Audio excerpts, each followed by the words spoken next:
I was trying to get back on last night, but I knew it was gonna be too late, and I said fuck it. So rather come today, and we're gonna still hit the same topics and pretty much a lot more other stuff that's kind of going on in the culture too. But y'all tell I don't know if y'all are 6ix9ine out. Pause. There's a little bit more update to the story. Let me know if y'all want me to address it now or I could put it later on during the broadcast. Okay. I know we took a long chunk of time in discussing what was going on there, getting people up to speed, getting translators, all that. We do have some updates, but we could start off with a few other things. Okay. Somebody says, y'all still rock with me. I appreciate y'all, man. I appreciate y'all. Okay, somebody said 6ix9ine down sounds crazy. Hey, I just want to show one thing. I know I'm saying I know I just asked y'all a question for y'all to choose, right? But I gotta show you this. I gotta show y'all this. Chat, I'm gonna be honest with you.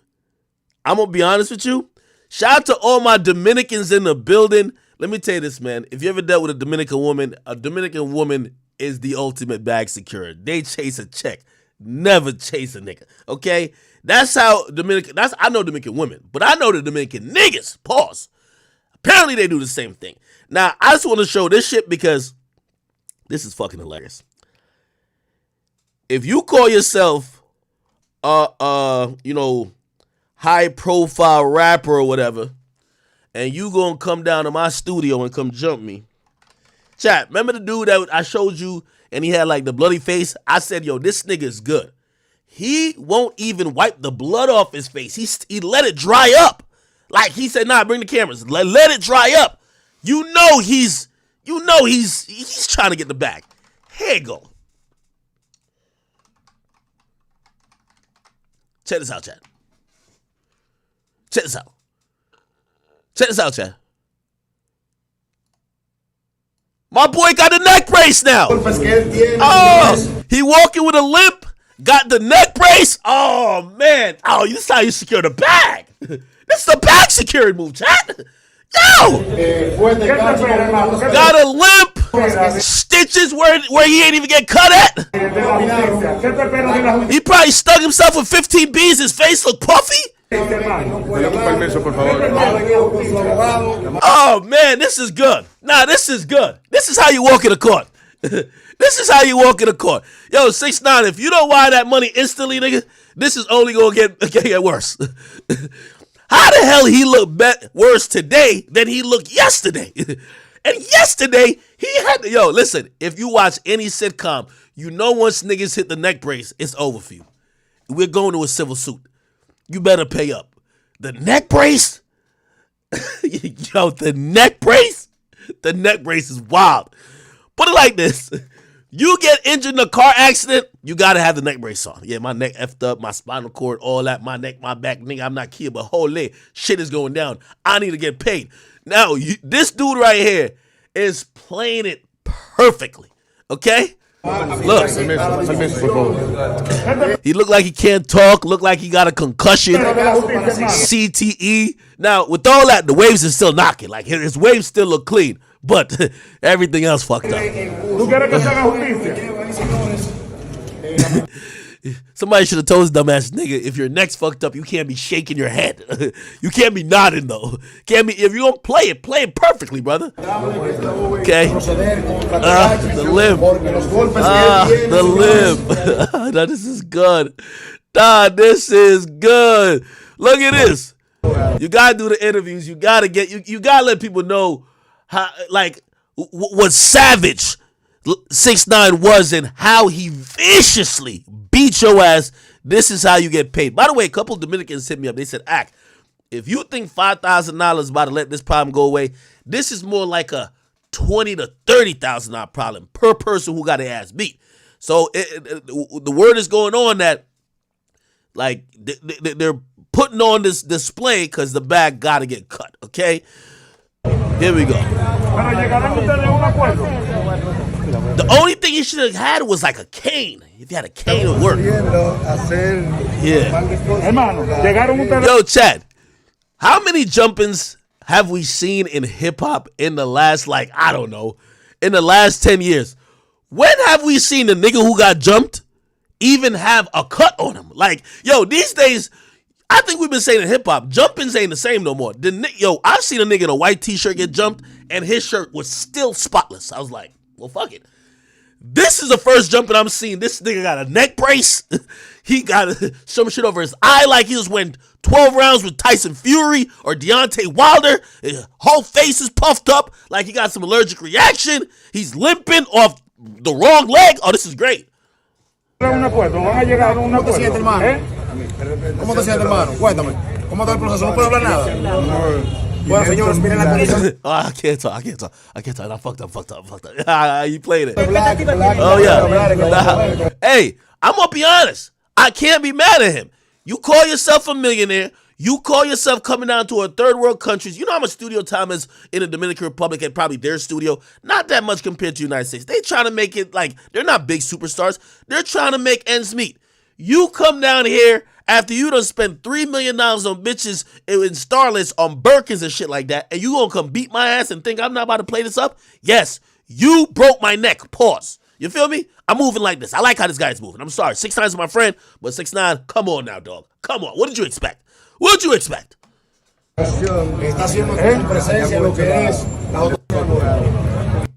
Hey, hilarious. Hilarious. Also, let me see what else happened. No, that's not it. By the way, apparently, like, the Dominican Republic is just going crazy with the musical scene right now. Look at the video remember when they were transporting 6ix9ine somewhere last night? This is the video when he showed up to the place they were transporting him to. And I'm gonna be honest with you, man. To keep it real, this is I can't, obviously he has to avoid jail, but bro, on a PR level, this makes 6ix9ine look bigger than life. This makes him look way, everybody been kind of thinking like, oh, he left the US scene, his career been dead, or maybe he's dead. This shit is actually a really good PR shit, except there's actually real criminal charges with it, so it's not that good. But it looks like he's bigger than motherfucking, like, Bad Bunny or some shit, the way that they're flocking over it. Look.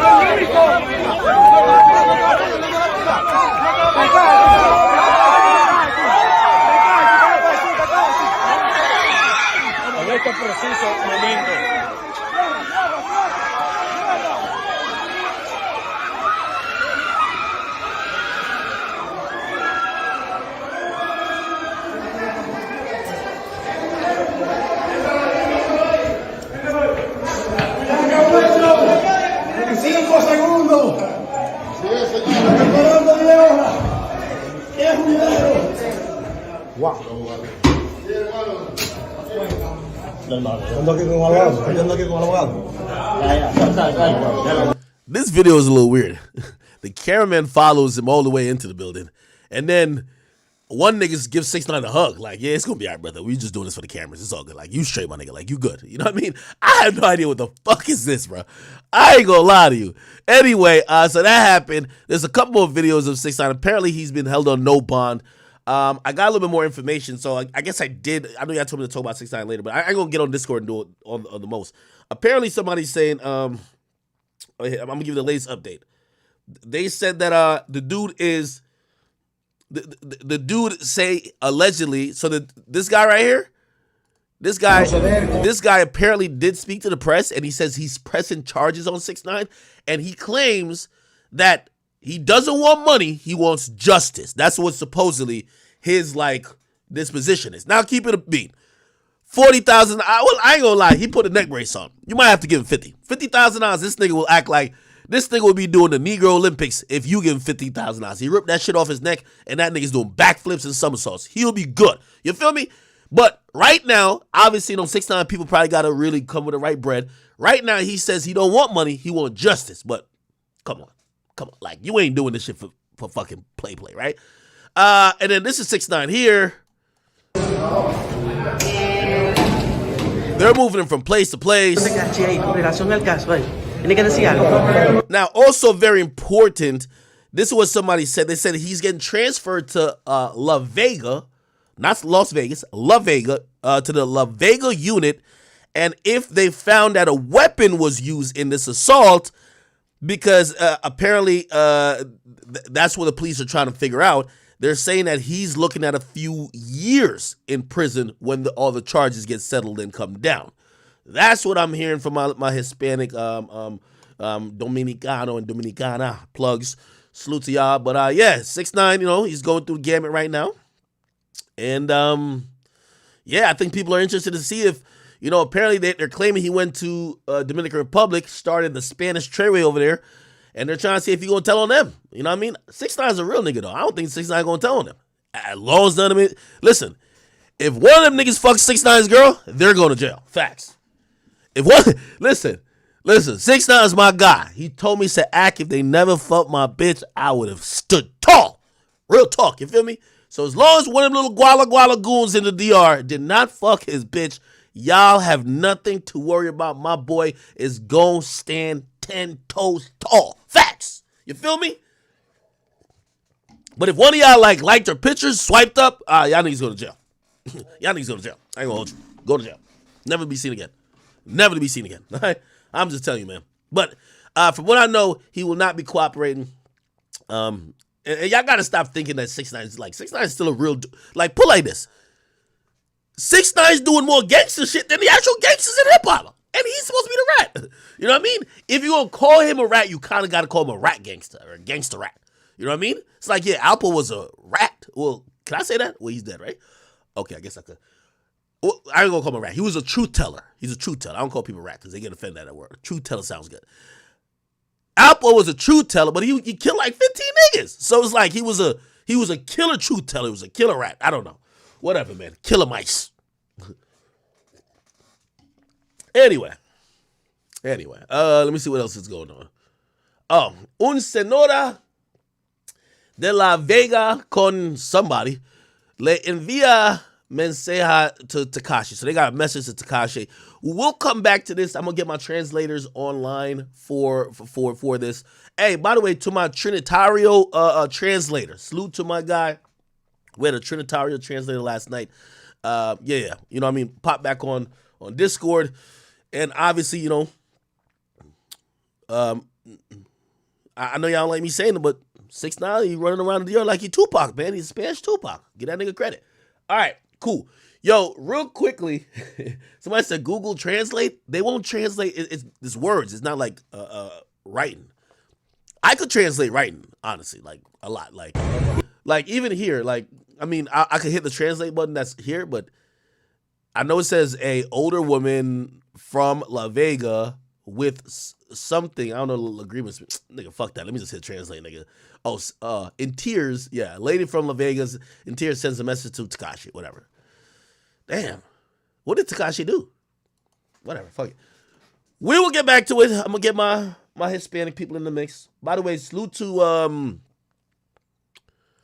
a lot of my people of Latin descent or have Latin background or who are interested in this, because there's a lot of y'all who are hitting me up with all the information I could possibly need. Apparently there's a huge conversation about, did he give the Yailin girl the Little Reese 300 combination? And apparently he's still denying it. Saying he ain't do it. And she's saying he ain't do it, but other people still feel like she got beat up.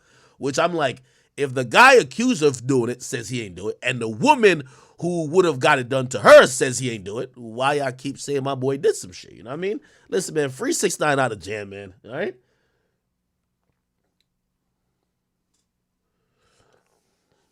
If y'all could pick only one to be freed, man, 6ix9ine or Young Thug. I'm telling y'all, Young Thug, we rock with you, but the better songs gonna keep making, we're now starting to feel like, dog, you shouldn't have been doing crime. We can't really feel too bad. I'm sorry. Sorry, gang. Sorry. The more Gunna music start hitting, I'm like,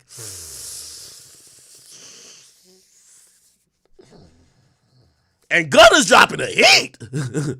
Gunna's dropping fire. I'm like, went from saying free slime to like, we'll revisit this one. Let's wait till the next album. You know what I mean? It's a joke, people. It's a joke. It's a joke. It's a joke. Watch, they're gonna post it on some Atlanta page. It's gonna be like, what? What? Anyway. Yo, Yo, Zeph, thank you for the $5. He says, Ack, what's Will next move? We gonna get into that. Right before we get into that, let me switch topics, switch gear real quick. By the way, I need my Dominicans, all my Latin people, get up in the corner. We're gonna talk about this more, but we're gonna move on to a few topics in between. All right. First and foremost, we got my man Soulja Boy. Yes, Soulja Boy came back in the nick of time. And you know when Soulja Boy started going crazy, I always tell you, he always goes crazy at the end of the year and the beginning of the year. The rest of the year, he's like, I don't know, on tour? I don't know what he's doing. But end of the year, he goes crazy. Beginning of the year, crazy. Rest of the time, chilling. Okay? Now, let me give you some context. So, actually, leave this page up. Go here. So, Lil Yachty was on some show. And by the way, Lil Yachty, right now is... Lil Yachty, for all intents and purposes, is being seen as like this ultimate tastemaker in hip-hop. Now, to give him his credit, Yachty's very creative. I mean, shit, Drake, my favorite rapper, and Drake is openly saying he's inspired by Yachty, right? So I think unanimously now, we just got to give Yachty credit for being a super, ultra innovative and influential creator. However, when he was doing an interview at some sneaker spot, he started talking about one of the platforms that I stream on, Twitch. And when talking about Twitch, this is what he said. You don't be streaming? I was the first rapper to stream, bro. 2017. Before anyone, there was no streaming. Twitch wasn't even popping. Yeah. I was on Twitch. It was me and Post Malone on Twitch, 2017. Nobody was there. One of the first rappers. Check it. No one was on Twitch before me. And I would think I was there before Post Malone, but it was just us. It was the only rappers. Yes. Wow. 7 years ago. It's crazy seeing the evolution of people like Kai. Shout out to homie Kai. It's insane. The money for streaming is OD. Kai's my brother. Shouts out to Kai. Shouts out Phantom. Shouts out to AMP. Shouts out fucking Aiden Ross. Yeah. Yeah, for real. It's crazy seeing the evolution of streaming. That's where the future's going, though. That The young guys, the young bros, they going crazy. 100%. Kai for sure got more money than I think 90% rappers. 90% of rappers, I think Kai got more money. same thing with Aiden. Yeah, they 100%. Aiden too, for sure. It's just a Yeah. Okay, so, okay, cool. Now, truth be told, you hear what he's saying. I don't know when Yachty is talking about he's the first rapper to stream. I think I could easily say that's very incorrect. I'm not one. I feel like I get my flowers for everything I do, so I'm never the one to be like, no, give me credit. But I think I inspired Yachty to get on Twitch, to keep it 100. Like, you know what I mean? And I don't come without proof. You feel me? Chat, listen. I be having receipts. These days it's popular just to say Kai and Speed and all these other guys because they're supremely more popular. But you go back to November 17th, finna start using Twitch on my academic swag. Like, come on, man. Like, come on, it's over. It's over. Conversation done. You know what I mean? Now, I'm not here to I've always said I love the fact that Twitch is now mainstream. Live streaming is mainstream. I love the fact that T-Pain live streams. I love the fact that T-Grizzly live stream. And, there was a time in hip-hop where I know singularly me using Twitch as a platform to communicate ideas and even interact with hip-hop fans was such a foreign, nerdy idea that over time when it became inclusive of so many people, and I watch now rappers all run to the streamers to get themselves hot, instead of being like, oh, I told y'all so, and oh, shit, it's me, and yo, I'd started. Nah, I'm happy about this, okay? So, again, I saw that, and I see Yachty say, bro, I'm not going to get mad. Why am I not going to get mad? Bro, this is the era of Kai and Aiden and all of them being bigger than the rappers, so the rappers always going to talk about them. They're not going to be like, no, I seen academics do it, and then I want to do it. Then later on the stream, they're not going to say that, but it's cool. However, one person who didn't like that... Okay, and by the way, I gotta do the timeline on this because I might have been before Soulja Boy on Twitch, but I don't know. But I definitely was before Yachty, way before Yachty. I mean, I inspired Yachty, you can tell. Soulja Boy jumped into the conversation. Okay, here we go. I can make money, nigga, by just tweeting. Pussy ass bitch. It's 8 o'clock in the morning. You on my page. You ain't getting no fucking money. Let's go where he's talking about Yachty. And this the one from this year. Get off my dick. Hold on. 30 in the morning. You ain't clocked in. Y'all need to hear. Y'all need to hear this shit directly from my mouth. The GOAT. Get your fucking life together. Hold on. Shout out to all my fans, man. You know what I'm saying? I love y'all. But Yachty, stop trolling me, bro. Here we go. Sorry, maybe you were just saying like you ain't got the iPhone 15. Maybe you wasn't even trying to diss me. Maybe you were just saying they had the iPhone 15. But I woke up in a bad mood, goddammit. I'm sorry, bro. I woke up in a bad ass mood. I'm mad as fuck right now, bro. I ain't gonna lie, bro. Everybody trolling me. Y'all tagging me in this Lil Yachty shit, man. Lil Yachty, stop trolling me, bro. Don't nobody give a fuck about whatever you talking about, bro. Leave me alone, bro.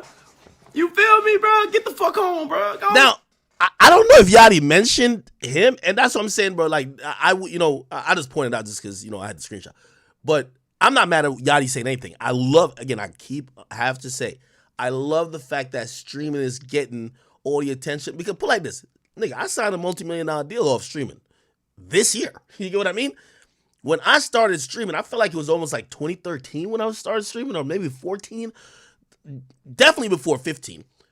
Because we had a premiere in 16, and 17 was a movie, and we got on every struggle. So we definitely was streaming before, I think it was 13. But anyway, when I got on at that time, I never seen this becoming a thing that would give me millions of dollars. So like, it's like, I'm not one of them niggas who's like, yo, oh no, I need to be Kai or Aiden or Speed. They control like the 16-year-olds. I had my turn doing that. I'm good. I'm just happy that I'm still benefiting from something that I helped spearhead. So I don't be like salty and shit like that. Now, Soulja Boy loves his credit.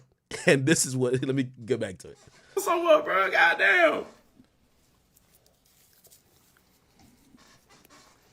Get your ass on, man. Cause I'm going up every time, bro. Get your ass on. Take your ass on. You already out here painting your toenails. I let you slide, bro.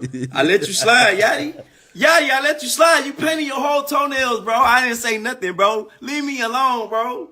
Don't get on here talking about you the first rapper to stream, bro. Stop that. You disrespecting me, bro. Stupid ass nigga. I've been streaming on Twitch when it was called Justin TV. You was still in middle school. You weren't even in the rap game yet. Ooh, all right. That's a throwback for Soulja then. If Soulja knows Justin TV, Soulja goes back. He might have been streaming before me then. Damn. Does anybody know that Twitch.tv originally started as Justin TV? Shut the fuck up. I can really go viral right now and just expose your stupid ass. You know what I'm saying? Sit your little dumb ass down somewhere, bro. By the way, if we're talking about live streaming as well, I know sometimes people are so age-centric with it. So Yachty, who is more an identifier of the youth, he feels like, streaming's been around. Like, that's why I don't be saying I started stream. It's been around before even me, right? I think Joe Budden used to stream on like Blog TV or something like that. So he used to just be streaming him and like Tahiri just talking, right? And some people thought that was almost like a mold for motherfucking Love and Hip Hop. Some people thought that was a mold for some of these other reality shows that went on. But Justin TV definitely came before Twitch TV. Here we go. You feel me, bro? Sit your stupid ass down somewhere, bro. I'm trying to let you make it, bro. Goddamn. You getting on my fucking nerves. You don't want to get on my nerves, bro. You don't want to get on my nerves. Like, stay in your little lane. Go hang out with Drake. Y'all go paint y'all toenails and shit. Paint y'all fingernails. You know what I'm saying? Do all that little weird shit. And stay the fuck over there, bro. Don't get to talking about you was the first rapper to do shit. Nigga, shut the fuck up, nigga. Shut up. You get on my goddamn nerves, nigga. On God, like, damn. We already used to be beefing, nigga. We squashed the beef. I let the shit go. I'm still mad at you about the Migos shit, nigga. You the whole reason me and Migos got the beef, and nigga Quavo was trying to take up for your little pussy ass talking about, why you going hard at Yachty like that? Like, nigga, Quavo, shut your ass up, nigga. Fuck you talking about. You feel me? Now, we done got into it. I done let all that shit go. Sit your ass down, bro. You finna get on my nerve, bro. Sit the fuck down.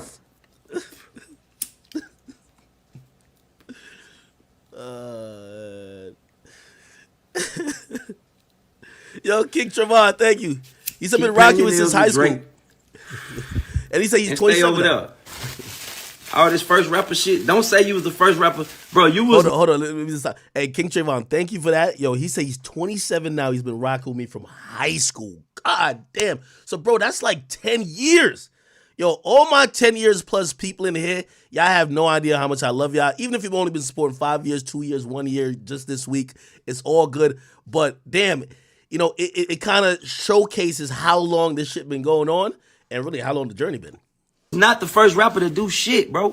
You ain't did shit. He talking about no one talk about you. Now I'm finna talk about your baby. Boy, your baby ugly as hell, boy. Fuck you talking about. Nobody talk about me, but everybody finna talk about your baby. Look at your little bald-headed ass baby in his default picture on your profile picture. Ugly ass nigga, get the fuck out my live, bitch. Why I'm on here talking my shit? Oh, shit. I'm up here having a rant right now. Now I'm finna roast your little bald-headed ass. Man, pussy boy. Fuck you talking about, nigga. I ain't playing with y'all niggas. Don't do that, nigga. We not doing it. That's what we not doing, nigga. Fuck you talking about, nigga. I was on Twitch when it was called Justin TV, bitch. Do your research. Justin TV. I used to stream on Justin TV. Bitch ass nigga. This was 2007. Justin TV was a website. This was before Twitch. Nigga, stupid bitch. Owner, Twitch. Called Justin TV until February 2014. Nigga, I was on Justin TV. I was the first rapper to stream, nigga. You wasn't even in the rap game yet. You was still in middle school, nigga. This shit launched in 2007. I was on this shit in 2007 and 2014, nigga. Until it went to motherfucking Twitch, nigga. Yeah, nigga, what you talking about? Stupid. Shut your dumb ass up, nigga. Stop lying on the motherfucking internet to all these blogs and shit. I don't have these either. No, I'm not. Talking about you the first rapper. Where the clip at? I ain't fuck the clip. You said it somewhere up in here, nigga. I'm buying shoes all the time. He's not rocking them. Look at this nigga. I just pair of Timberlands go with everything. Shut the fuck up. Respect that. What, 7 house? Shut up. Yachty, why you talking about you like this? Those the thorn. That motherfucker capping, man. Stop all that capping, bro.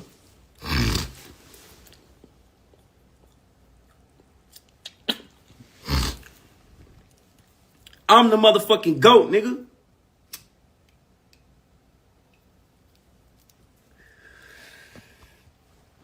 He said you my favorite rapper. Come on, Sagittarius.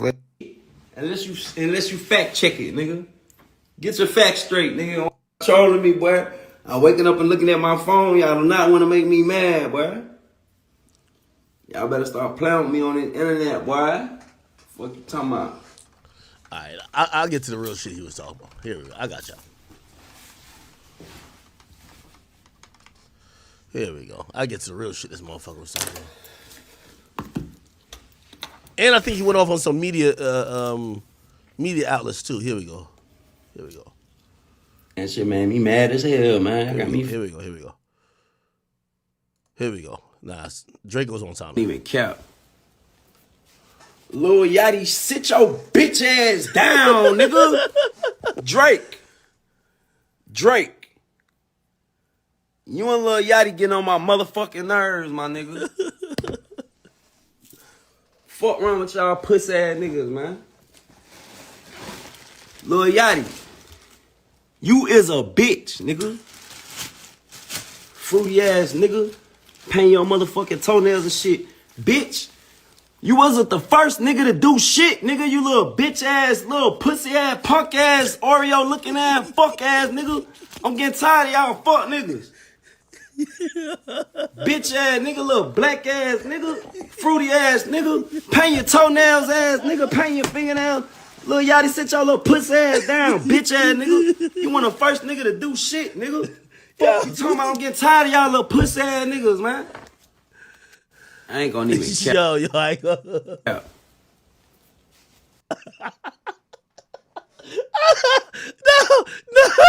Not gonna play that one time. Sorry, Chad. Lil Yachty, sit your bitch ass down, nigga.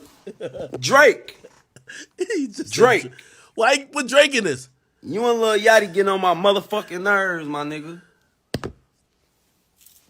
Fuck wrong with y'all pussy ass niggas, man. Lil Yachty, you is a bitch, nigga. Fruity ass nigga. paint your motherfucking toenails and shit. Bitch, you wasn't the first nigga to do shit, nigga. You little bitch ass, little pussy ass, punk ass, Oreo looking ass, fuck ass nigga. I'm getting tired of y'all fuck niggas. Bitch ass nigga, little black ass nigga, fruity ass nigga, paint your toenails ass nigga, paint your fingernails. Lil Yachty, sit your little pussy ass down, bitch ass nigga.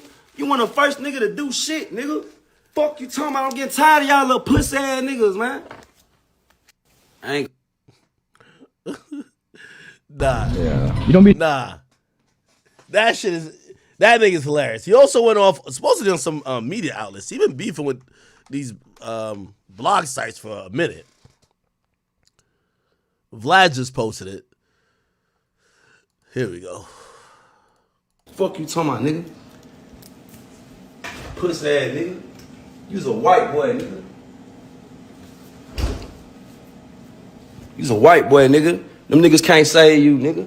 Fuck you talking about. You's a bitch, nigga. Yachty, you sweet, nigga. Adam 22, you nigga, you's a bitch, nigga. Fuck you talking about. DJ Vlad, you the police, nigga. Fuck you talking about, nigga. Say cheese, nigga, you a bitch, nigga. All y'all niggas hoes, nigga. Fuck you talking about. Fuck all y'all niggas. Damn, at least Draco left me out of it. Nigga. Fuck you talking about, nigga. Yeah, I think Draco got some respect for me. I've been in Draco's house, man. Me and Draco took shots together, bro. I think he got some respect there for me. Now, I'm going to be honest why they brought it up. I'm going to be honest why they brought it up. Why he got mad at them. I think this is Soulja Boy's whole thing. He feel like niggas be unfair with him, right? He feel like, yo, they'll bring up certain things they think he could be ridiculed for, but won't point out the other shit he's doing good or like he's winning at, right?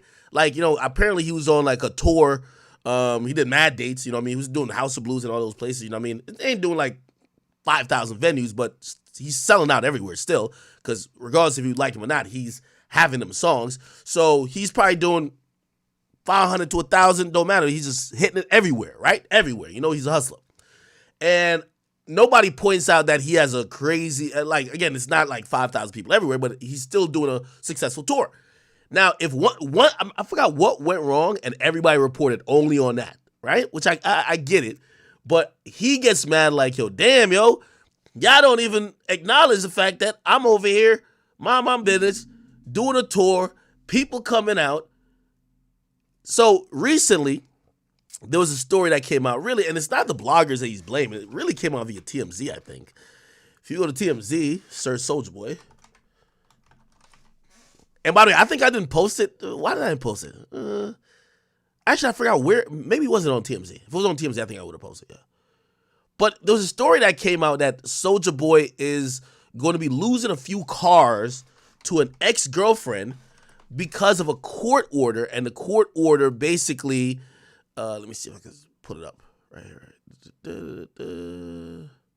Right here. Oh, LA Times reported. Soulja Boy's ex-girlfriend, bro, could they just fucking stop, dog? Okay, I'll just use Fox 11. I'm not turning off my ad blocker, man. This is enough. A judge has approved a woman's request to seize the property, including cars and cash from Soulja Boy's home to satisfy a jury's award of $471,800 to find to her after finding that the rapper assaulted and bashed her head with a large gun during a party at his Malibu home in 2019. Now, that sounds like a crazy thing. I don't think Soulja Boy served any time for this. He might have been arrested. Let me go back. Let me go back and look at it. Soulja Boy arrested, assault, 2019. Let me see. Oh, there was a criminal case. Oh, never mind. Soulja Boy has been ordered to cough up a hefty sum of change following an alleged assault of his ex-girlfriend a few years ago. According to court documents, he was ordered by an L.A. jury to pay Kayla Myers. Hold on, let me look up that name.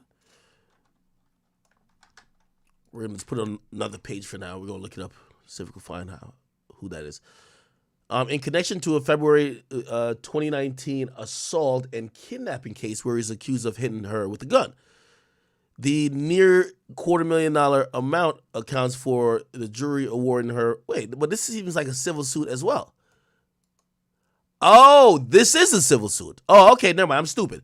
So I guess this is what they. So let me show y'all. So they initially awarded. Let me make this a little bit smaller. Y'all can see the whole screen. Sorry, chat.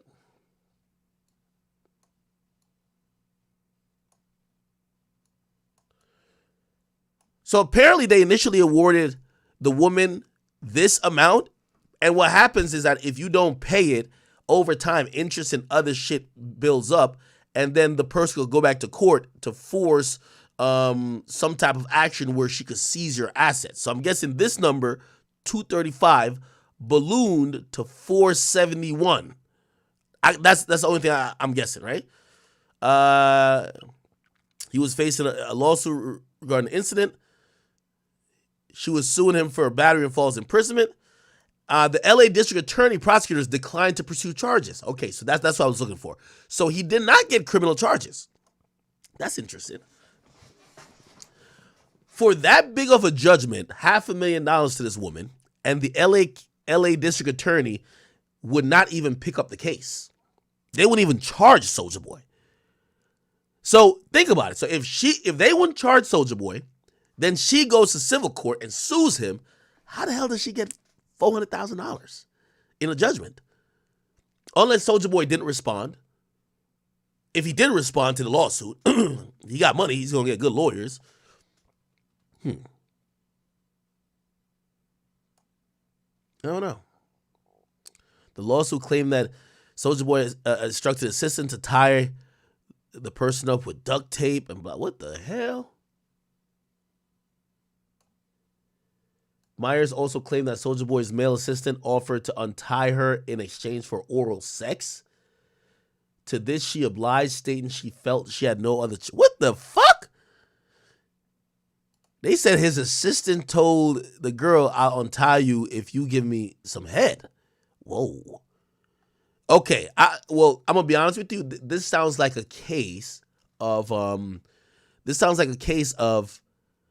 They had to have witnesses. So this woman who sued Soulja Boy, she had to have like either a friend or somebody corroborate the story, right? Where even if it was not able to be picked up on a criminal level, civilly, they could be like, yeah, you're still liable for.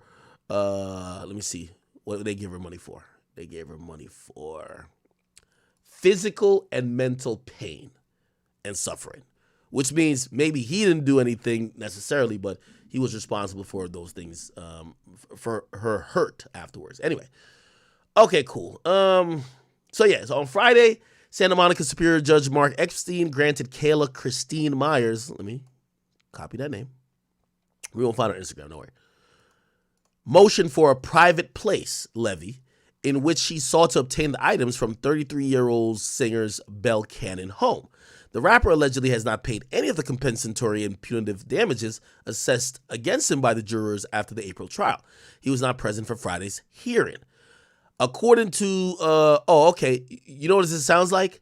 It looked like, now I'm changing my stance again. They ordered him to pay this. I think he probably appealed it, and she got more. It got to be that, because they're saying that there was a trial in April, and it had to be April this year, while this judgment came down in, oh, never mind. Oh, it was this. It is this. It says April 23. Never mind. This is it then.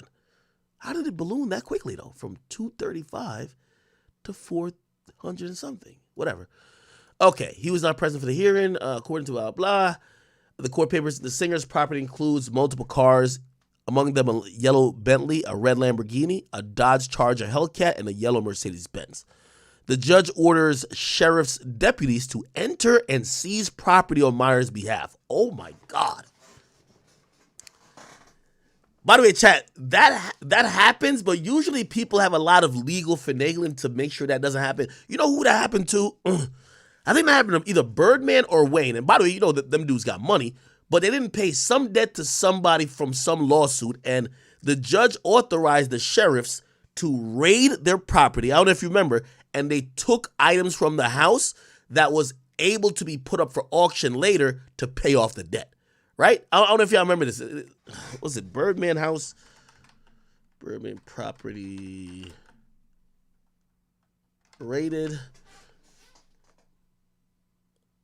It was in Florida. It might have been Lil Wayne. Was it Lil Wayne? It's Lil Wayne, right?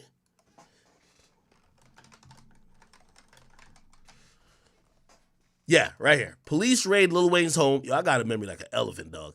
Here we go. Police seized $2 million of Lil Wayne's asset during a raid. All right, fuck out of here. I'm not taking my ad blocker off. Right?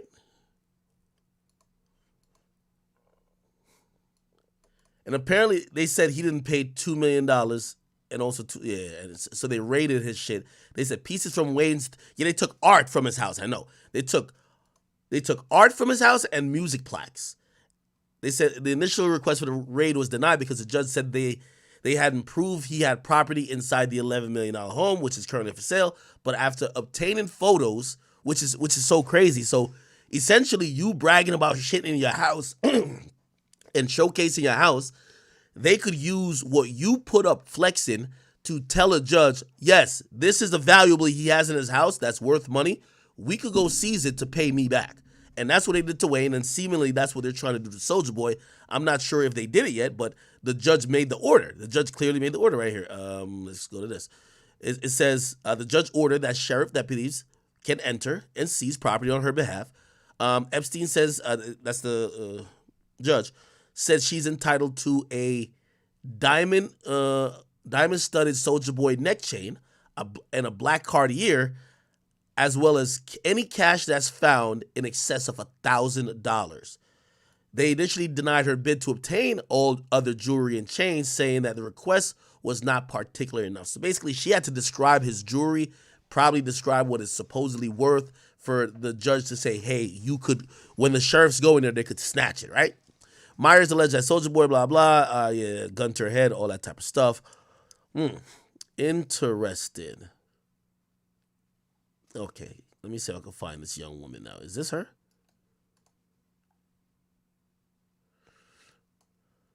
This might not be her. Nah, this don't look like her, right?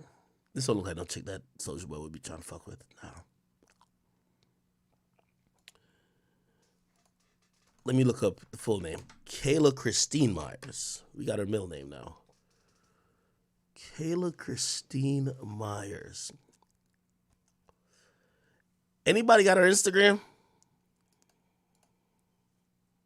By the way, we're not doing this to dox her. We're just trying to figure out what the fuck. By the way, here's the ruling that came down initially. Wait, what the fuck? Track case, whatever. Continue reading. All right, no. That's about the court case. Anybody got ad infamy or no? Look up the name, then Soulja Boy.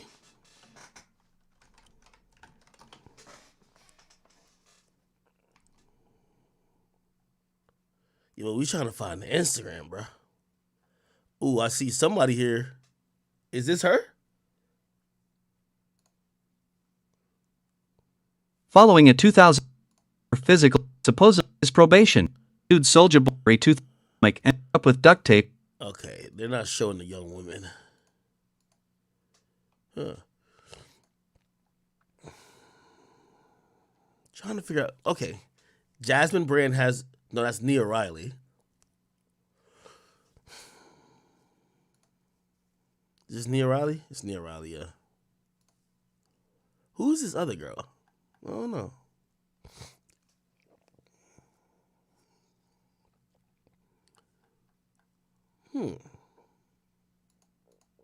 I'm trying to find her.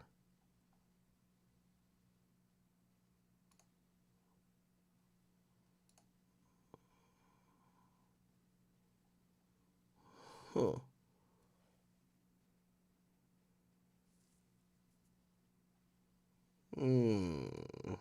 I don't know. All right. If you guys... Kayla Myers? Is this her?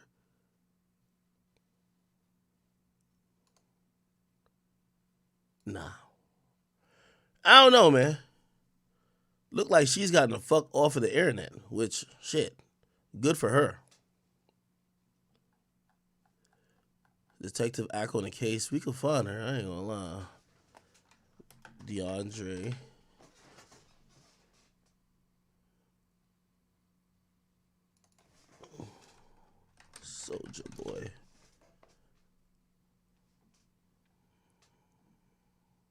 can't find her. She went low. I can't find this chick at all.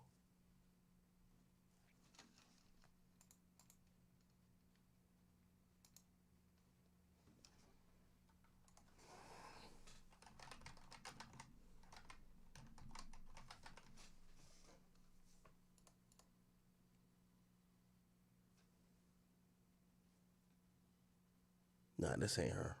Fuck is y'all telling me to look for? Instagram.com/callmejizzy? The fuck? Hell nah, this ain't her. It's no way on God's green earth Soulja Boy's fucking her.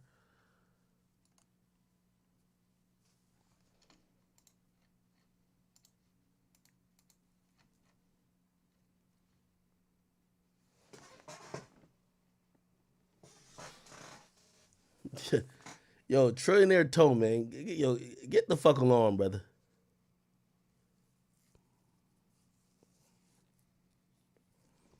Call Draco.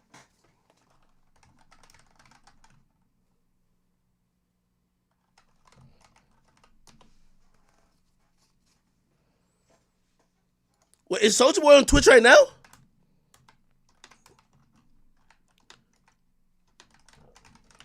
Oh, let's call Draco.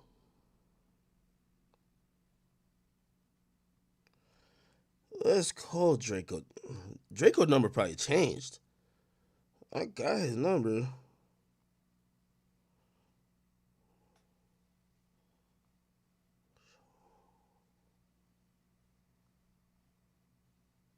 Wait, what is Soulja Boy number? Why don't I gotta say to my phone no more? Oh, y'all been telling me to call him?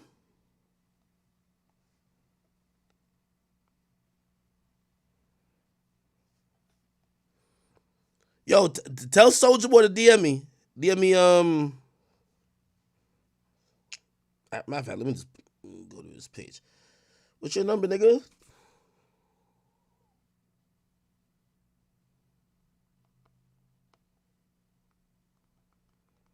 Yo, tell Soulja Boy tell him I just DM'd him. I asked him what his number is.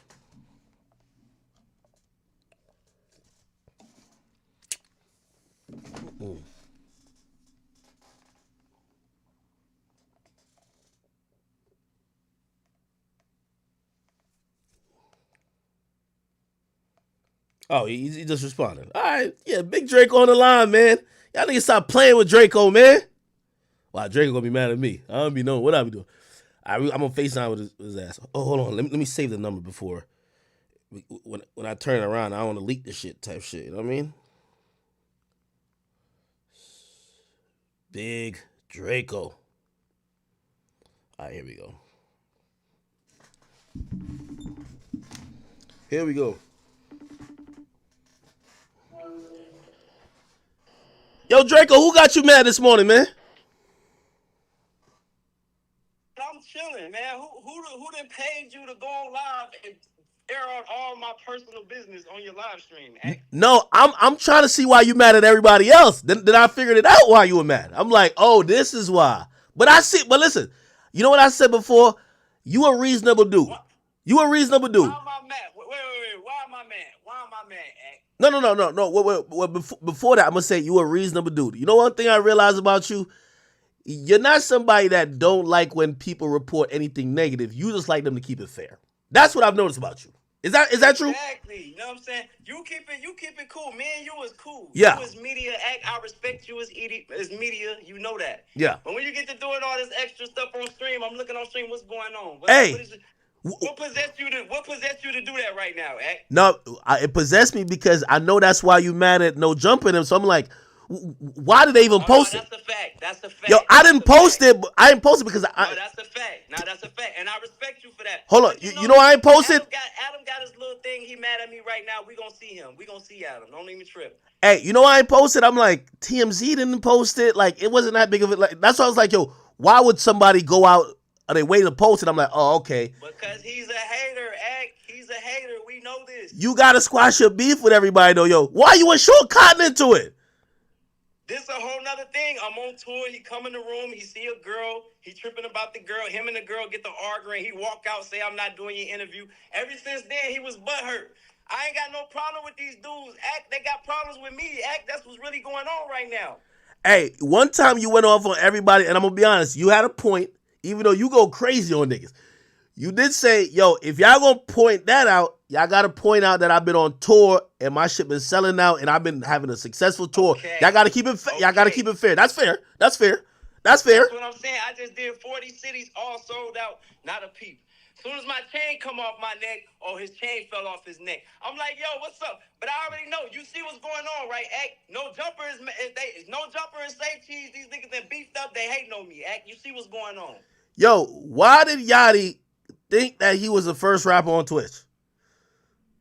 I don't know what's wrong with him. I thought he was trolling. Hey, I'm going to be honest. You know what's funny? So I'm watching a video, and the moment you said, yo, I was on this shit since Justin TV, I'm like, yo. Thank you, you know about Justin TV. Hold on. Because here's the thing. First of all, no, I showed, listen, I know you like receipts.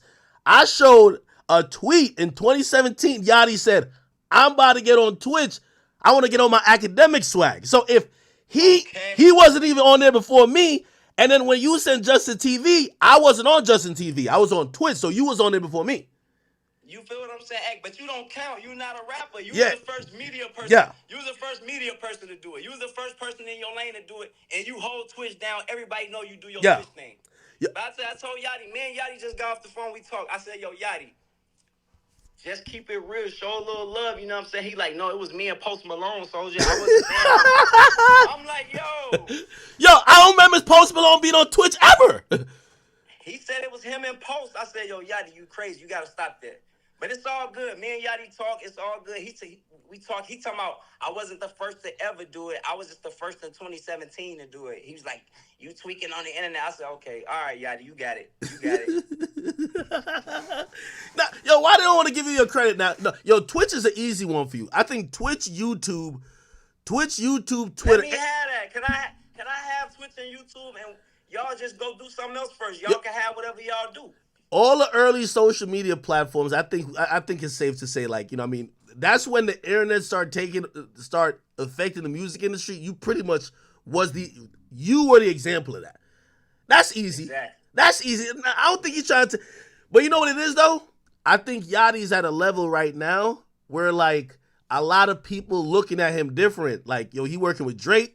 Everybody looking at him man, like he at a level where he want to troll, man. Yachty know what he doing, man. Stop playing. Anytime you mention first rapper, what's gonna come to your head? Soldier, so you gonna double think. You gonna double think like, hold on, should I say this? Yeah, I'm gonna say this. He knew what he was doing. Come on, he knew what he was doing. yeah. Oh man. Now, but wait. You back in cool with the Migos though. Y'all everything's straight though. Everything's straight. That's what I'm saying. I just said the whole thing started because of Yachty. That's what I said. You feel what I'm saying? So, Yeah. Which they rightfully should. They holding down their brother. You know what I'm saying? They QC, all this. I get it. You feel what I'm saying? So it ain't nothing. That's in the past. All that's in the past. Oh, all right. So you've been good then, man. Other than that, listen, I really want to squash this issue with you and the other media sites. I really think, to be honest. Let's do it, man. I don't know if it's going to be that easy. We can do it. Tell Adam to holler at me. Tell Sean Khan, say cheese, whatever, to holler at me. Wait. What's your issue with Vlad? Too many of them. What's up with DJ Vlad? He's the police. Yeah. Wait, hold on. Oh, yeah. Vlad did interview the dudes that, yeah. He the police, Look at all these niggas getting locked up as soon as they do an interview with this nigga. Nah, that Keefy D dude, he was wilding. He sounded like he was trying to get locked. He was volunteering. I'm gone, I'm gone. All right, nigga. That's Draco, man. Hey, that's a legend at the end of the day, man. That's a legend at the end of the day, man. Soulja historic. Hey, let me tell you this. One thing I do respect about Soulja Boy, you gotta respect it about him, is that Soulja Boy is that motherfucker, right? That he'll do some shit out of the ordinary. That's why he happens to be first. Like put it like this. Even when Soulja Boy called me up and was like, yo, Ack, I want you to DJ my verses when me going versus Bow Wow. I need you to do this for me, bro. You get what I mean? He's like, yo, I want to do some shit that's never been done. He's like, yo, has any of these other rap niggas ever asked you to go DJ some shit for them like that? I bet. Let's do it. You got to say he's an innovator like that. So I definitely give him his credit. I give him his credit. All right. All right, people. Draco is doing his thing. Life is good. You know what I mean? It's good when Draco is at least smiling. He's smiling. That's good. All right, what the hell is this? Uber trying to tell me to sign up? Oh, that's some other shit. All right, whatever.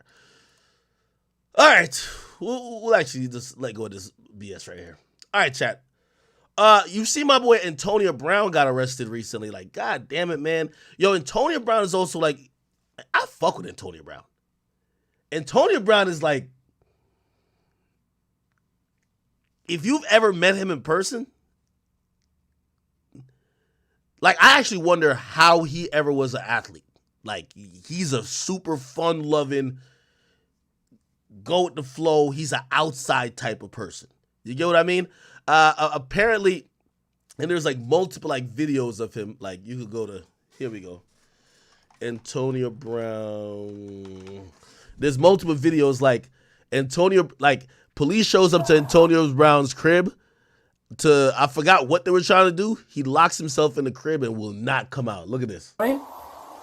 He tells him he gonna talk to him through the door. Look. They're over there. It's only me. I'm right here. You're not in trouble, man. You know you remember me, right? Yeah, you remember me, right? I wrote. Yes. Okay, I wrote the report for you. Remember that, right? The whole time I was cool with you, right? Okay, so let's just talk. That's it. Let's. Okay. So basically, you know, I think there was possibly a warrant almost out for him. Also, there was like some wellness check thing there. Also, there was like some accusations of some domestic battery thing, but it was in another town, and there was maybe a protection order. So there was a lot of things legally that was going on with him, and the police responded to this house, and he just wasn't trying to come outside. Basically, he said, if y'all want to get me, because he thinks they're lying to him, like they're going to be like, oh, no, come outside, then they're going to put him in cuffs and take him away. He's like, well, y'all break the glass and y'all come get me, right? Now, obviously, the police can't enter, you know, like the premises like that without a warrant. And, yeah, they pretty much just stood there, argued with him through the glass, and they left, which is ironic. Anyway, he had a warrant out for his arrest because of unpaid child support, which I don't know how many baby mamas he had. We all know that one girl, I think her name is like Chelsea. That's like his like baby mama, but apparently he might have other baby mamas because you look at Antonio Brown warrant arrest, and we'll see it pop up here. Former NFL star. Oh my God, they all want me to use this goddamn ad blocker. I'm not using it, bro. Sports Illustrated. Don't play with me. All right, cool. He was arrested on Sunday for unpaid child support on a out-of-county warrant. The Broward County Sheriff's Department told Sports Illustrated. He was taken in custody outside of his Dana Beach home, and apparently this person, we'll Google her, the mother of his child, told TMZ over the weekend that she wanted him arrested, for unpaid child support and claimed he owes $30,940. She added that Brown goes months at a time without seeing his daughter, who was born in 2008. The sheriff department confirmed that Brown was later released on $15,000 bond. The warrant was filed by Miami. Okay, cool, which is actually interesting. So here's the thing too, right? So that's why he was arrested, but also recently, you know, he hasn't gotten the best press, and I definitely know you don't got no publicist. Antonio Brown, fake Richard Mille.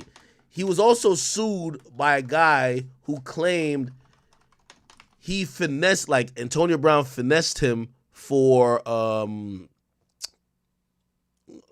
Richard Mille in terms of sold him a fake one and got $160,000. And by the way, he got sued for the $160,000 and he lost the lawsuit. So, you know, he was ordered to pay the $160,000 back. If you look at this, salute to Jasmine Brand. It says Antonio Brown reportedly found liable in all counts after selling man fake Richard Mille watch for $160,000. Antonio Brown will have to hand over a lot of money after selling man a fake watch. As reported previously, in October last year, businessman Ryan Kane filed a lawsuit against Brown after the retired athlete allegedly sold him a fraudulent Richard Mille watch. He purchased a dupe for $160,000. Allegedly, that was not the only watch. Allegedly, not only was the watch fake, but Brown also spent $200. Wait, what the fuck? Oh, that's a flip. Antonio Brown bought the watch for $200 in Dubai and sold it for $160,000. Oh, that's fire. So now it looks like Kane has come out on top of the crazy scam. He recently claimed on Instagram that his former friend was found liable on all counts regarding the fake Richard Mille watch. He says the judge awarded me $170,000 plus 40 to 50K in attorney fees, damages, and interest. Made a cool 50 to 60 bands. And he added, "Thank you, Antonio Brown, you criminal piece of shit. By the way, I'm not done. Still the label case pending." So this was the fake watch, which, by the way, here's the thing. That's why I hate jewelry in a sense, and I know I'm a hypocrite in a bit because I do have jewelry myself. Again, to the untrained eye, if it looks like a Richard Mille, it is a Richard Mille, right? But if this is a $200 item that literally got passed as a $160,000 item, like, god damn, bro. Holy. Anyway, it is what it is, man. Cool. Yeah, it's fire finesse. I can't even be mad at it. It's fire finesse. Fire finesse. All right. What else is going on? Now, I'm going to be honest with you. I think the new marketing scheme for the Ratchets is having a baby. I got to be honest with you. I think that's what's going on. It looks like it's now confirmed that Sexy Red is indeed having a child. And she posted on her story, she says, "I was pregnant as fuck on here trying to suck my belly in. I got tired of faking." She also said in this picture she couldn't breathe. All right. This is after she pretty much announced her pregnancy in a very unorthodox way by showing, holding her gut and her having a caption saying "Team Boy" or "Team Girl." Now, I'm going to be honest with you, man. Sexy Red is the truth. She is the epitome and the heights of ratchetivity that I don't think we will reach or we will be able to surpass for a long time. She blows Glorilla out the water. She makes the city girls look like nuns. She is the chick that is so goddamn ratchet that there's nothing. Listen, I think she's putting so much pressure on the game. It's the reason why the city girls are naming their albums Real Ass Whores. You get what I mean? Like, think about it. The city girls have become completely irrelevant musically. Like, they're literally, the city girls are just social media personalities at this point. Nobody checks for them for their music. So you know what they're doing? Again, it's all about the degeneracy path I keep telling you with a lot of female music. They're now just throwing out a wild ass title, trying to get some album sale or drum up some interest in you and me. Real Ass Whores, raw? Like, come on, you know what I mean? Again, the funny part about that is that despite the name and the title, it won't work. You know why it won't work? Because that's not your life. You both are in relationships loving one guy. You both are, like, one's a side chick and the other one's in love with Uzi. Like, if anything, you guys are in situations where you love your partner. So you're not a real ass whore. You're not just, oh, I'm just letting it hang loose and fucking indiscriminately. That's what you're leading young women to think you're doing, but that's not what you're doing. Your actions don't match your words. And that's the thing about Sexy Red that Sexy Red has over all of these women. Her actions matches her words, okay? Now, I know, you might say, well, it didn't match that one time because the pussy wasn't pink, the booty hole wasn't brown. I get that. But generally, for everything we're seeing with Sexy Red, you kind of like, yo, yeah, this is one ratchet-ass bitch. You get what I mean? And by the way, I seen some people say, yo, she might be pregnant for Drake. Come on. We all know it's a nigga with an ankle monitor, 5 felonies. It's a nigga who, like, she sent money to on JPay like 1 million times. Like, that's a nigga who got her pregnant. Like, come on, bro. Like, come on. To be honest, she probably got pregnant by the dude that, you know what I mean, she was sharing the STD with. My only thing is I'm just hoping that she got the STD. Before you give birth to the baby, I think any clinic would tell you this. You got to get the STD cured. You got to get that cured before the baby passes through the birth canal and that baby is now infected with whatever you were bragging about in the song, okay? But regardless, Sexy Red, you are the truth. You know you're the truth.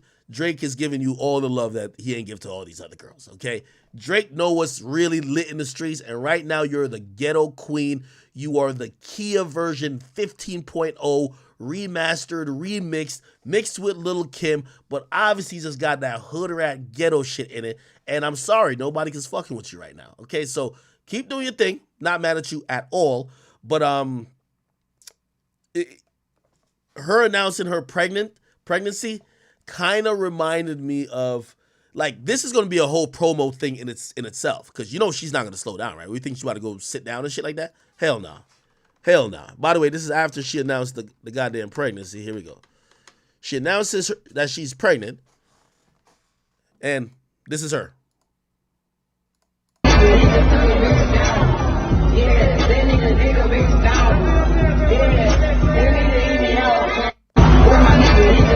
Yeah, come on now. That kid's on a 6ix9ine ride already, man. Listen, a Sexy Red, you got to think about the women who are the most lit in this culture right now. It's nobody of pristine and high morals or high values or people who are, you know, the epitome of what a lady or a wife or even a mother is. It's the Sexy Reds and Krishan Rocks of the world, right? You have Krishan Rock who's holding the baby like a football, basically just neglecting and disregarding the baby's own personal health because she want to smoke weed and she want to drink Hennessy and smoke cigarettes while she's pregnant. Now she's wondering why the baby's suffering from some type of stuff. You get what I mean? Listen, these type of women, and I'm not saying, you know, but I love Sexy Red. Like, I really love Sexy Red. But, like, women like, you know, the Krishan Rocks and some of these ghetto stuff that we keep hyping up, they wouldn't give a fuck if they gave birth to a marsupial, my nigga. They don't give a fuck what's going on because that baby in the pregnancy is now the new promo game. You get what I mean? Being pregnant and being extremely ratchet while being pregnant. You get what I mean? Not being pregnant and actually treating this like an actual pregnancy. Being extremely ratchet during the pregnancy. And now I do deny that some people believe she released her own sexual sex tape for promo. I don't believe she did that. I actually believe that I don't believe she did that for promo. I actually believe that it was a dude who did it. But regardless, I think she realizes that, you know, this is a different era and age. Back in the day, a sex tape could have crippled somebody who was a music star, right? Like, remember, in other places it could help. But for a music star who, at least for all intents and purposes, have people focus on their music, it could cripple her or change the conversation to something else. But really, that sex tape was kind of more of on-brand type of behavior, on-brand material. So, again, her being pregnant, her twerking, dropping it on the floor while being pregnant is more of a, you know, it's more of a reaffirmance of what she's saying is how she's living. So this whole pregnancy is going to be a whole roller coaster ride. We're going to go through a whole ratchet roller coaster ride figuring out who the baby daddy is. She, like, knowing, again, if I'm her manager or if I'm in her team, because you got to keep her ghetto. I keep telling you, Sexy Red is only going to win if y'all don't clean her up. Look what CMG done did to Glorilla. They done try to put a bow on like, you can't put a bow on a cockroach. And I'm not calling Glorilla a cockroach at all, but I'm saying when you got a goddamn ratchet, if she pops off for ratchetivity, let that person be natural. There's nothing wrong with it. As soon as they start making her look too much like a star, they're like, all right, let's find the next ghetto queen. You feel me? Sexy Red, I think she's one level above. Even if you try to put a bow on it, it still look like what it is. You know what I mean? It's Sexy Red. So if I'm her team, I'll be like, yo, listen, you know what your next hit song gonna be? Figuring out which hood nigga is your baby daddy. You get what I mean? Have a song about figuring out who the baby daddy is. Again, for whatever reason, this type of music works. Listen to her song that's on Drake's album, which, by the way, remember I was talking about the whole Drake thing. The Heat song on Drake's album sounds like a Heat song. The Sexy Red song on Drake's album sounds like a Sexy Red song. That's another reason I was talking about Drake's album being very different. It wasn't an album that just sounds like a Drake album featuring these people. It felt like those people, they were their song on his album. Anyway, Daddy Logic, thank you for the 5. Pause on the name. He says she was pregnant in the sex tape. Yeah, she was, of course. Trucking for show. He says might be like the game lawsuit not responding. No, it looked like maybe there was some response there. I don't know. God's Cologne. Thank you for the 5. He says Jada is the new face of the City Girls movement. And Trucking for show says just wait for the name of the baby. It's going to be like some shit like Little Bugatti or something like that. By the way, salute to all my people, all my truckers that definitely watch me. Yo, I guess it's probably the best time to kind of like transition into this Will and Jada thing. It's been really depressing for me to watch this shit. It's at the point that I'm literally expecting Jada Pinkett Smith, because she is on a humiliation tour for Will Smith. It's like he may have done something to her that she feels she has to, in perpetuity, just emasculate him, just cut his balls off on a very public setting. It's like a public lashing, something that you would hear in a town square where people would be like, yo, listen, not only should you feel the pain of what I'm saying or what I've done, but everyone needs to be there to laugh at you while I do it. It's a really weird and odd situation with Jada, because even when Will seems to be, number one, taking a high road, taking a back seat, not saying anything. If you look what's going on right now, Will Smith he's literally, his life is I Am Legend. He's a lonely wolf out in the ocean, nobody around him. He's the only man in his story at this point. No friends, no nothing. You don't see him with a bunch of people. You just see him by himself. He has literally, his life is I Am Legend. He has to be bragging, which is some sort of cope about that he got his notification off, basically saying, hey, I'm unbothered. But the mere fact you have to point that out, he's seen this shit. I don't know what she got on this nigga. I really just don't know, because it's nothing about, you don't have to make it a tit for tat, but even responded. She brought your ass on the Red Table Talk to sit there and to listen to the fuck shit that she started that had nothing to do with you. Why at that point didn't she say, me and Will been separated since blah, blah, blah, blah, blah, blah. She ain't say none of that bullshit. She wanted to embarrass this nigga Will Smith. She continues to do so. Will Smith, again, he's in his own movie right now. It's I Am Legend, except it's a real life edition, because look at this shit. Fun fact about me. I can take a nap almost anywhere.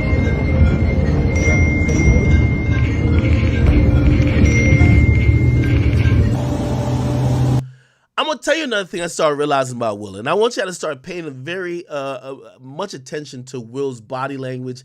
Body language matters so much with somebody like Will who doesn't speak. We're all humans, and at some point people get to a breaking point where they spill their true emotions. We have never heard Will really speak about this.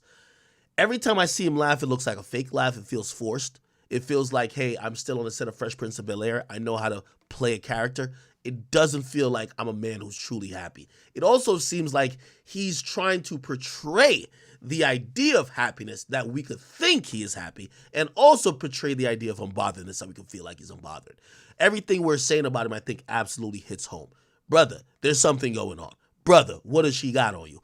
Brother, what is your side of this? And by the way, maybe it's just something as like, yo, hey, listen, I fucked up a lot. I cheated on her like 1,000,000 times, and then she fell out of love with me, but we stayed for the kids and blah, blah. And this is her still getting her get back by giving her truth in this and third. Shit, I used to fuck all the little white supermodels back in the day, like during all my runs in the movies and shit. Fine. So I'm just letting her have her shit right now. But whatever. But we don't get nothing from it. He just seems like a beaten down, battered down soul. The smiles look fake. And one of the things I started realizing about Will as I've been watching him is that is there's something about his eyes. And if you watch Will for over 20 years, which I think we all have, like this is a guy who's been on the big screen or the TV screen for so long, you'll realize there's something about his eyes. He always looked like you remember how he looked on the set of the Red Table Talk, and that facial expression was so, it felt like it said so much about what was going on.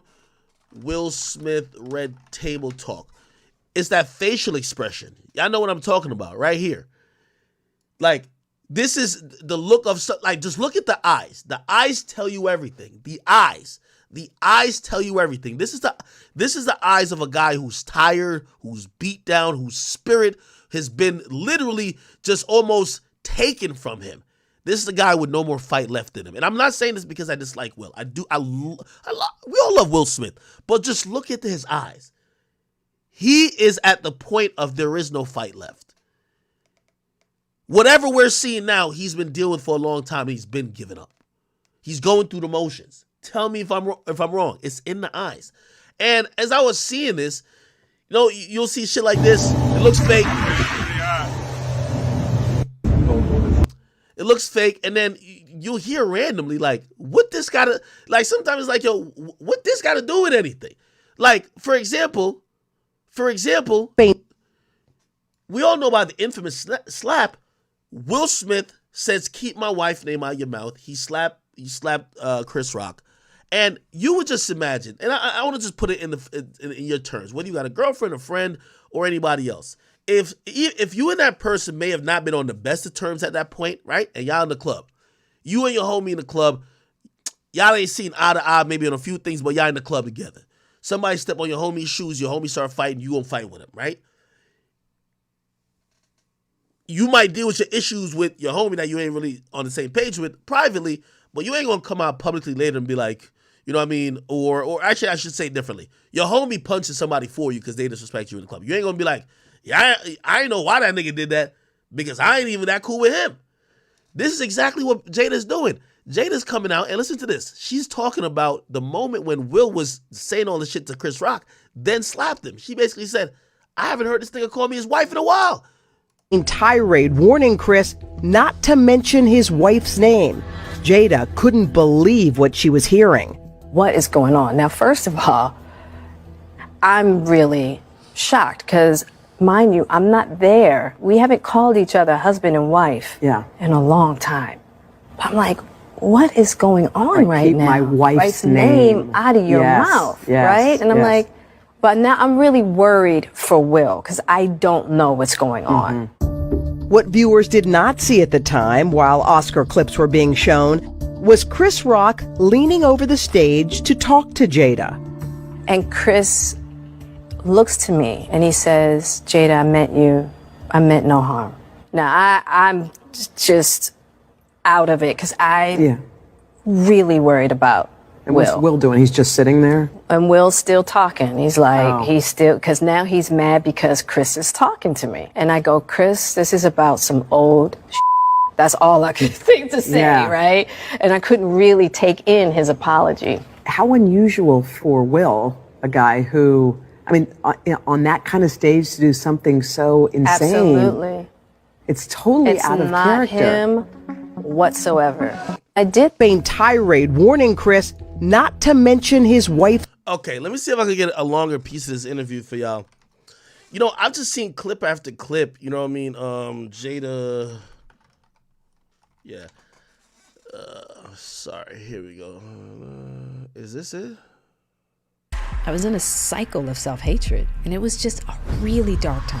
I want out, and I knew I had to make it. Okay, now this is her talking about Tupac. I'm gonna keep it a bean with you.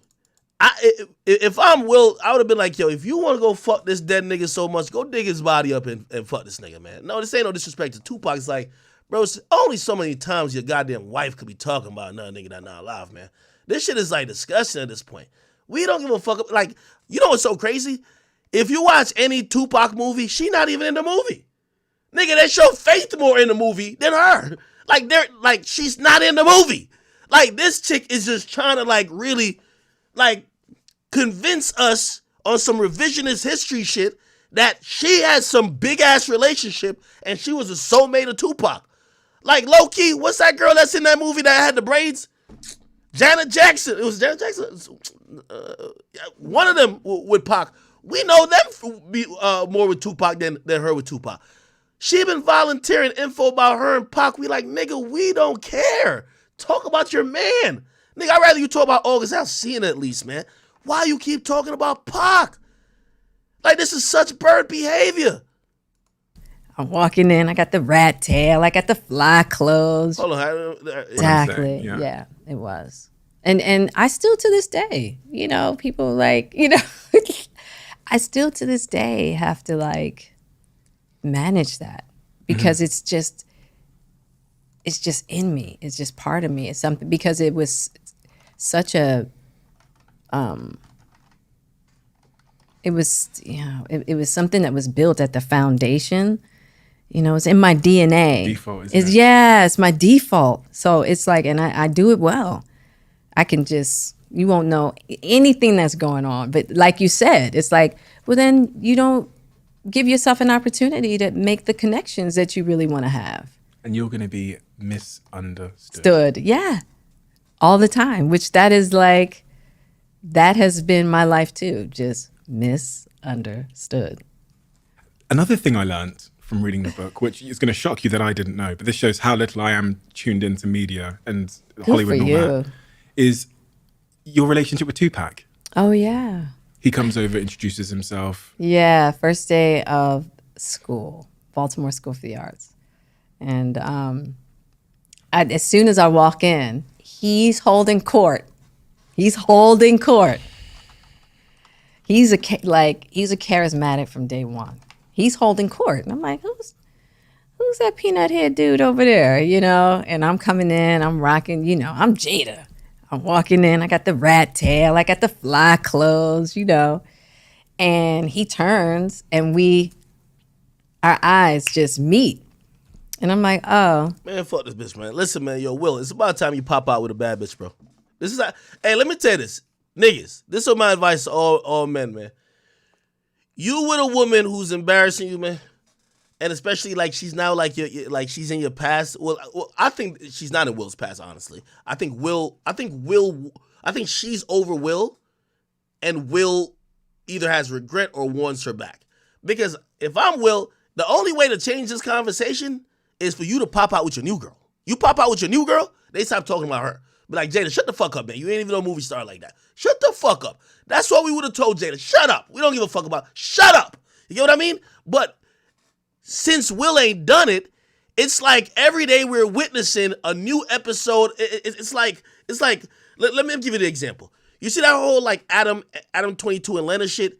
I know Lena, no disrespect to her. She running around probably thinking that, yo, I'm the shit because, I went viral with this Jason Love dude. Nobody gives a fuck if you fuck a black dude, shorty.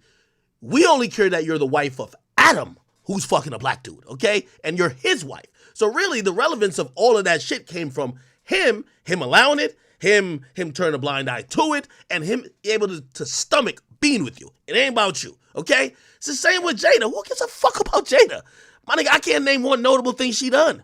Wasn't she like one of the Matrix movies, just bald-headed, just doing a bunch of nothing?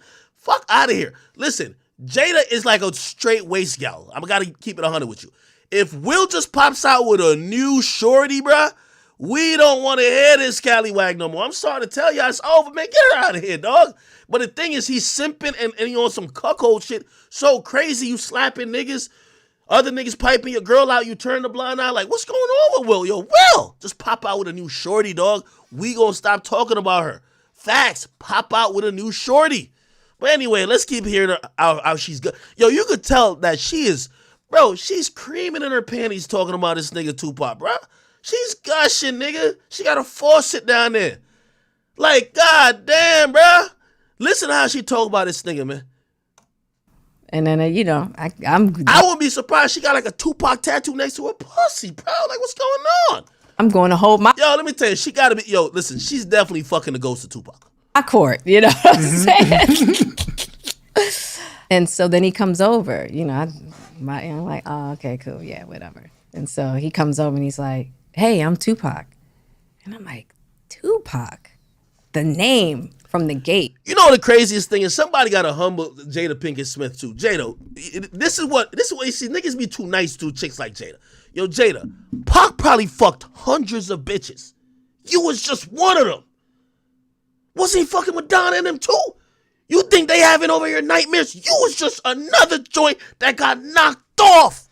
That's it. Stop thinking you like some extra special da-da-da-da. No. The nigga wrote you a couple letters because he was locked up. The nigga was on some Shakespeare, Romeo and Juliet shit with you. He was locked up. He had to write letters. Like, the fuck is you talking about? You know what I mean? Oh, he wrote me a few letters. I have them saved in a safe and Will better not go. What the fuck? was writing fans letters back. The nigga was locked up and bored. This is what happened, man. She gassed up like, Pac was knocking everything off, man. I don't know why she thinks she that special.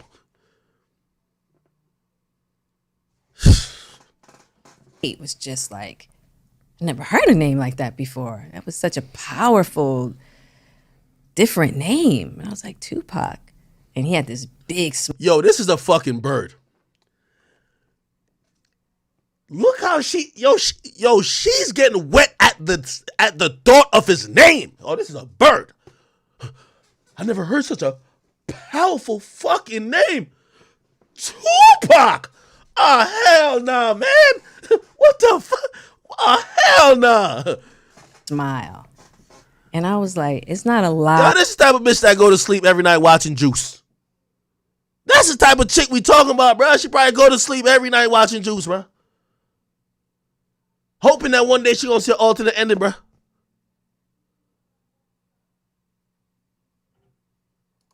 A lot of people that have that kind of like charisma and courage to just walk up on me on just like, I'm Tupac. You know what I mean? You need to know. What you mean the type of yo, you a basic joint to Pac at that time. He's slaying everything alive.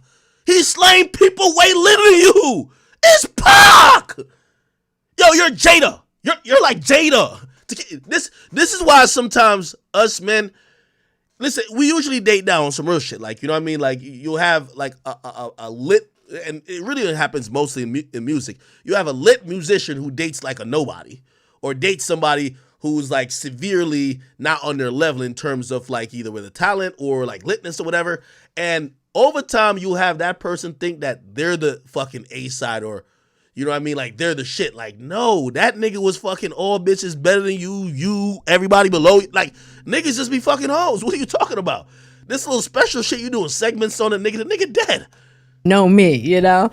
And from right from there, inseparable. We became the best of friends from that moment on. We just connected. It was as if we already knew each other. It's crazy. People will find nobody checking her. That's the problem. It's not like y'all already knew each other. Yeah, you already knew you wanted to fuck. That's it. Like, yo, come on, talk about like Pac knew. Bro, get out of here, man.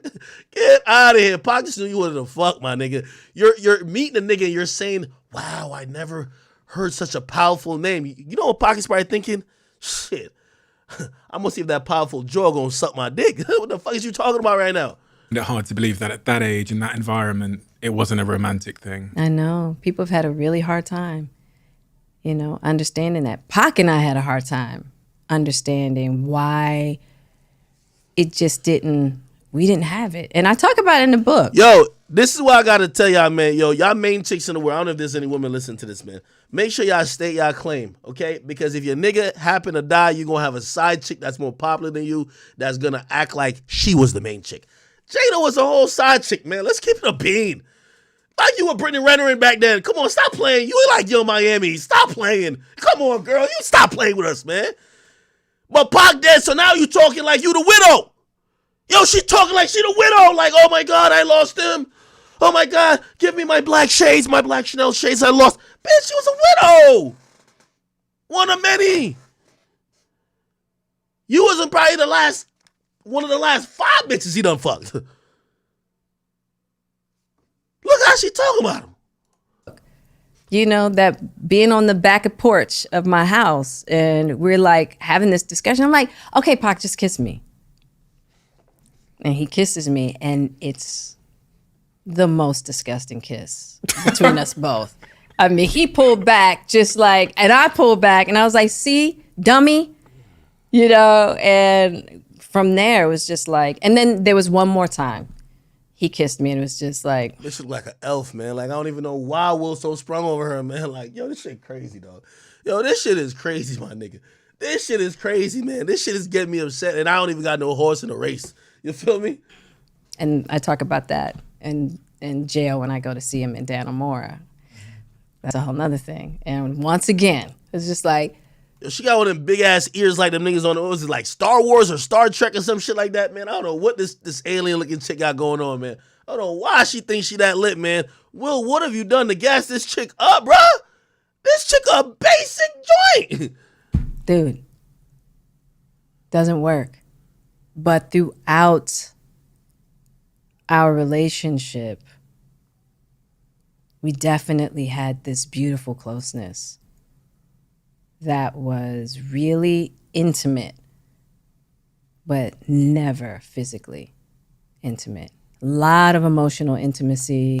I know you ain't talking about a nigga 20 years later when you're saying you ain't fucked him. Okay, this is mental illness right here. This is some mental illness shit. A lot of intellectual intimacy. You know what she pretty much telling us, right? She wished she had fucked him. She's like, damn, we didn't fuck, but I wish we had fucked. So she's using these other little weird ass words. You know what I mean? We had intellectual intimacy. Bitch, that's called flirting. That's just called sexting. See. First of all, why is she even smiling like this? Y'all ain't gonna lie, man. We just knew how to reach each other in ways that was very difficult. We knew how to get around each other's walls. This is what I hate about this. I don't mind her speaking for her experience, but she's now putting her experience on Pac. Like, she's saying this is, like, she's going to make it feel like she was that one of one person for Pac because Pac ain't here to say, bitch, you was just one of the rest. You was just one of the joints on the roster. You was just one of the actresses I was slanging cock to. But because he's dead and he can't really tell us this, she's going to make it seem like, and we know Pac was running through the host, she's going to make it seem like they have such a unique connection, and the same thing that Pac means for her, she meant for Pac. And we didn't get offended when we would fall into our defaults of defense, which could be pretty fierce between the two of us. He was quite a powerhouse, and so was I. We could be very challenging when we got riled up. So arguments, we were very passionate, but because we were one and the same in that way, we kind of understood that language. Like, oh, this joke is, you know what I mean? So we didn't get offended a lot until one particular time, which comes later in the book. Yeah, I'm gonna be honest with you, man. We gotta check Jada Pinkett Smith brain for CTE too, man. She sounded like the way she talking about Tupac, she must be into some necrophilia shit, man. If you don't know what that is, man, that's a sick infatuation with possibly having sex with a goddamn dead person, bro. Like, she's doing too much here. Yeah, when you come from the same place, so you know the origin. Now, yo, here's the thing. We can't even play all of this. By the way, go watch Homie's interview. His name is Diary of the CEO, all right? If you want to watch this whole malarkey right here. And no disrespect to him. I'm just can't stand this chick.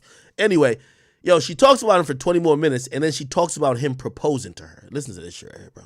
And I went to go see him in Rikers, and Rikers is actually... that's a really... Dannemora might be where they put terrorists.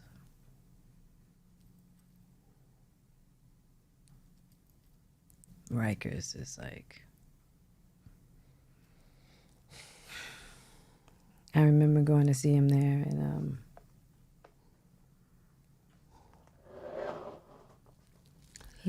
yo, if you ever needed to realize that Jada ain't shit, Jada is like 60, writing a book about her life, and half of the book and the most interesting topic is Tupac. Let me say it one more time. If you ever wanted to realize that her career wasn't shit, and she ain't shit, she's married, she got kids, she's probably had a million experiences that she could have put in a book. And the only interesting thing that everybody keeps talking about with her is Tupac and how much she don't love Will. Bitch, you ain't had nothing going on then. You ain't had shit going on. You just had a life about nothing. Yo, let me further crystallize this. Now, I ain't even going to click off this page. We got to keep Will Smith's face right there.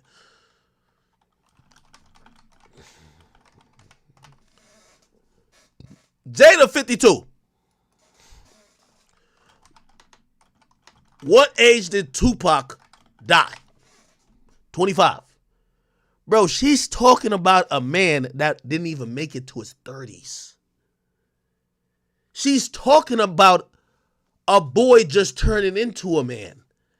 And she's a grown-ass, damn near past cougar granny that is still gushing over her childhood love or her young adolescence or motherfucking early 20s love with the guy who never made it past 25. He was a young man, still learning himself, still learning the world. He was a brilliant guy, of course. But just like I would imagine she has gotten smarter and whatever, you tell me you have never met nobody else on a romantic level that you could at least talk about like how you keep talking about Pac every fucking day? What is going on?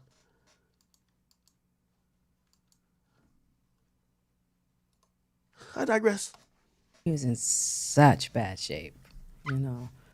And Rikers,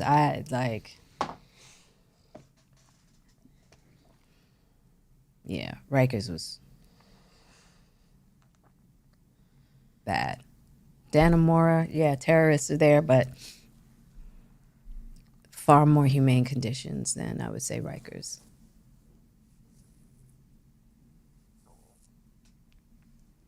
It feels like the emotion is still right on the surface with you when you think back to these moments in your life. Oh yeah. It feels like I just came back from seeing Pac at Rikers and I had to leave him there. What? Yo, bitch, I was 30 years ago. Yo, this is crazy, dog. She said it feels like I just came back. It's been 30 fucking years. It's been 30 years.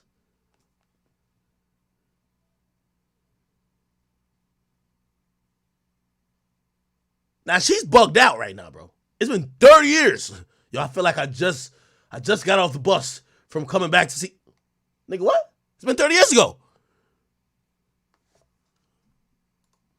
It's just like yesterday. But I'm also in a very raw place in my life right now as I'm thawing out, as I'm dismantling my defenses. You know, I call it the thaw out. So I'm in a really raw place. Obviously, Pac he gets out of jail and 6ix9ine. I mean, talking about timing, I think it was like a week ago or 2 weeks ago that someone's been convicted for Tupac's murder. A lot of emotions. Yeah. How did you feel when you heard about the conviction or that an arrest had been made? You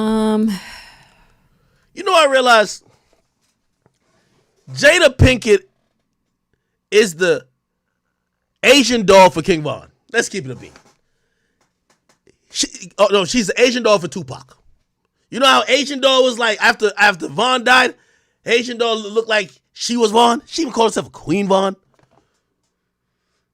I'm surprised Jada didn't rename herself to like 3Pac or some shit like that. Like, God damn it. That's the Asian doll. That's Pac's Asian doll. Jada. Jesus Christ, man. I was like, I was glad that an arrest had been made. This was someone who we had known had been in the car. He had done some street interviews about it, you know. And I was just hoping, I was like, well, I hope they're bringing him in because we're going to get some other questions answered. Like what? So, you know, my hope is that we'll get more questions answered. In the book, you question... Yeah, that was her way of saying she wanted Diddy to go to jail. I ain't gonna hold you. She's saying, Diddy, you kill my man, you going to jail. That's what she pretty much said. I'm gonna keep it a beat. Like, I'm gonna just translate. Them other questions she talking about, yo, the way she loved Pac, she want anybody associated with that murder to go down. Yeah, Diddy, she wants you to go to jail, bro. No cap. But then you confirm that Tupac knew how you felt about him when he passed away because you and him hadn't been speaking. No. And I think there's a really important lesson in this for. That's the equivalent. You're going to hear some bullshit. This is the equivalent of when Asian Doll said King Von told her to go get the old block chains back. And they're like, wait, how did he tell you he was dead?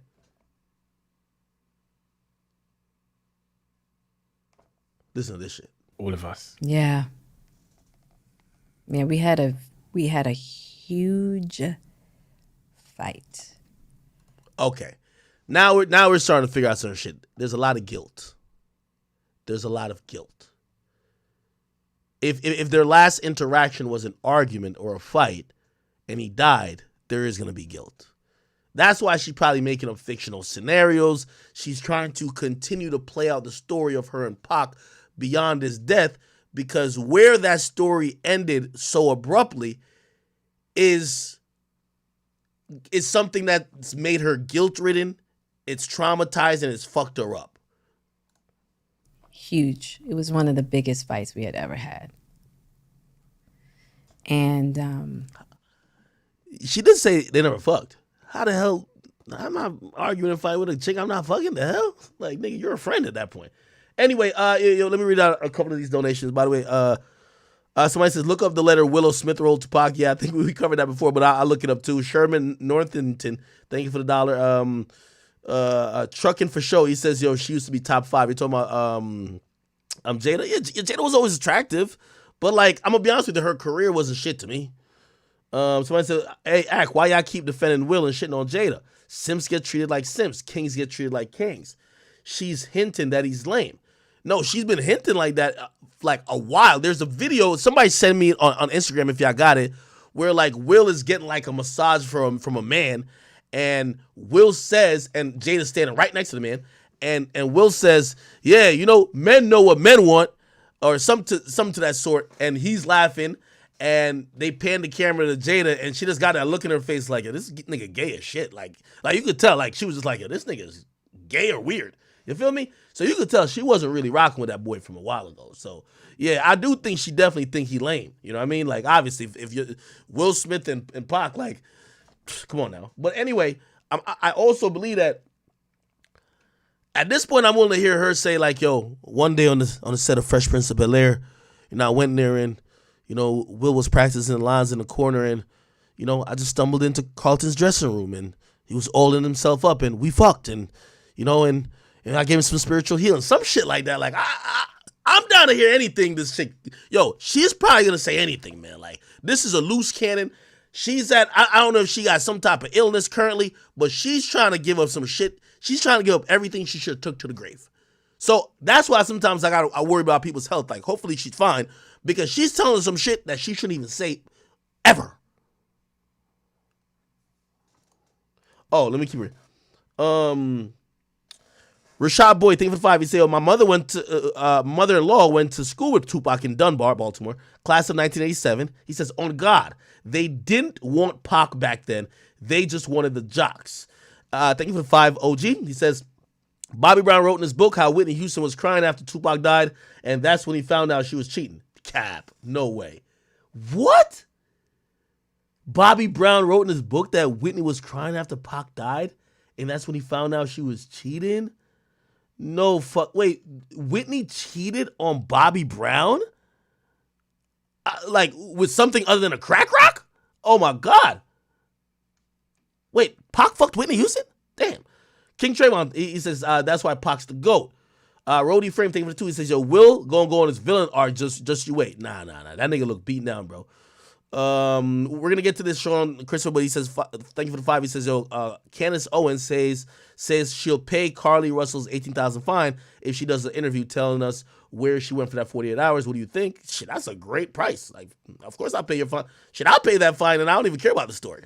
Yeah, I'll pay you a little $18,000 fine if you're gonna give me a story that is gonna probably make me $100,000. Like, that's gonna make Candace Owens at least $100,000. That's a good business move, right? God's Cologne, thank you for the 5. It says Jada is the new face of the City Girl movement. Shit, I guess so, brother. Shy Money, thank you for the 5. He says, at this point, she needs to what? She needs to drop Smith from her name. Yeah, I mean, it looks like she's saying that if she didn't promise him back in the day that she would never get divorced, she would have been divorced. You get what I mean? Somebody said, get on G Herbo, funny Marco interview that went left. Okay, I'm going to look at it in a second. Robert Illis, you didn't send a message, but thank you for the 22 pounds.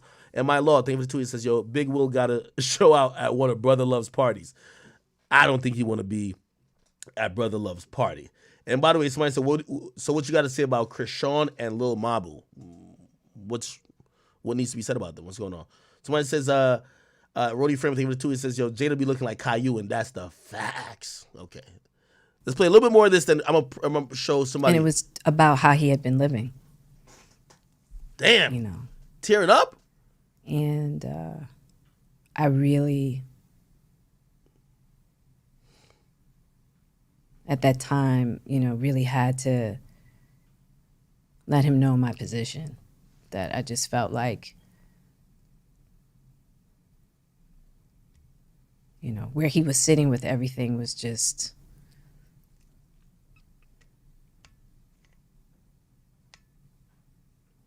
it wasn't going to end up well. Right? And we had. Yo, Jada, I really don't give a fuck about what you say, man. Just line and line and line. You need to go see a fucking therapist, man. That's what you goddamn need.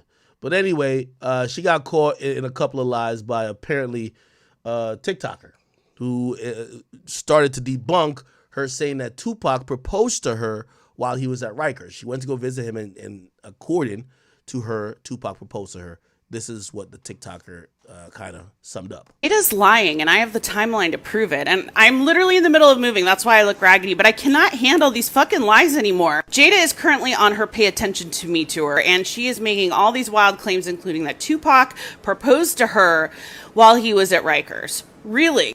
The math isn't mathing, so let's take a look. Tupac was convicted of sexual assault charges on February 8th, 1995. From there, he was sent to Rikers Prison, only to be transferred less than a month later to Clinton Correctional Facility. And she specifically said she went to see him. This was not on the phone. Book when I go to see him in Rikers, probably one of the more painful parts. Seeing him there, the condition that he was in, and having to leave him there. Cool. So prior to going into Rikers, Tupac already had a girlfriend named Keisha. He proposed to Keisha, her words, in a September 2011 interview. He proposed to Keisha before he even went into prison. They were already engaged.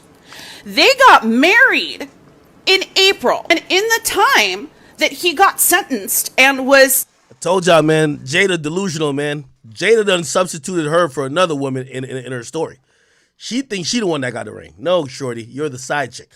Taken to prison, Keisha actually moved closer to be by him and be by the prison and saw him on a near daily basis. When he asked me to get married, he was at Rikers. So you're telling me that in the 3 to 4 week window that he was at Rikers engaged to another woman who had moved closer to the prison and was there almost every day, Tupac proposed to Jada. But hey, Jess, you might be saying to yourself, Tupac wasn't known to be a one-woman man. He was no angel. Fair enough. Let's see where Jada was during February of 1995, which was, as we've already established, the only time she would have been able to see Tupac at Rikers since he was only there for less than a month. You see, Jada had already met Will Smith in 1994 on the set of Fresh Prince of Bel-Air, but Will Smith was married, and so nothing happened between them.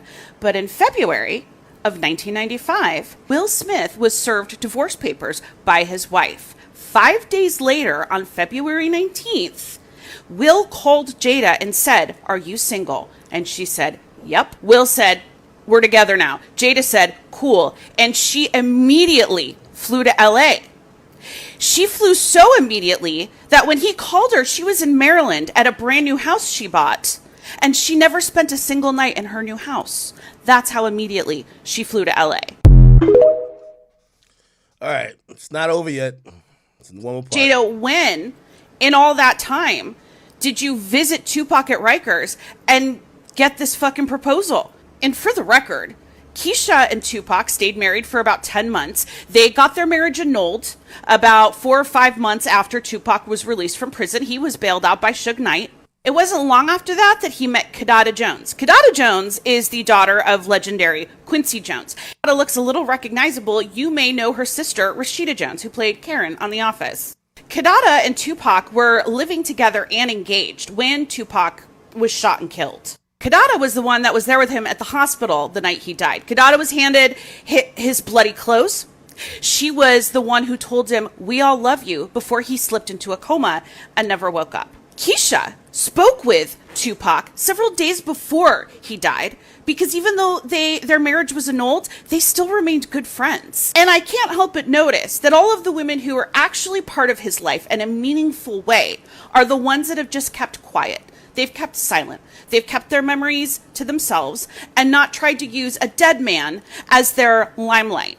And the person who's squawking about him the most is making claims that can't even be verified and don't make sense from the perspective of a verifiable timeline. I see why we love you.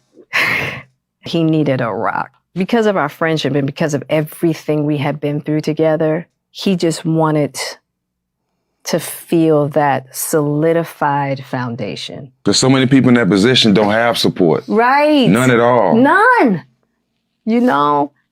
And he got the best. He did get the best, but not from Jada, because per Will Smith's own words, that him and Jada were pretty much humping all over the world. They were traveling constantly from the first 3 months they were together, all over the world. So Tupac did get some great support, I imagine, from his wife, who moved closer to be with him and visited him every day.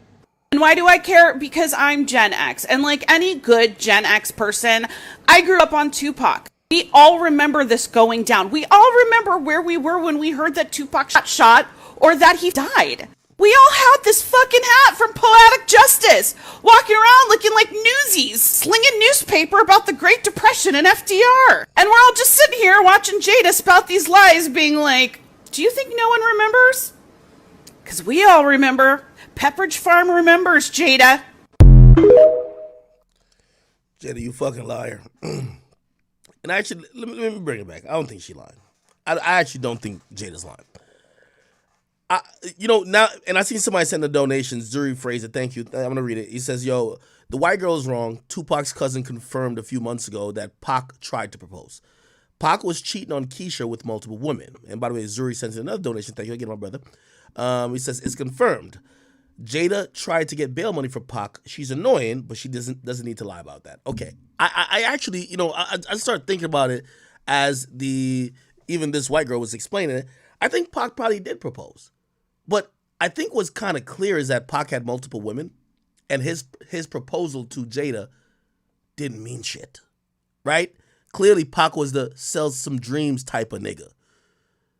When you're locked up, you want women to probably be loyal to you. Probably the best way to try to get them to be loyal to you when you're in a place that you can't help is overcommit.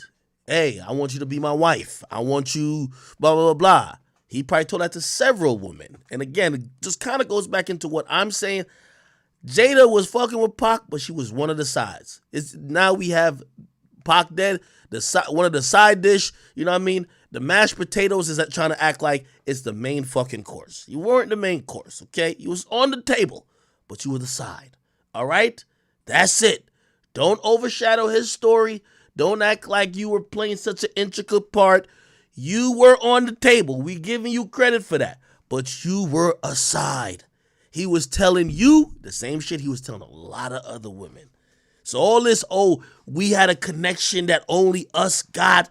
You speak for yourself, because he was telling a lot of girls the same shit. So again, I think that's probably the only thing this is a takeaway from me about this whole thing with Jada. Now, she probably ain't lying about the proposal shit. Like I'm kind of with you, Zuri. Luca Brasi, thank you for the 2. He says, "Yo, Kidada Jones was at the Vibe party in 1997." Okay, all right, cool. Pretty much, I think I'm kind of almost jaded out at this point. Yo, she did this whole interview. Does she even talk about Will? Bro, she talked about her relationship with Tupac for 40 minutes. I still don't even see nothing about Will in these balanced relationships, complexities of the. Here we go. I often say to people, if I was a fly on the wall, but if I was a fly inside the walls. Yeah. What was going through your mind? 39 years old, about to turn 40. Oh, I was in a very, very dark place. Very dark place. Just, I remember the line I read where you said, if I got to 4 p.m. every day. I was like, I made it. I made it. And even that was like so hard. I mean, you know, I was talking to my mother this morning because she just read the book, and she said, I can't believe you didn't talk about how you woke up every day crying. Really? Yeah. And I was like, you know, Mom, like, Big Sur, I knew exactly the route to drive. And it's this really narrow route. And sometimes it gets really, and I was just wired in a way that just. What was the truth? If that's how you felt, what was, in hindsight now, what do you know to be the truth of that emotion and that state of your life, 39, 40 years old? What was actually going on? That I really feel like that sometimes when we get into these states of introduce me, his friend. Yo, this bitch seemed like she got more problems than anybody else, man. How the fuck she got a red table talk? Look like she need therapy. She going through a motherfucking lot. His father did. Chapter 20 of the book, you titled Surrender. Yeah. Surrender is an interesting word. Why is surrender so important in your journey? You have to surrender everything you think you are and everything you think you know. I've spoken to a lot of people that have done Alcoholics Anonymous, and they talk about the importance of surrender. Yeah. It's like surrendering, you know, for me, also surrendering to a higher power. And that's a constant. That's every day. I have to remind myself and deepen my surrender to a power far greater than myself. I wasn't ready for the world to know that we weren't together and that we were living separate lives. And this is her talking about. I just took it because I just wanted to stop. I just wanted to end. Oh, she's talking about what? If I didn't put that out, I wouldn't have seen that next place of healing that I needed. Because I can take so much like discomfort. It wasn't until I saw how the people around me were affected. I mean, my mother, my kids, my friends, people like. Will? Yo, she don't give a fuck about that nigga, man. They were like, how could you do this? And I was like, well, I just wanted to end everything, you know. Will wasn't ready for the world to know that we weren't together and that we were living separate lives. And I just took it because I just wanted to stop. I just wanted to end. People were like, no. My mother was like, what are you? She was like, you need to get your ass in therapy. Yeah, I think we can click off of that, man. This chick is nuts. She did do an interview with, I think it was like All the Smoke or something like that. God damn, she's doing mad interviews talking about this thing. We're closer in such an authentic way. Or Will Smith said in an email kind of woke him up. She'd lived the life more on the edge than he had realized, and that she is more resilient, clever, and compassionate than he'd understood. And this is the quote. When you've been with someone for more than half your life, he wrote, a sort of an emotional blindness sets in, and all you can do, and you can all too easily lose your sensitivity to their hidden nuances and subtle beauties. And so we had to go our separate ways to really look at ourselves and see the blocks that we had in order to find a way back. One part that was very sensitive with you, and it was very touching to me that you'd gone through it, but you talked about the idea that you were maybe going to kill yourself. Yeah. That you felt like you were not. Told you this chick was nuts. Everybody. Yeah. And I want to be very clear about that. You have to really there's no finding another great love. And I think that's the. It can't be this perfect, idealized husband. Yes, of course. I have to be able to accept him for the human that he is. He accepts me for the human that I am, and we want to love each other there. Okay, so you might like live in the same house and have the same. Yeah. Okay. Well, that's the only part. That's the only part in the special that I felt like got lost. Well, guess what? It up. is found. We found it today. We found it today. Jada, thank you so much. I really appreciate your time. You guys check out the. We're back with Jada Pinkett Smith. All right. Played a slave, and a lot of stuff came up for him. There, you know, I didn't. Yeah. Right. Everyone else. Right. And then interviewing all the winners as they. Oh, did he and Chris decide to do this bit together? And then he goes up, and the whole thing happens, and it looked like Chris slipped the shot, and so I was like, oh, this is definitely a bit, because I've seen Will. It wasn't a great bit. It wasn't really a great bit. Right, exactly. Yeah. But I've seen Will knock out professional fighters. Sure. Will is a heavy hitter. Yeah, right. Right? And so Chris was still standing. There was no blood. There was no swelling, what have you. And I was like, oh, this is a bit. This is a strange bit, but okay. Right. He turns around and he comes back. As he's coming back, I'm going, something's off. Something's not right. He sits down. And I just look at him, I'm like, are you okay? And it continues to go. And it wasn't until his publicist came out and said, you know, Chris has left the building, he's not gonna press charges. And I said, well, what would he press charges for? And she said, well, we'll hit him. And I was like, you hit Chris?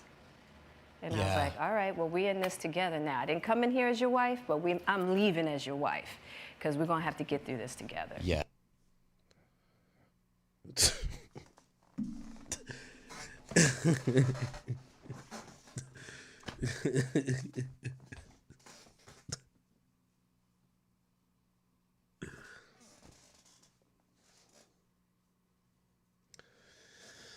Zuri says, I love Will, but he's not a victim. We've been calling him a great actor who's probably a geek in real life. We've been defending him, yet he probably was co-signing this mess. Rashad Boyd, thank you for the 5. It says, Jada did not appreciate Pac until he got more famous than Will, then died.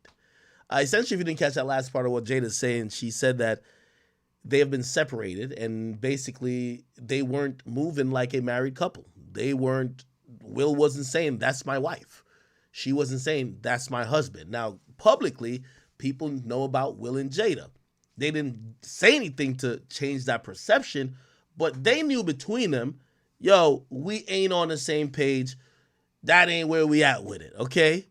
Which, I guess maybe because, I don't know if they were victims of people thinking they're a perfect relationship, like they had a perfect relationship, because people are like, they want that Will and Jada shit. Like, people made it like they were like a perfect relationship. And in the Hollywood world, it definitely could help when they're married and they seem to have a perfect relationship. So maybe as they kind of grew apart, they still didn't say nothing publicly or put out a statement that they could keep that facade. However, shit goes left when August Alsina now basically puts out that he's fucking the dude's wife. Now, y'all never said y'all were taking a break. Now all these things start to unravel. I don't know. Maybe that's what it is, but Jada's a weirdo to me, man. I don't know. Anyway. This shit is fucking crazy, dog.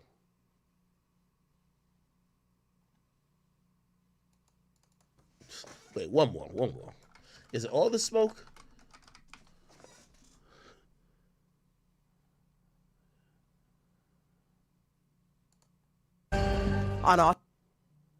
Still talking. He's like, he's still, because now he's mad because Chris is talking to me. And I go, Chris, this is about some old shit. That's all I could think to say, right? And I couldn't really take in his apology. How unusual for Will, a guy who, on that kind of stage to do something so insane. Absolutely. It's totally out of character. It's not him whatsoever. And to Jada's surprise, she was also blamed. You became the bad guy. Look what Jada made him do. Jada rolled her eyes, and look what he did. He ran up there and hit Chris. Yeah. Poor Will. That's what the narrative became. Yeah. She says that's because 2 years earlier, Jada discussed what she called an entanglement on her show, Red Table Talk. My honest opinion about that is that narrative had more to do with the false narrative that I helped to create on the Red Table. So poor Will because of the adulterous wife. Yeah. Who forced him to go to the table and sit there, you know what I mean? And now look at what she's done. She has the power with an eye roll to make him go up and slap somebody on stage. So that was from her point of view, and she says that there was bad blood. All right. This is evil. All right, let's keep it moving. Checking in. Man, they got DJ Envy sitting under hot water, gang. I ain't even gonna hold you. They got this thing on the news every day. They're investigating him. Yeah, my prayers is with Envy. Envy said he ain't scammed nobody. They scammed him. So listen, I don't know what's going on, but this was some new shit that popped up. About investors who say that they were conned by his business partner. Investigative reporter Sarah Wallace broke the story last night and joins us with the new details. My attorneys don't want me to speak, but I think there's things that I need to clear up a little bit. I think you should listen to your attorney. Up until today, DJ Envy has never publicly addressed the controversy surrounding his one-time business partner, Cesar Pena, on the celebrities syndicated show, The Breakfast Club. In fact, Envy has repeatedly promoted Pena's real estate seminars and investment opportunities. What up, y'all? It's DJ Envy, Flippin' NJ. Even as lawsuits began mounting by investors who claimed they were ripped off by Cesar for hundreds of thousands of dollars in a real estate venture involving distressed New Jersey properties, not a word from Envy on the air until the I-Team interviewed multiple alleged victims who say they bought in because of the reputation of the radio host. DJ Envy absolutely is equally to blame. He is on a major platform, which is not only in New York, but across the United States. Envy on his show now denying any involvement in Cesar's real estate deals. Now, Cesar, if he took money, I wasn't privy to it, nor did I even know. But for anybody to say I was involved, that's totally not true. And he's trying to do damage control. It was DJ Envy who personally introduced me to Cesar. Anthony Barone says he toured Paterson, New Jersey properties with Envy and Cesar, then invested $500,000 in a planned apartment project and another this was a lick. Holy. $300,000. I invested in Flip to Down, which was an online platform for fractional shares in buildings. DJ Envy is listed as the co-founder. I'm down $800,000. And you think he's responsible in some way? I think he's absolutely responsible. It's not true. Like, that's fake news. Like, those are fake stories. What was your reaction to DJ Envy's response? I was shocked, honestly, because I truly believe he knew Cesar was scamming people. Michael Ventura says he invested $200,000, his life savings, in a Paterson property. As with virtually everyone we spoke with, he also heard that Envy pitch. This is unfair. It's unfair.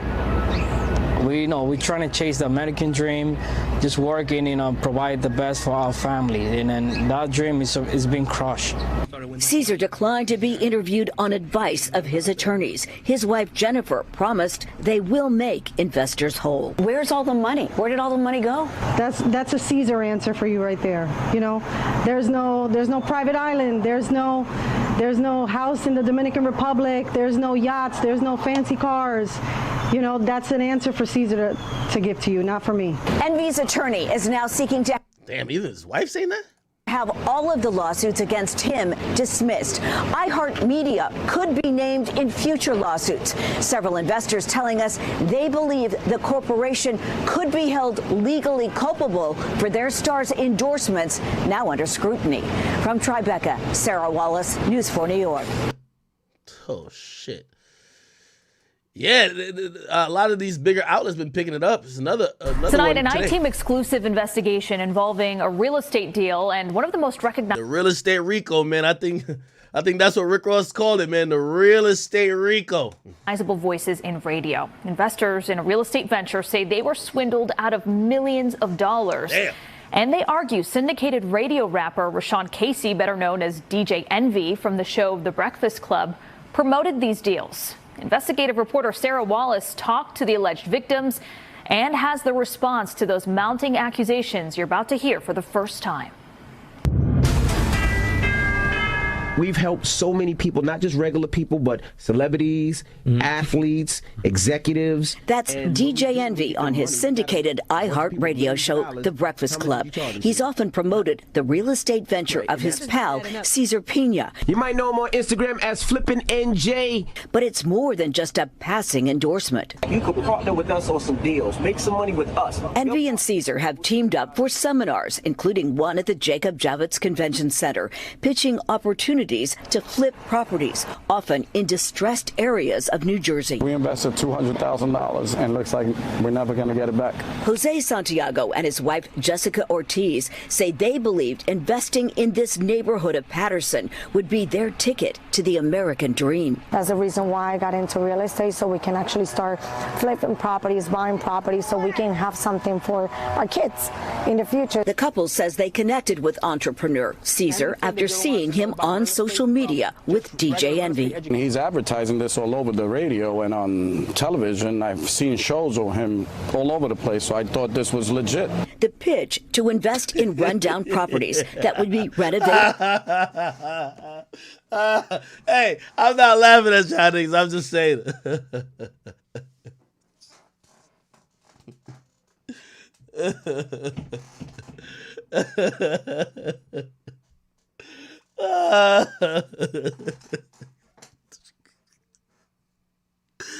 Yo, I hate to laugh at these motherfuckers because they lost a lot of money, man.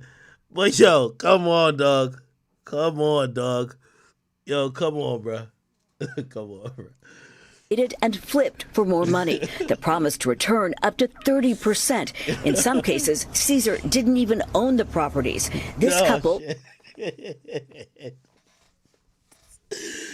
That nigga was selling the Brooklyn Bridge. Oh, shit. That nigga Cesar, he good. He good. Took out $200,000 in equity from their Florida home, promised that 30% return within 4 months. Then they say nothing. I'm paying the interest right now every month, and I have nothing. Well, at this point, we just want our money back. Nigel Chamblin says he was conned by Cesar into investing $235,000 in that same Patterson property, along with two others, $300,000 each for homes in Hawthorne and in Maplewood. $835,000 in total on all three houses. There were other people investing in the exact same properties. It was a scam. It was a lie.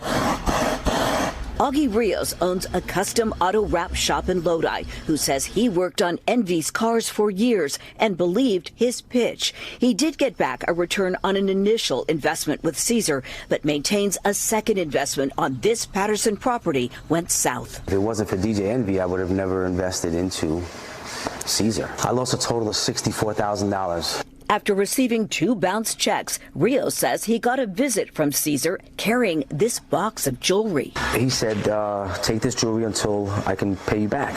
How much did he say this was worth? 15, 20 grand. Then there's record producer Anthony Martini, who invested in what he thought was a promising apartment project in Patterson. I lost $1 million. And you went in because of DJ Envy. Yeah, I did. I mean, you know, I'd known Envy for years. Martini's attorney has filed a lawsuit. It's some sort of Ponzi-like scheme where he's taking money from one investor to pay off other investors. You're looking at over $40 million invested with the Pinas in their companies. Breaking news. Now, I agree with y'all. I think, like, with all due respect to the people, listen, trust me, I have a heart. And I am sad that so many people got scammed. But y'all do deserve donkey today one time. I think Charlamagne should give all y'all niggas who believe that bullshit and gave up y'all hard-earned money, you know what I mean, to a nigga like Cesar Pina. You deserve donkey today at least one time. I'm sorry, bro. Here on Tony the Closer's Live. The complaint floodgates opened up when alleged victims started appearing on the social media platform of influencer Tony the Closer, a self-proclaimed real estate scam watchdog. I decided to make it where everybody would know the discussion.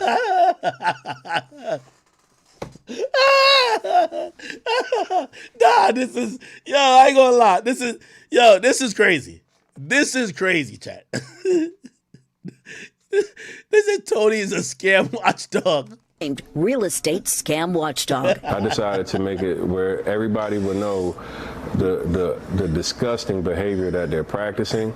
Dozens of lawsuits have now been filed against Caesar and his wife. Several also name Envy, who has sued Tony the Closer for defamation after also going on with him live. And there's nobody in here that could ever say Envy, they gave Envy $1. Envy, whose real name is Rashawn Casey, declined to talk to the I-Team, referring us to a powerful Manhattan real estate attorney. He says the radio personality lost $500,000 to the Piñas in an investment deal to transform this vacant school building in Patterson into rental units. He is a victim, just like the other alleged victims are in connection with the scam. Why? I agree. Envy's a victim too.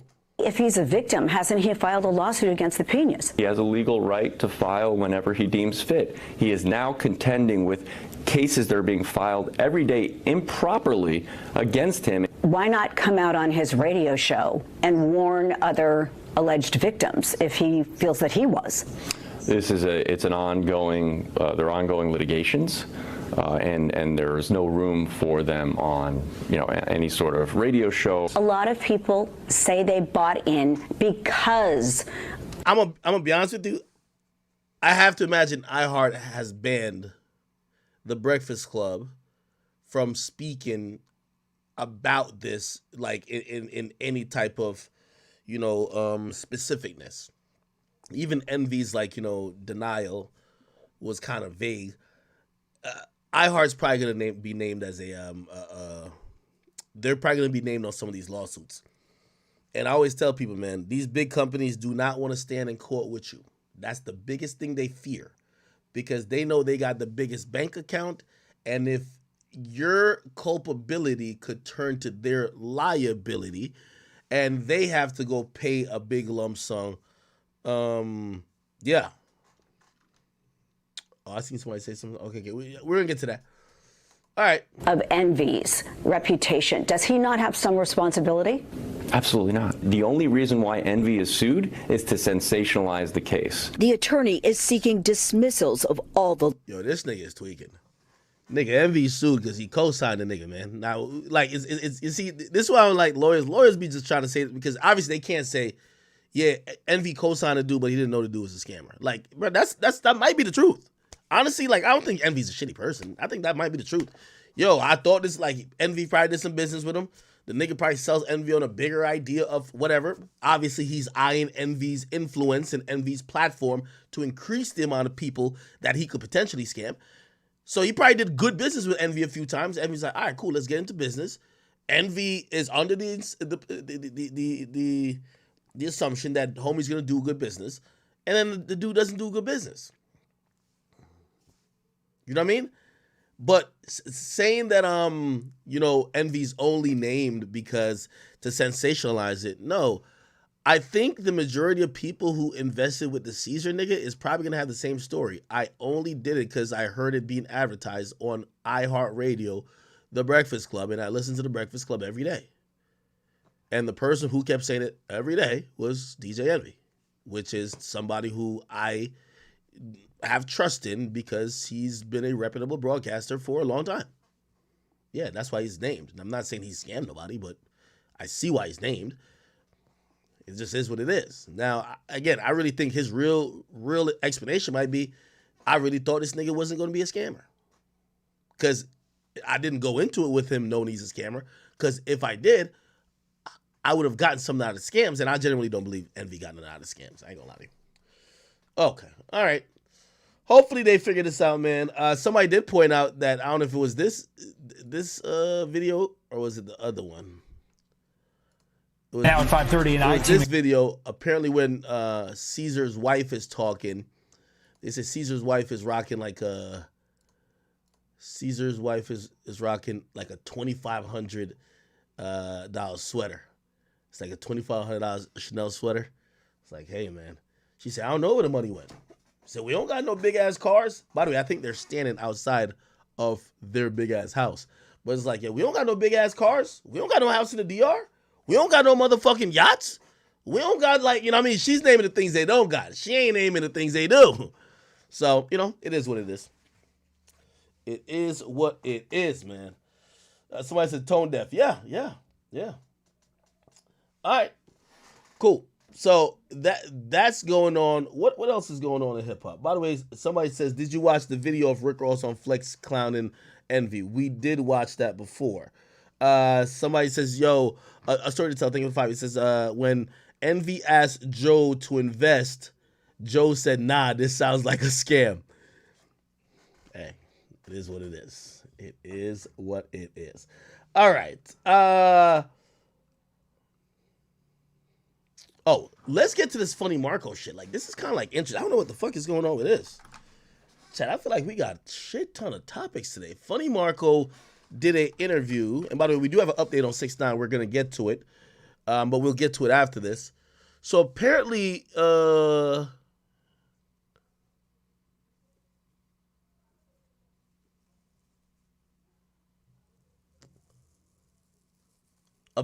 Funny Marco. Let me see. Could y'all give me the good clip? Let me see. It don't cost me nothing. It don't cost me nothing to do that. Is you a real nigga or not? Yeah, I'm definitely real. I don't think you are. I'm definitely real. I take the charge. Your son hates you. Yeah, I know. He really Nah, hates my you. son don't hate nobody. He pure. He just don't like you. Yeah. I don't like you either. Oh, shit. Your son hates you. He really Nah, hates my you. son don't hate nobody. Yeah. But nah, I ain't gonna lie. You can't My really son, the first time I ever heard my son say he hates somebody, I swear to God, he really said it on cap.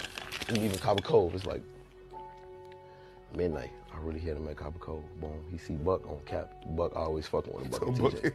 On cap, look, we riding past. I got the It don't cost me nothing. Wait, I'm trying to figure what's the big deal about this shit. Yes.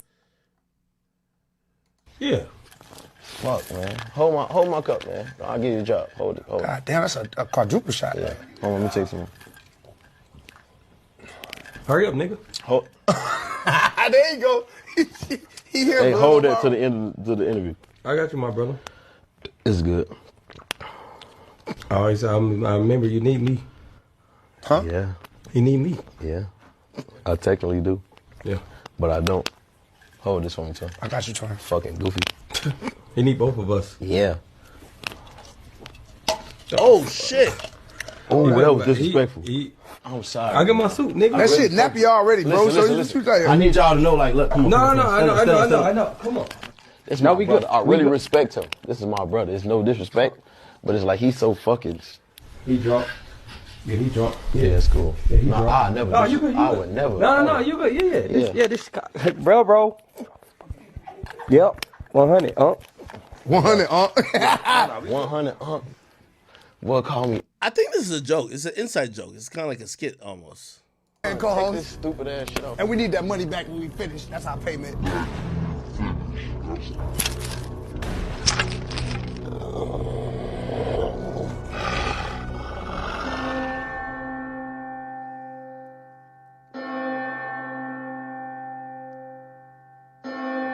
What's wrong though? You good? Yeah. Yeah, this. Hey, what age you at? Hold this. Your ass getting $200, boy. I got him. Never mind. Your stupid ass out of AJ Strong was you? Yeah. How's life? Life. Mm-hmm. This shit fun though. I ain't gonna lie. Yeah. Man, life fun as fuck right now. Amazing. So, this is dope. Y'all watch wrestling growing up, right? Watch what? Wrestling. Like Hulk smash. Like If you guys became the Undertaker, who'll be Undertaker? I would be Undertaker. He'd be Yeah, Kane. he'd be Undertaker. I'll be What Kane. makes him Undertaker? Cause he's fucked up. I'm fucked up, bro. He said that. I'm Kane cause it's like Chill. I'm just here. He Undertaker. I gotta be Kane. What the fuck else I'm gonna be? If he Undertaker, who else I'm gonna be, dumbass? I know. He really Nah, my hates son don't hate nobody. He pure. He just don't like. Who but? You hear me? Who but? Who but? Who but? Oh, you don't want to be buck. So shut the fuck up, dude. Yeah, bro. Just shut the fuck up and listen. You gonna come back in a minute, bro. We got you, bro. Don't trip. Look, don't care. He said, I hate that bitch. Walking off from Copper Cove, I spent the block. I said, but my son said, he hate you. He said, Daddy, I hate that bitch. He said, Daddy, I hate that bitch. On cap, that's what he said about Buck. Word. Boy. I hate that crazy. That nigga crazy. All right, we back on your show. I'm sorry. Come on. What's up, bro? Finish, fucking goofy. Nah, it's just like, Nah, it's a joke. It's a joke. like shit just be like, all right. All right. Yeah. Shit like what be like, all right. Just let it go. Yeah. Say it. Cause say what you want to say. What you want to say? Good. All right. I think they had something on the Shade Room about this. Let me see. And I see him write like some caption kind of addressing this because I think people were probably thinking this is serious. Funny Marco is the original what Bobby Althoff could have been and should have been. This is what he said about it. He said, I understand a lot of y'all mad about the interview. I was upset while it was going on, but I understand I got a job to do. And one thing about me, I respect people on my show. I didn't want to match the energy, so I took it. So it's the energy. It's so many L's I took on my journey. I wish I could show I don't hide anything. So I feel it was only right to put the episode out myself and just learn from the episode and move on. Thanks, or thank who support me. It's a mindset thing. Wait, I thought he was in on the joke. Wrestling growing up, right? Watch what? Wrestling. Like Hulk smash. Like If you guys became the Undertaker, who'll be Undertaker? I would be Undertaker. He'd be Yeah, Kane. he'd be Undertaker. I'll be What makes him Undertaker? Cause he's fucked up. I'm fucked, bro. He said that. I'm Kane cause it's like Chill. I'm just here. I'm gonna be honest though, with all due respect, and Marco's my guy. I think they came on your show, having watched your show, and thought they were gonna play their own character of the show, right? So their character was gonna be, oh, we don't give a fuck about you. Just like how sometimes Marco will play the character of, yo, yeah, I'm doing this interview, but I don't know nothing about you, or he'll act like he'll be almost playing a character, right? I think they came on playing a character because we've never seen G Herbo and or Southside act like this in any episode. So I gotta imagine they knew. Like, I ain't gonna lie, when I interviewed them, but they could be wrong. I don't think they were playing a character. Nudie and Baby Drill, I think they literally thought I was just gonna ask them like some police questions, like, yo, Baby Drill, did you kill that nigga that you're accused of? Like, you know what I mean? I think that's what he thought. That's why it was like a little awkward interview there. But I think these guys, I don't think they meant to come on there and really disrespect his manhood. I think they're thinking, hey, you do skit-like interviews. We're going to come on there and have fun. But our way of having fun is like, oh, we're the cool gangster dudes, and we're going to be saying you're the goofy type shit. You get what I mean? So I think they came on there playing because they've never acted like that on any interviews. Like, they're actually pretty polite. Like, I've interviewed G Herbo multiple times. Like, he's pretty polite. He's not like a goofy ass nigga. Like, he's a really, really polite dude, bro. I'm telling you. You get what I mean? I've never met Southside, but like, I've seen Southside's interviews. He's always like a cool dude. You get what I mean? So maybe they thought, yo, okay, we killing this shit because we're playing into what we think the show is. And at least from what he's saying in the caption, looked like Marco was just like, yeah, they kind of overdid it, but fuck it, I kind of just roll with it. All right. Let me see what else is popping, man. Chat, what else is popping out here? Put me on, man. What else is popping out of this bitch? 21 Savage gets his green card and switched up the hair. This nigga look like he's trying to audition for a scene in Top Boy. Like, what the hell? This nigga ditched them Atlanta, like, dreads and went to the UK braids. This is crazy. Nigga even had the Nike Tech on, too. This nigga look like, this is like a Central C fit. This is like 21C. Holy. All right, whatever. Somebody say he giving stud vibes. Yeah, kind of true. I ain't gonna lie. Kind of true. The GOAT 21 haircut is not him with long hair, though. Like, everybody know 21 Savage Vlad. This is Vlad. This is the GOAT 21 right here with this hairstyle. Right here. Right here. Like, almost like a fade on the side, high top, but kind of nappy. Like, that's 21's look. Like, the more he grew his hair, yeah, like this, right here. This is that 21 look. Anything else is, this is signature 21. Like, if 21, you know how when Uzi went back to the purple hair, niggas is like, oh shit, we finna get certain type of music. If 21 goes back to this haircut, you know he finna drop at least 50 bodies on his next project. This is the haircut right here. Right here. Right there. The more hair he grew, the more, I won't say woke, but like, you know, he was a little bit more self-conscious. Or like he made a little bit more, well, I guess that was growth. It's definitely growth. But Ignan 21 is this hairstyle right here. Ignan 21. And also, it's 21 with grills in his mouth. 100%. 100%. This right here is 21 mixed with J. Cole right here. This is 21 and J. Cole mixed right here.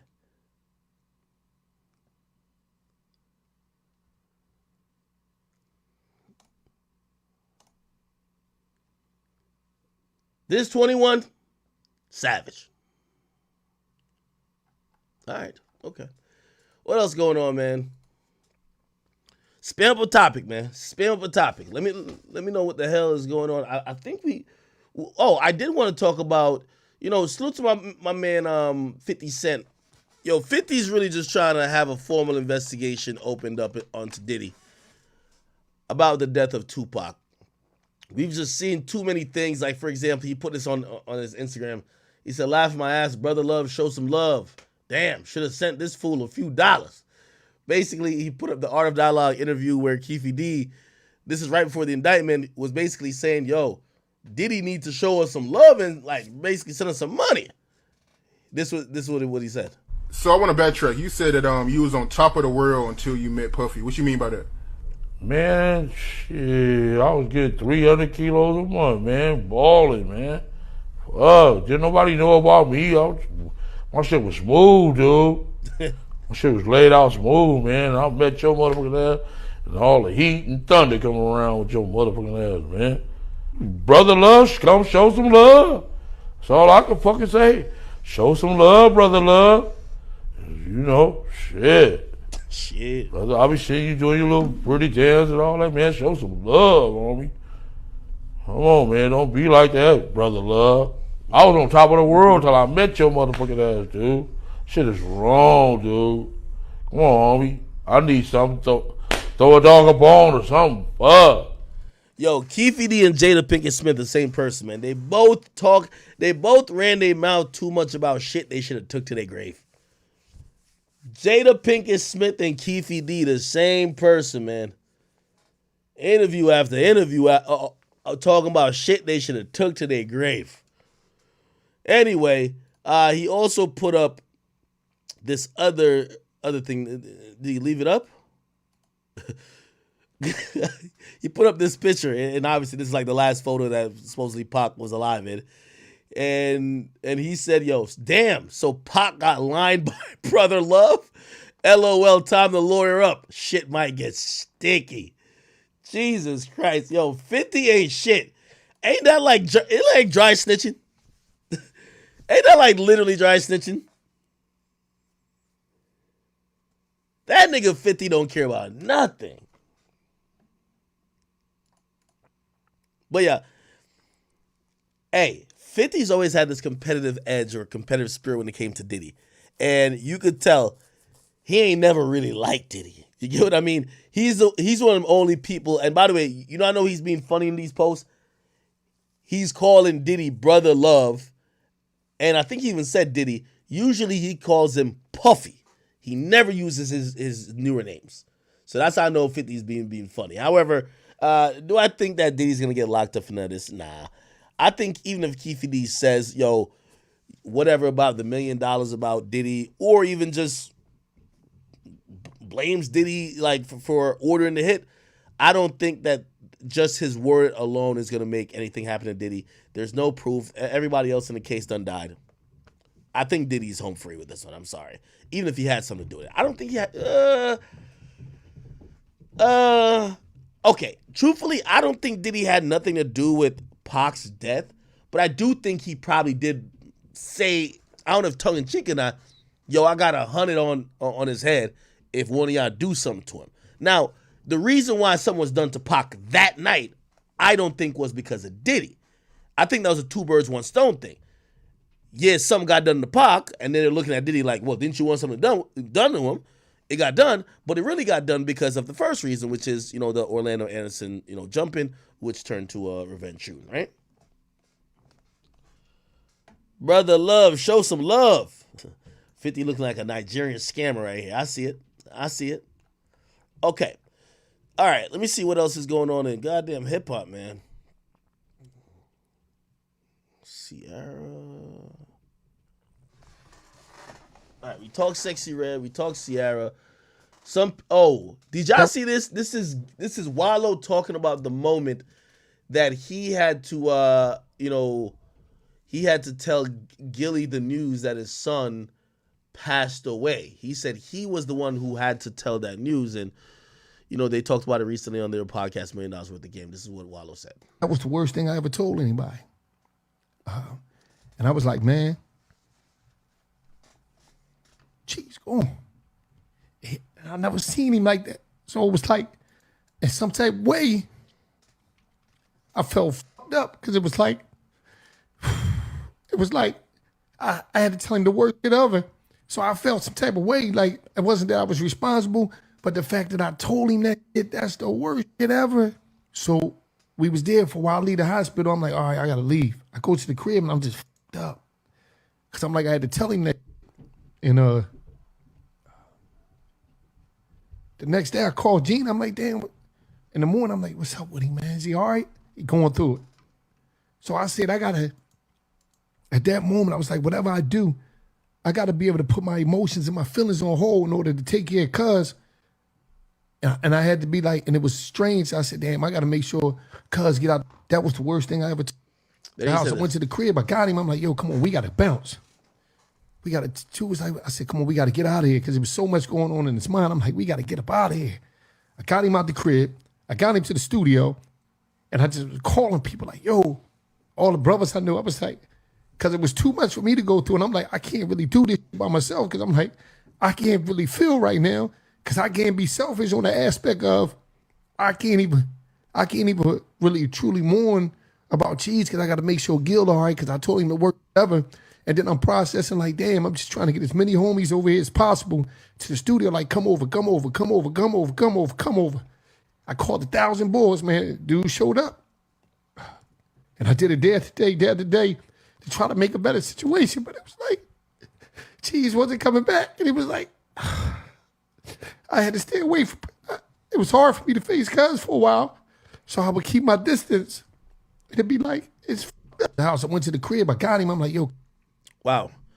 Very emotional and heartfelt, story. One that, after the passing of Gilly's son, I think people wanted him to speak on it immediately.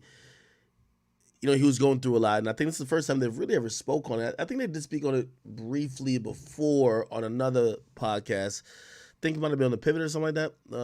But this was an emotional thing, man.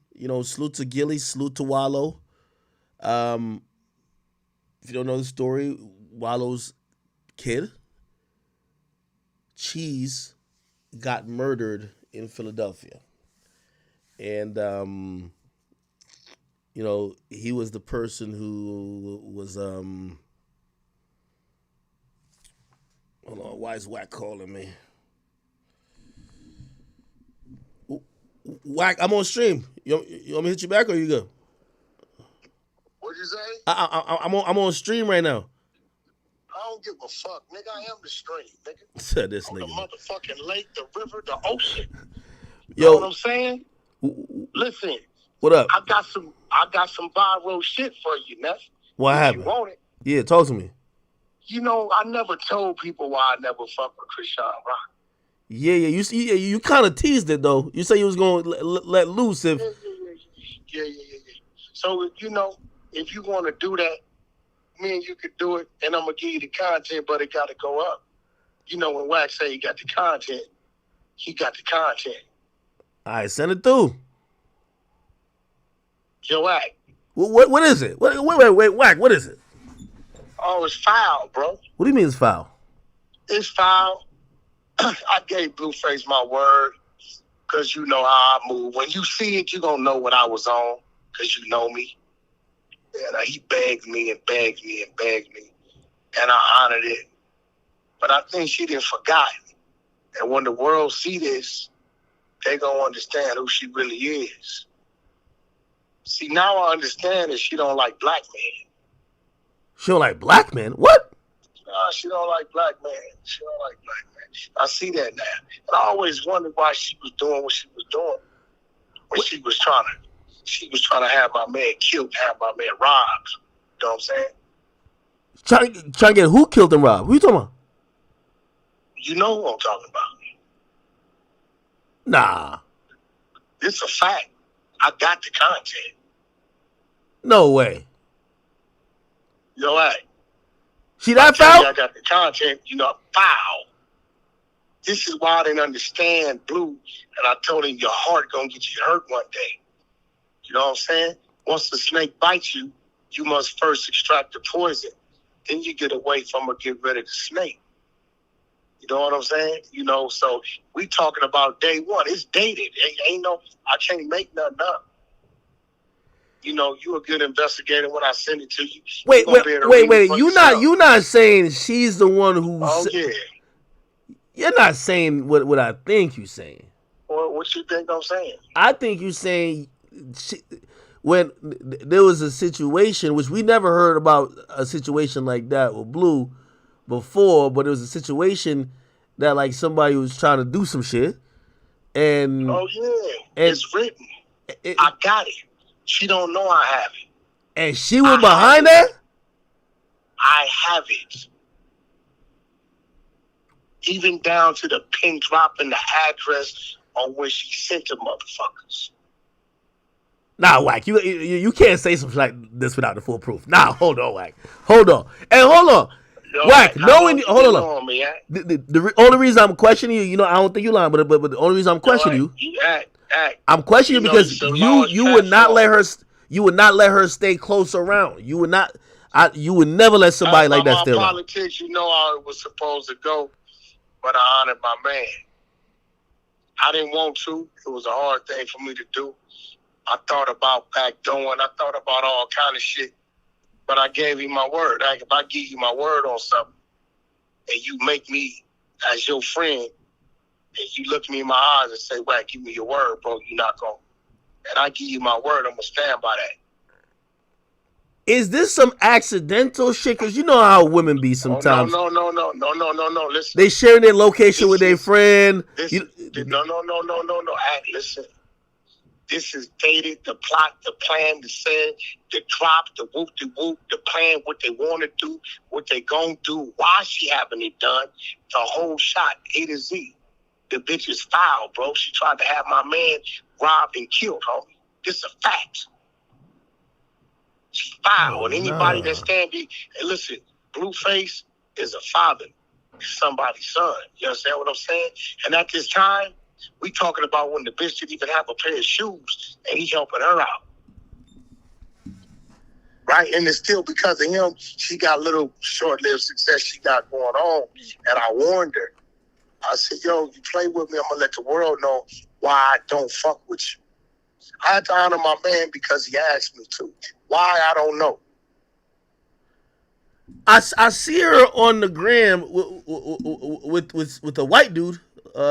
I don't know. I don't know the white dude. I can care less about that. Whatever they doing in romper room land, have fun. I don't trip him. I'm pretty sure he has a family. I hold nothing against him. He knows not what he's doing. Cool. Right? But wait, Wack. Remember it's L.A. She from Baltimore, right? How could she know anybody? Like Blue from LA, she from Baltimore. How could she know anybody that would be stupid enough? Hack, you ready? Yeah. She called on a Baltimore nigga that was out there. It's in the text. Oh. This is a fact. The only thing I ask you is to blur the address out a little bit. Because the bitch dropped the low. She typed it. Ain't no drop it. She typed it. So you're sending me actual text. So this is her message. How you get a message, Wack? Yo, Act, listen to me. Because this is how it goes. In the Blue Girl's house, all phones are collected. You understand what I'm saying? Oh, yeah. Okay, I remember that. We don't allow them to have the phone. Blue got a little weak. Bitch lied to him to make a call or whatever. And he slid her phone behind everybody back. That's when the bitch ran the play. But I didn't trip it. I doubled back and asked security code through the phone. They watched her little security code, right? When we open the phone, we get to the last text message. The whole text message was a line up in the hit to rob and get rid of my man. This is facts. That's over a year ago, though. Anybody that stand with that and support that and don't see her for the monster she is, then that's on you. I used to be a monster, but I wasn't a monster towards motherfuckers that provided and took care of me. Her whole time it was a play, and I tried to get Blue to understand that, but I had to respect his wishes. And I had to hold my ground and humble myself. You know what I'm saying? Because he asked me to. But you hearing it out of my mouth, and I'm going to send you the content. As long as you give me your word, you're going to put it up. I'll put it up. It ain't going to be no mistaking. It's going to be time. It's going to be dated. Anybody, all my people from Baltimore, they're going to really know it because they're going to see the Baltimore lingo and slang between the two of them. You're going to see that they're acquainted and they've been knowing each other because one guy got a relationship with her sister. You're going to see in the things that they have done this before, the others, you're going to see all that. So while she playing, let's let the world know who she really is. She will go to no lengths, bro, to keep the clout going. That baby's a spite baby. She's refusing a blood test with Blueface and the other gentleman that said he was sexually active with her the whole time.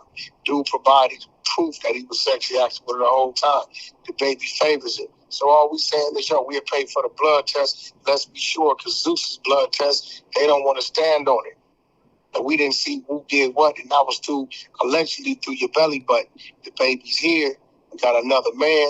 You know, the baby has a right to know who his father is. You know what I'm saying? Wait. Pick the celebrity. Do you really think that baby is not Blueface baby? This is niggas, bro. Like, you know that. And dude ain't coming on no clout shit. He provided all the information to show us that that's what that was. Like, when the bitch stole the car, that was him telling the bitch, get here. I don't give a fuck how you get here. Bitch stole the nigga car, drove clear across the country, got caught in Oklahoma. That's what she on paper for now. So what I'm telling you is, right, this is what's right. Fuck Blueface, fuck Rock, fuck the other dude. That baby has a right to know what DNA is running through his veins. And I think it's honorable and a respectable thing to allow a DNA blood test to happen with that child and these two men. So all doubt is eliminated. There's nothing wrong with that. Yo, I can't believe she tried to set him up. She's refused, bro. Yeah, she tried to set him up. After my man robbed and killed, tried to set him up. You know, in all robberies, niggas a chance of murder. Especially when you're fucking with a gangster, nephew a gangster, he ain't gonna lay down. She's giving a description of what's in the house. You know, she know what this is that, all that. He go to pin drop in the windows and this, and then even tells why she wants to have it done. The sister and the baby mama, knocked my tooth out, all that detail, A to Z. This is why Wack 100 don't fuck with her. This is why I used to beg my client to leave her alone when he was young. Nigga had a big heart. Blueface ain't guilty of nothing but having a big heart. He's past that. This baby situation, I love all children. Shout out to Incredible Diapers, right? We here for the children. But at the end of the day, when the fans gonna say, Rock, not for nothing, get them 2 men that swab. So they'll know what it is and what it ain't. Nobody don't want to go through life wondering and not knowing. How many times have we seen, bro, like 20 years later, the father ain't the father based on some shit. You know what I'm saying? Hey, why not wait? Because eventually, she gonna have to like give Blueface the child to spend some time with the child. Run the DNA test then. Bro. That ain't nobody's child. We not accepting. You can't drop nothing off. Oh, okay.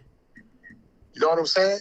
That child, that birth certificate don't got nobody's last name on it. I don't think she knows whose child it is. It's a bar in Blueface OG Bobby Billion song called A Fatherless Child. That's what that child is right now because of her. Because the child doesn't have to be a fatherless child, but the mother, right, is refusing to allow us a DNA test or a swab to happen.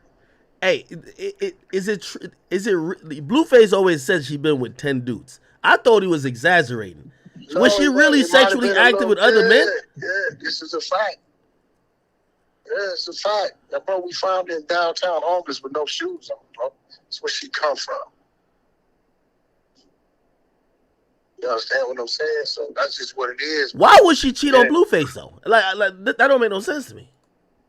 I mean, listen, bro. Like she ain't never been loyal to nothing, nobody. Not even her family. She turned around, tried to get her sister rushed. I mean, what we talking about? Jesus. But what I do know is, we've been respectfully and humbly requesting a DNA blood test. We don't all have to be there at the same time. Let's pick a respectable place. We can go to a Kaiser, a real hospital, line it up, take the child in there. We don't have to be there. Blueface can show up, do his thing. The other gentleman can show up, do his thing. And let the DNA do the talking.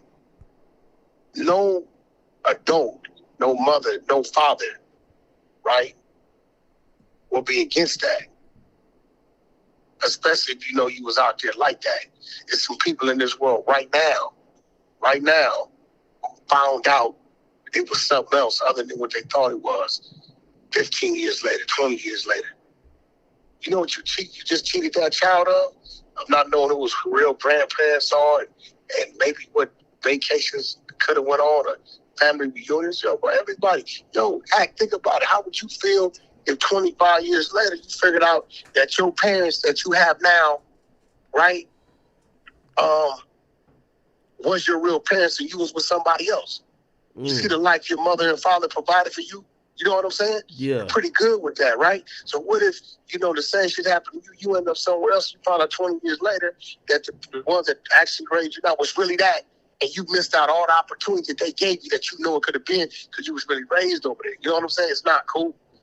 It's really about the child. She's just being selfish. And I challenge the audience. I challenge the fans. Y'all cheer her on when she, hold on, they cheer her on when she throws shit. They cheer her on when she beat up somebody's mom.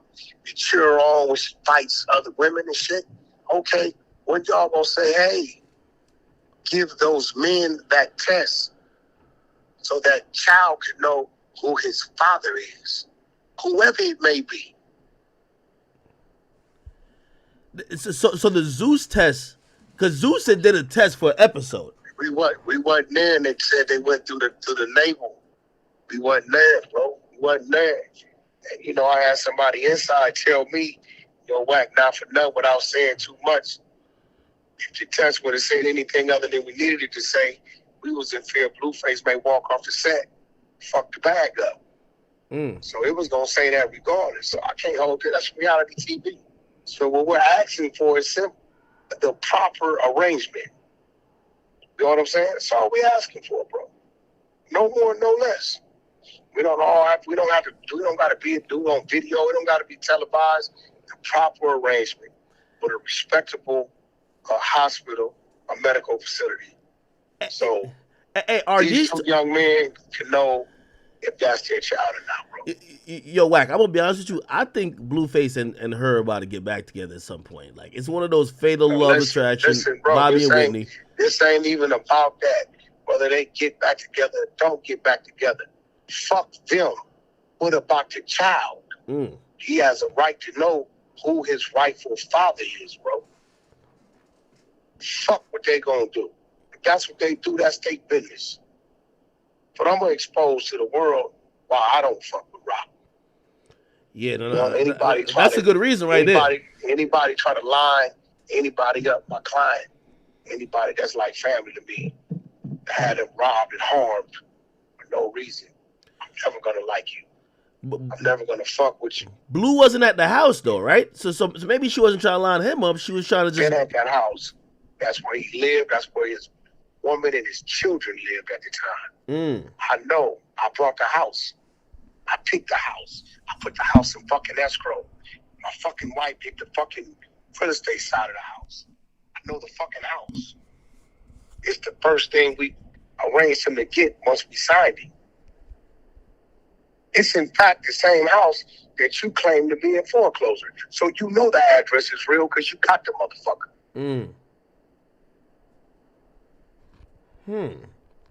I'm surprised he stayed with her. Wait, he ain't believe when you tell Blueface this and be like, yo, nephew, like, yo, she was trying to line you.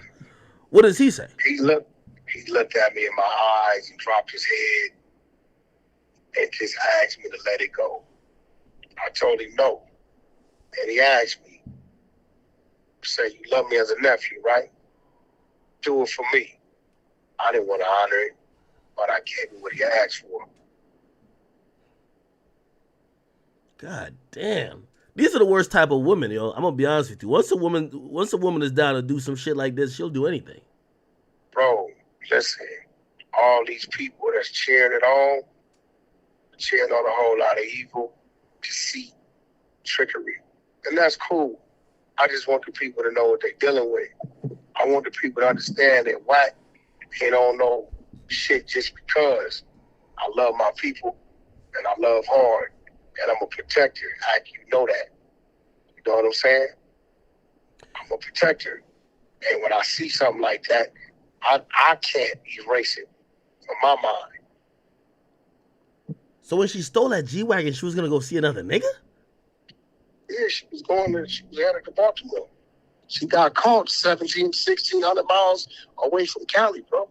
Fucking east of Tulsa, Oklahoma. That's down at 1,500 miles, 1,600 mile run. I-40.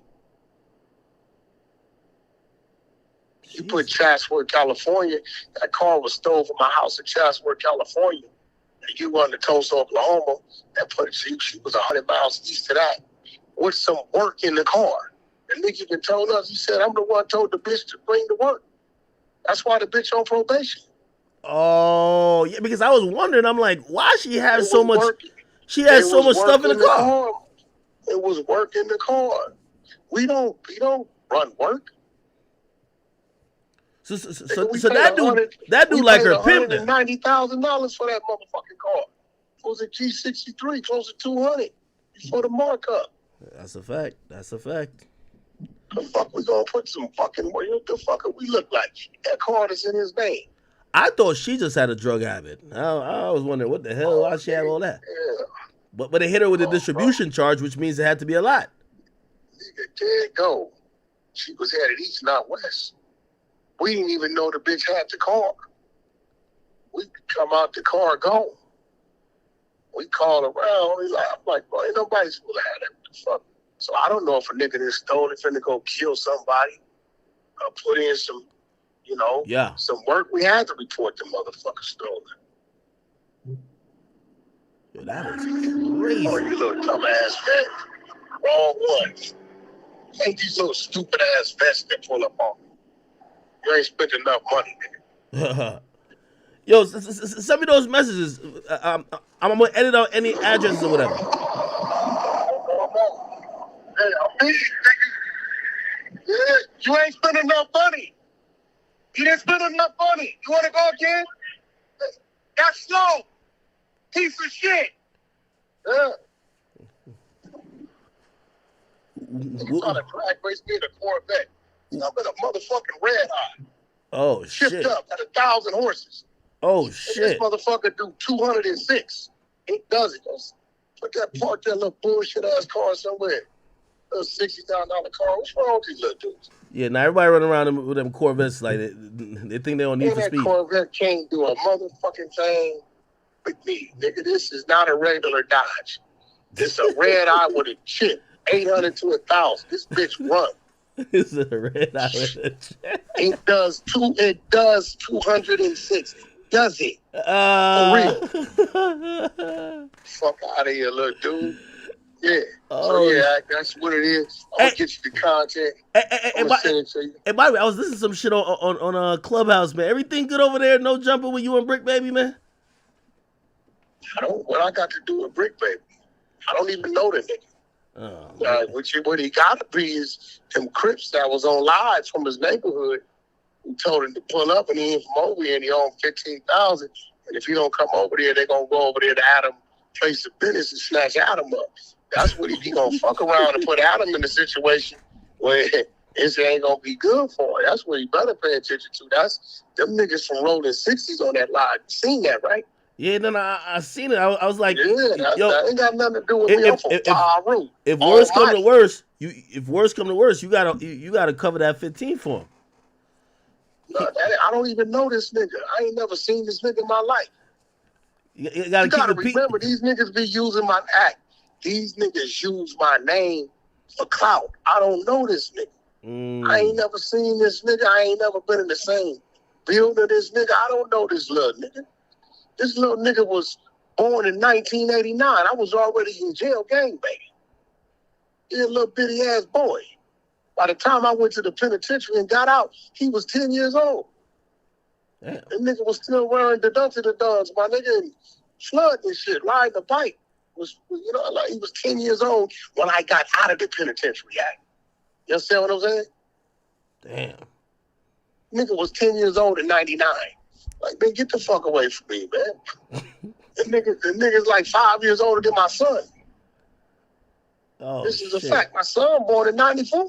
Yo, I don't know how y'all do it over there because, like, Adam got to have a nice schedule where it's like, he got to make sure the day you come. All I do is show up the day and tell me to show up. You know me, Act. When I show up, whatever in front of me, I'm going to smash it.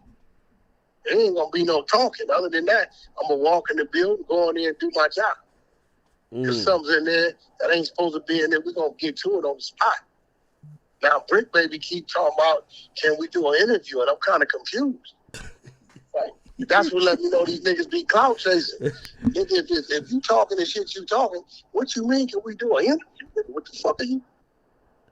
Nigga, I'm from Eastside, Pacoima, Paru, Blood Gang. Nigga, what you mean, an interview? Nigga, like, I'm like, what do you mean? The nigga asked me last week, you heard it.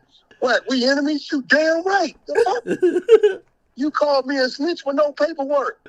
I got all the paperwork. I got to see you my paperwork, too, for my Texas case. I got to see you the work just so you have it on files. Something ever come up, all the dismissal paperwork and all that. The gun cases I caught. Why are you trying to play with you, Wack? I mean, they ain't got nothing else to play with. You got to remember, I'm the voice of the West when it comes just to niggas on the West. Not that I want to be, but when you go to talking about who talking about something, who they look to see who's saying something. Let's keep it real. Yeah. Right? So I think these nobodies, as you know, I have to tell you, what the fuck you addressing these people? You giving them a voice. Now, you did call me. He was like, Act, you are tripping. Why are you going back and forth with these guys? And I'm like, then you told me, you were like, I don't even pay my attention. It's like, why the hell are you doing it? Like come on, bro. You on the top 3. You ain't supposed to be. These niggas is using you for clout. They like, yeah, he's fighting.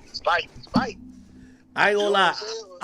I caught myself when you called me, and I said, yeah, I kind of look stupid.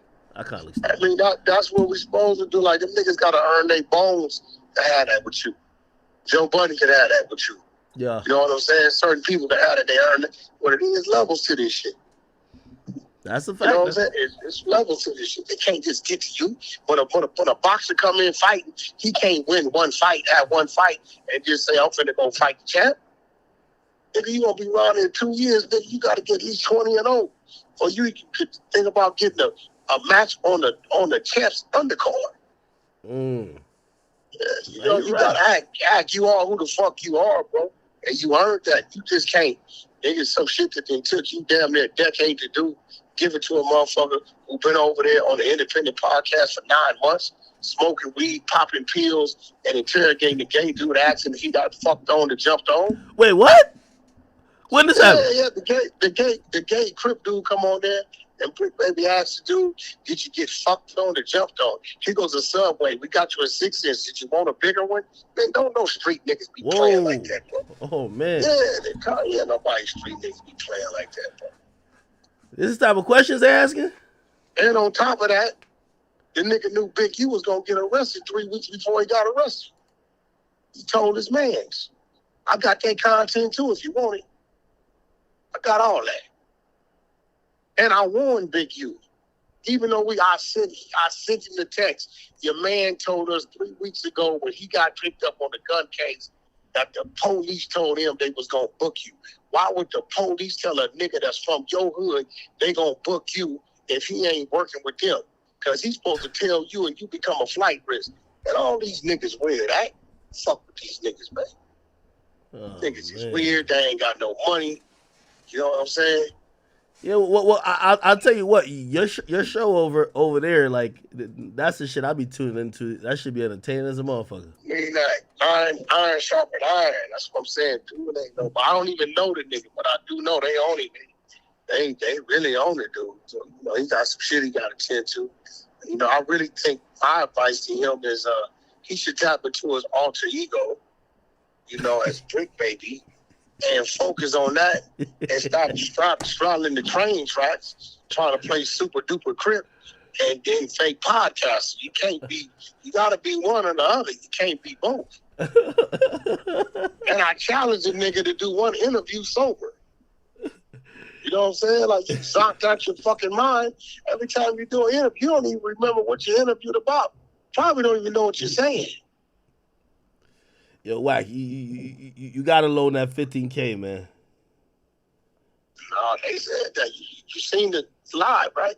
They go to them niggas 15,000. They talking about they gonna come get it one way or another. What? Put it on their set. You more than got it. You could lend him $15K. You know what I mean? He'll pay it back. Just tell me. I don't know the nigga. Adam could dock it for the check. Listen. I don't know the nigga. You know what I'm saying? I'll tell you what. I will loan the nigga the $15K. Here we go. Here we go. I will loan him the $15K. Okay? Under one circumstance. I got about 7 pair of Air Force Ones I wore twice. He got to take a shampoo bottle with the toothbrush like the penitentiary. He got to clean my soles, wash the shoestrings out real good, and lace them up properly. I got 7 pair. I get a nigga $15K. That's it. Nah, man. Like, you something else. He has to do it sober.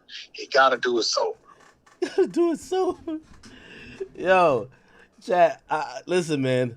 I don't know how everybody survive over there. I'm just hoping everybody keep the peace. You know, I seen the neighborhood stuff. You know, I'm glad me and him stopped going back and forth because, you know, it looked like he got bigger problems. He should focus on one thing at a time. Problems going on. Should focus on one thing at a time. And by the way, I really got no issue with him like that. You know what I mean? I seen he try to, you know, big me up afterwards. It's cool with him. But I thought him and you had some neighborhood beef or something like that. I'm like, God damn, I ain't never seen this nigga. Yo, me and Big Q, this real shit. We ran 17, 18 years. Real fact. Strong, right? I never seen this dude. I never seen any of that functions, none of Big Q's banquets, Big Q's house. I never seen the nigga. Funerals and shit, I never seen him. I don't know him, but he wants to know me. I know you. I know, nigga. I don't know you. You just was on there with the fake gay Crip dude. Asked him if he wanted a 9-inch or a 12-inch sub or with 6 inches, dude. Then you asked him if he got put on or fucked on.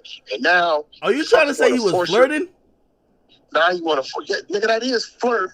The nigga's telling you he openly gay. You had him a 6-inch sub, and you want to say, is that big enough for you? Do you want a 9-inch, 12-inch? Yo, I'm gonna be honest with you. Like that That didn't ain't happen. gangster, homie. Yo, everybody who listens to this, y'all gotta find that clip. Ain't no way that happened. Whack is gassing. Yeah, nigga. And then wait. And then he asked the nigga, did he get put on or fucked on? Like, nigga, where's your mind at to be? What the fuck is going on? Is that a thing? Like, I don't know. Like Man, gang. nah, that ain't no mother. That's a thing for the community. Shout out to the community that's out the closet. But come on, bro. Like, don't no heterosexual man mind think like to ask a gay dude in front of you if he got put on or fucked on, bro. That's odd. That's just real. I didn't know that was a You thing. know that. No, that's not a thing. That's his thing. Yo, Whack, you ain't shit, man. Maybe Whack. he came up with this. Maybe he came up with these habits while he was on the bricks. That's where you saying he got it from. Hey, yo, I seen you posted about Tory Lanez, man. You know, there's been a lot of misinformation. He got a 5-year date. I told us that when they get to CDC, they're gonna break their time down. They don't give a fuck what they say in LA County. And now he got the appeal going in because 4 years went towards a gun enhancement. He beat that gun enhancement, he coming home. Oh, okay. All right. Oh, I see you posted. Yo, chat. 4 years of his 10 was gun enhancement. Hey, by the way, chat, everybody go show Whack 100 on Instagram some love. I'm pulling up his Instagram right now. Yeah, Whack posted, I think. That's his release date. Yeah, look at it. This is the CDC rec, or the California California. Yeah. This is their record of Daystar Peterson. He's 31 right now. He got admitted 9/19/2023. And they're saying his eligible date of parole is 2029. Ain't no eligible. It's California. He's not a lifer. He don't go to board. They give you a date and they just release you. Now, he had 10 years. He had 10 years with 85%, which meant he's supposed to do 8 years, 5 months. Yeah, so his release date should be north of 2033. Well, and I told everybody when he gets to the state, they're not going to honor that shit. As you see, they knock you down. Now, he gets to go to school and go do classes to get milestones, what knocks off 6 months here, 9 months here, a year there. That 2029, even if he doesn't get an appeal, he probably touch 2027, 2028 if he get the appeal. Because you got to remember, they charged him with a gun, even though he had no gunpowder residue on him. Understand what I'm saying? Yeah. No prints on that gun. So, you can charge him what you want, but when the appeal goes in, they going to look at it a different way. He got 4 years to go listen to his sentencing. He got 6 years for one thing, and additional 4 for the gun enhancement. Having the gun, if they can prove he didn't have the gun, you got the test, you got the statement, and they didn't allow the stylist to get up there that said the 2 girls always packed the gun in their luggage. The gun came from their luggage. They didn't allow them to get up there and say that, but it's on paper. That fucking appeal go through, and that 4 years get struck, they're going to take the 4 years off of that 2029. Really? Which puts him where? 2025. There you go. Wow. Hey, you know what a lot of people have been saying? They've been saying that Tory might have issues during the time. Like I don't know. He ain't gonna have no issues. The homies got his back. He was good to the streets of California. My nigga Speedy from Hard Time Hustler Crib, right? He got the Crib side of it. That's his right hand man. Matter of fact, I got exclusive content. I ain't never told nobody that. Yeah. Whack 100 and Speedy from Hard Time Hustler Crib is the last 2 people we talked to before he walked in that courtroom and got snatched. We didn't know he was going to get snatched. He wanted me to tend to some business with his contracts and to take over some shit. I got like 20 minutes recorded conversation of Tory Lanez walking his time and dated. Right, they calling his name. You hear him calling them. Me and Speedy, the last people he talked to. Speedy still slammed down. He been in there about 7 years. Respectable homie. So on the blue side, people gonna respect Speedy Hand, and on the red side, the homies got him. He's straight. He in there with a dime move from Devil Lanes right now. Just selling. Tory good and he black, so we ain't going for it. Hey, he's not a gang member. He got love coming from the West. The New York Post had put something out saying that Tory was scared, and I remember I talked to some people from the team. They said that was not true. Every man that goes to the penitentiary is gonna have some fear in them. I don't give a fuck what man that is. The only people that don't fear it is the return offenders who understand what they're going to. Anytime it's like getting on a roller coaster for the first time. You're gonna be nervous. Once you get in there, you learn the ropes. You cool. Tory's a man. He ain't no punk. Tory ain't gonna have to fight. He ain't gonna have to do nothing. All Tory gotta do is do Tory. He got Cali love coming from both sides of the fence all year. That's a fact. I'm glad you said it, because some people are trying to make it seem like, you know, like even in the article seemed like such bullshit, because it was like, oh yeah, you know, he's a shorter dude, you know, like, you know, people might try to extort him, and people might try to like jump on him. Okay, listen, now let me give you some more politics. Half the penitentiary is motherfuckers that want to do what? Rap. What you think them niggas gonna go out their way just to show Tory? That they got his back and their loyalty. We got you, homie. We with you, homie. That's Tory fucking Lanez. If Tory Lanez called me right now, as I hear from him every couple of weeks, and said, Wack, I got a nigga getting released. He did me a solid, right? I want you to move him around a little bit, do what you do, and get this done for him. And I'm gonna do it. Right? It's no different than what Suge did in the penitentiary. It's no different. He's Tory. So yeah, he gonna talk to people on politics. He might discover a new talent. Right? There's nothing wrong with that. With Tory, all right. Tory ain't gotta go to no motherfucking solitary confinement. He ain't gotta hide from nobody. He ain't got to do nothing. Tory good. Bro, Speedy, he's Speedy 1808 on Instagram. Y'all want to check him out. Right? A reputable motherfucker. He's a voice on the West. From Hard Time Hustle Crips, my brother. He's solid. He's a general. Right? That's Tory's right-hand man. On the red side, you got a slew of us over here. Fuck with it. Not just me, it's a bunch of us. Hey, Wack. If keep it 100. If you Keefe D and you locked up right now, are you telling that yo, listen, if y'all let me bust this case, I'm gonna give y'all Diddy, man. I'm gonna make up whatever lie y'all need me to tell y'all. Keefe D can't give him Diddy. Shit. What about if he lied? There's only one man that can give him Diddy. Two people could give up Diddy. One of them's dead, one of them's in jail. Keefe D can't give him Diddy because he never talked to Diddy direct. He always said he got a call from Diddy, and Diddy was like, "Is that us?" He never talked to Diddy direct. Never. Oh, There's always two buffers in the middle. He cannot give them Diddy. And for the record, Diddy ain't never wanted nobody killed. He just wanted to be protected. So a man providing funding for protection is no different than anybody else out here that provides funding for protection. Now, if a motherfucker in the middle of it want to get stupid and have his own ideas, that's on him. But the killing of Tupac had nothing to do with Puffy. Had something to do with gang activity and a motherfucker getting rushed. That simple. Had zero to do with Sean Puffy Combs. Nothing. Leave that black man alone, man. Hey. That man continues success and raise his kids. Now that they pretty much got this, you know, this Pac thing at least legally seeming like they're making the only arrest they ever did. You think any arrest gonna ever come out of the Biggie situation? Nah, everybody dead. Huh. Everybody's dead. Go watch. All you gotta do is go watch this fucking that Greg Caden shit on Netflix. The murder rap joint, right? Unsolved. Oh, Unsolved. Okay, which is based off the murder rap book.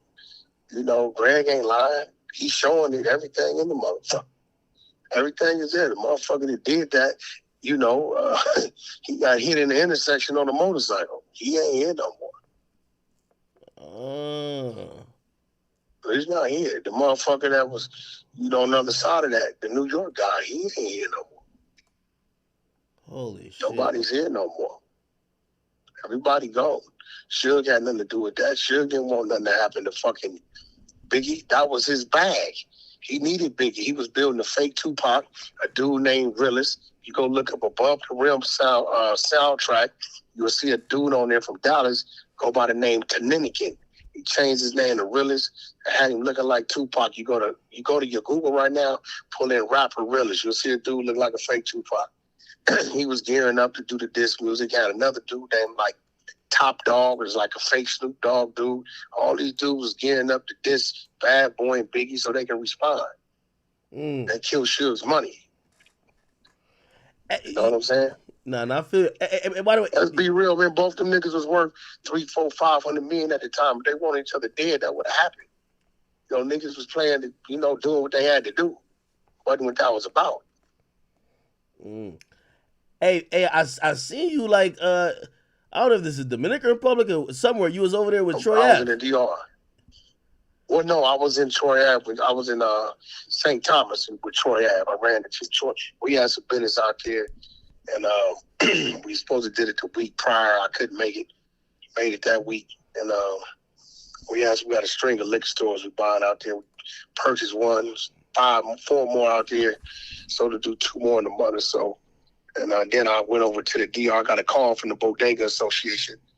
And they had a yearly meeting with all the bosses and the owners. And they told me that they was letting my product into the bodegas in New York. So I had to go over there, shake some hands, sign some paperwork. I went over to the DR, Santo Domingo, called my man Haitian Jack. He picked me up from the airport like he always does. And he attended the meeting with me. And we took it from there. I think that's what people are surprised about with you. Like, you do a million things, but you still be getting business done.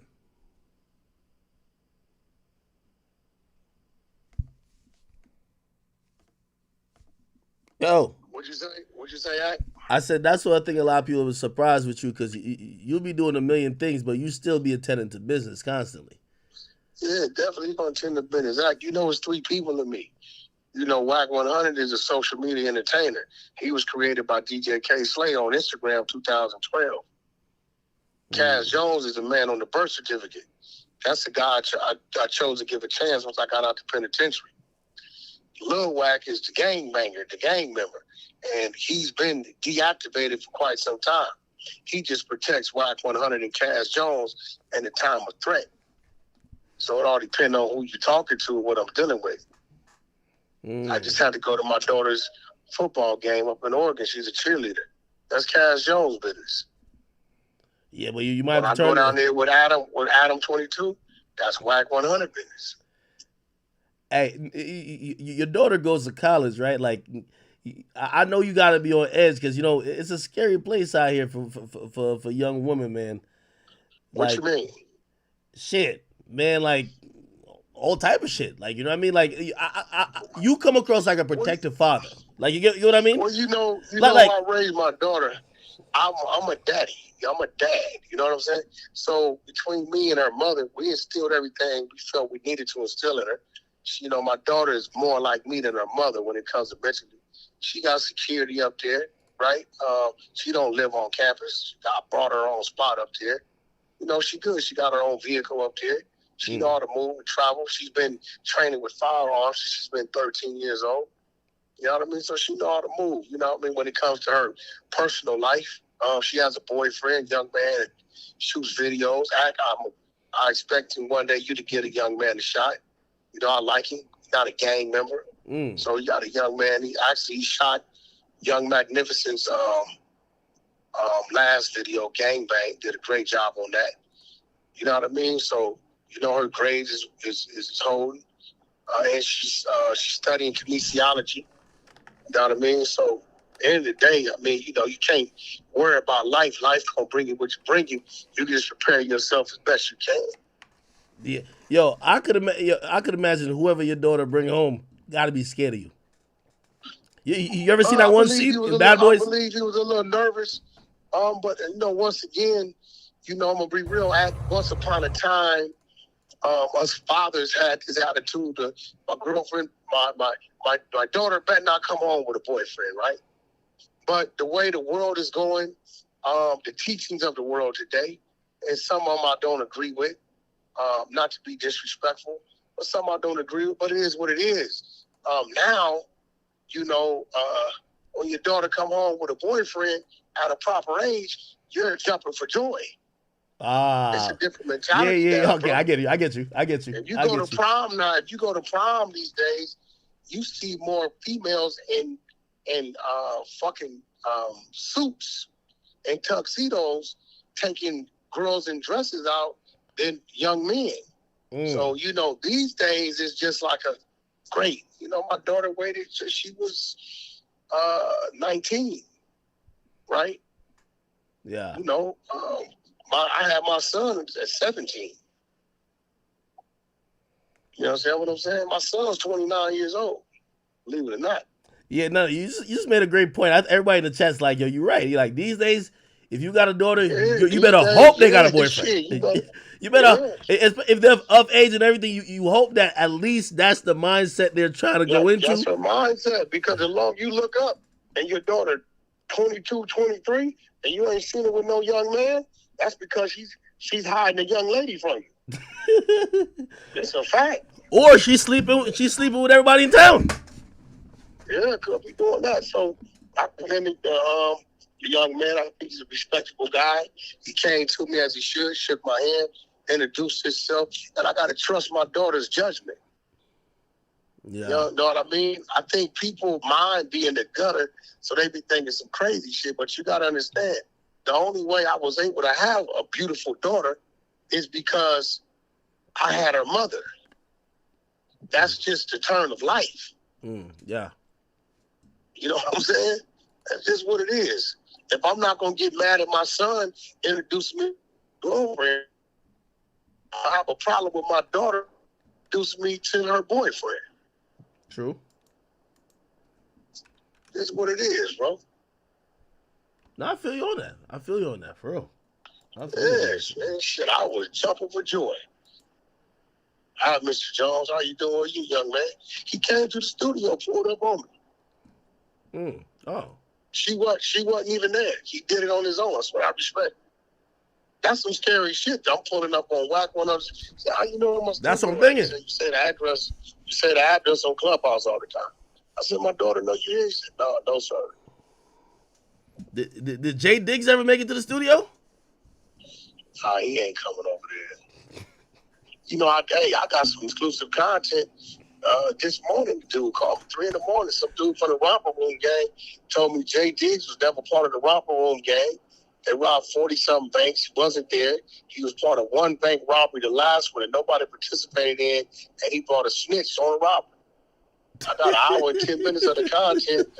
I told him he wants to do a deal. I told him what I do with him, and he wants to explore with you and Vlad and a few others. I told him I'll put you with him, but I got an hour and 10 minutes, some crazy shit. It's a fact. Yo, like, hey, is it beef with you and Tasha K done? That's done, right? Who? You and Tasha K. I did my job. I did my thing. I did what R. Kelly needed me to do. I assisted Cardi B and her team over there with finding them assets so she can get her bag. R. Kelly's holding up to his end of the bargain. His attorney, I got off the phone with his attorney last week, selling me 30 unreleased R. Kelly songs, as well as the R. Kelly Birdman collab album they did for a price, a pretty decent price. So, my end's done. It's always something to me. I ain't never just doing something to be doing it. But shout out to Tasha K, man. I think Tasha K is a great blogger. Tell her to keep up her good work. Pay my homegirl Cardi B, though. Real love. Cardi paid. Got to run that bag. So I had to do that for you, but it was what it was. And I withdrew my lease that I had next door to her office over there in Fort Lauderdale. Tell her she ain't got to worry about that no more. Yo, Wack, you beyond petty, man. Yo, send me these text messages. I'm gonna send that to you while you on the phone right now. Inquiring minds I gotta see this shit. I want people to know that I sent that to you. What's that? You gonna blow your motherfucking mind, Act. God damn. It's gonna fuck your head up. Now, I don't think, I'm gonna be honest, I wouldn't think she would ever do something like that, because the image that she gives off is that she loves Blueface more than herself. Bro, she tried to line that man up to have him robbed and killed. This is a fact. She has his name and face tattooed more on her. I wouldn't give a fuck. Hey, listen, a snake could do anything. Damn. But you know, the last one, 83, want me to send it that one? Last 283? Yeah. You got that phone still? Or 29? No. 29. There you go. Just so you know ain't no cap. Make sure you let them know where it come from. Make sure you give it a proper post. Make sure you put that sound bite. You know, if you want to, while I'm on this phone, let your viewers or the streamers, whatever they are, let them know that the man ain't capping, is dated, addresses, all that. Quiet over there, right? You all right? Hold up. That's what Christian rock really is. Yeah. You finna get mad because I know how you feel about this kind of shit. I expect you to do your job as a journalist and, you know, give it the attention that it desires. In the meantime, y'all go stream Jada and Alexis. You know what I mean? She approaching a couple million on her second debut song, shit going up. Y'all go over there and check her out. MILF Music. Isn't Krishan also signed to MILF Music? What'd you say? Ain't Krishan also signed to MILF Music? Nah, not at all. So, that was all cap clout.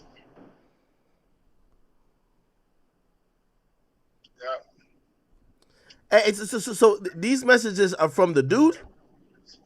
No, that's her and the dude. Oh yeah, that's her and the dude. You gonna hear her talking? You gonna look, the bitch gonna talk about why she want it done. They knocked my tooth out of beer shit. You know, it's right there. Yeah, no, but you gonna see the nigga talking about how we gonna do it, what we gonna make. Nigga telling you where shit is at. She dropping lows and all that. It's right there. Y'all go stream Barbie by Jada and Alexis. It's going up. We're approaching 1 million. YouTube is approaching like 2-3 million. Y'all go check out shit going up. Oh, shout out Scum Beats. Oh yeah. You thought I was playing that? You gonna learn to stop questioning me, nephew, when I tell you I got something. You know I sit on shit. Penitentiary taught me patience.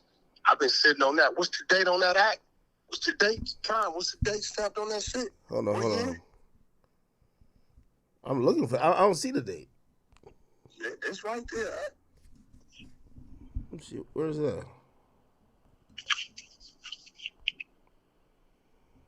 Show 2020. That's season 1. Oh shit. You see the motherfucking low drop act? Yeah, no, I seen it. You see why she want it done? Yeah. You seen the nigga talking about how much money they gonna make? You see her telling motherfuckers like what she mad at? See her talking about how dumb this nigga is for sliding to her phone? You see him talking about how's your sister and what's going on with your sister? They acquainted. See, when you using words like dummy and all that, that's how people in Baltimore talk at. Yeah. That's why Wack don't fuck with her. The bitch is the devil. All we want is the blood test so this man can know if that's his child or not. If it's his child, he gonna do what he gotta do. If it ain't, he gonna keep moving. Damn, this is some foul shit. Yeah, there you go. I'm gonna hope you give it the attention it deserves. Jesus. Now what I'm gonna do is this. I'm gonna let you see the date it got sent to me. I'm gonna screenshot that so you see how authentic this shit is. Yeah. Hold on. Alright. Screenshot this shit. You see. November 8th, 2020. Yeah. But you see how authentic that shit is. Now if you go line up the release of season 1, you'll see it was in 2020. See what I just sent you? Yeah. There you go. That's how long I've been sitting on that act. I disrespected Blueface wishes that I want to, no. But at the end of the day, you know, as management, ultimately I do work for him. And, you know, I don't let my ego and my pride get in the way of understanding and respecting that. Why you think he said what he said? And he said, my fucking manager told me and I didn't listen to him. That's some crazy shit right here. So that address that's there, I've since sold that home. I got it, it's gone. Sold it. So, you know, you put it up, I don't give a fuck. You ain't got to scratch That's definitely going to get blurred out. Yeah, we don't let it no more anyway. That was the Blueface home with the camera on it. It's gone. I sold it. We done bought a whole other spot. Damn. She was trying to line this nigga for real, for real. Nigga, you read it. And everybody from Baltimore, when they see it, they really gonna know it. Because they understand they lingo. That's a fact. So everybody think wax an asshole. Nah, man, you know, I got a problem. Somebody trying to harm my people, my loved ones, and, you know, for whatever reason, they got a soft spot. I gotta respect it, but it never set well with me. Never. But since she insists, can you have it at? Yeah. God damn. All right, I'm gonna post it up. Yeah. All right. Give me a mention or two. Again, y'all go check out Jada and Alexis Barbie streaming on all platforms. Young Magnificent. I got the game coming. Blueface coming. Game tour. Overseas tour tickets available. Starting in November. You know what I mean? We be out there about 45 days. Let's go. Let's keep it going. Incredible Diapers. Shop IncredibleDiapers.com. You know what I mean? All our kids are incredible. Give them a shot. And Incredible Diapers coming to a bodega near you. They'll be up in Amazon in the next 10 days.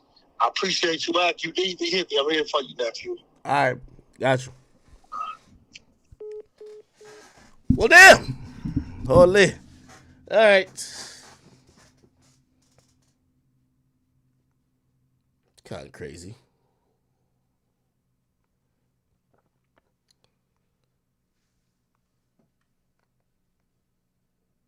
Let me download all these. It's really screenshots. I'll read what the screenshots say. It's screenshots of a message. Look like what happened was that the dude, so whoever Krishan Rock was talking to, essentially sent this, right? So they screenshotted it and sent it to what's her name again? I'm just gonna.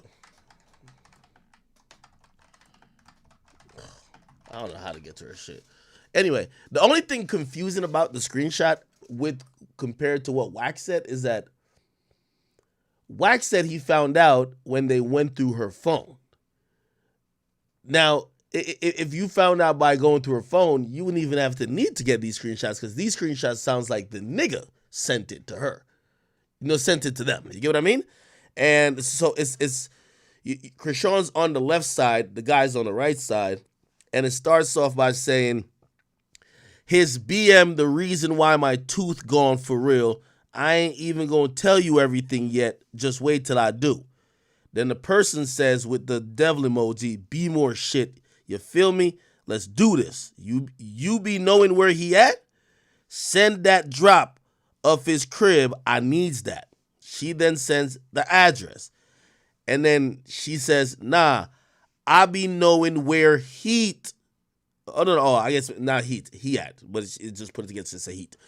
I be knowing where he at too. So when I get sharp, woo woo woo. I don't know what the fuck that means. Woo woo woo, woo woo woo. I'm gonna send it.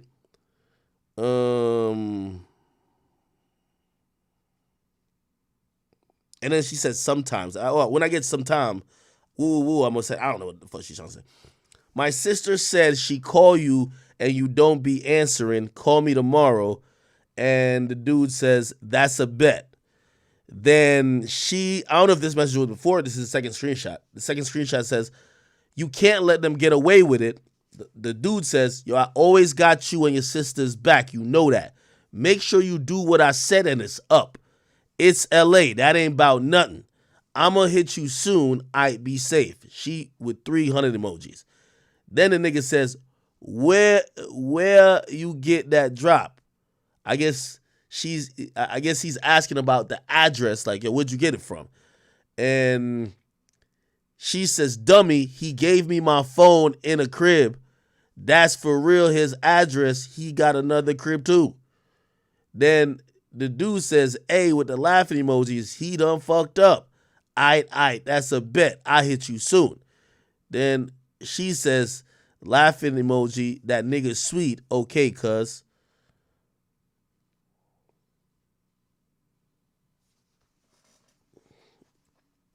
Oh, and right before the you can't let them get away with it was a message of her saying, I want all of them done for, not Blueface, his sister, and BM on God. I don't know what that message means either. Maybe they're saying, I want you to fuck up his sister and his mom. No. His sister and his baby mama. But don't fuck up Blueface, or all of them, including Blueface. I don't know if it reads as not just Blueface, his sister and his baby moms, or maybe it's I want all them done for, not Blueface though, his sister and baby moms. Like, I don't know, man. I don't know, man. Now, I'm going to be honest, there is no date on this, but it does look like, I mean, let me just upload these. Let me upload these. Yo, Memes, you in here? Is Memes in here? Is Memes or Grand in here?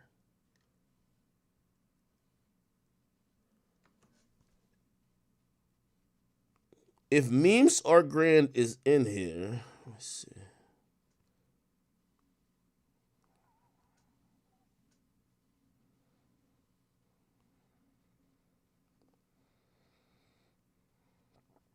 Okay, I know what I'm gonna do.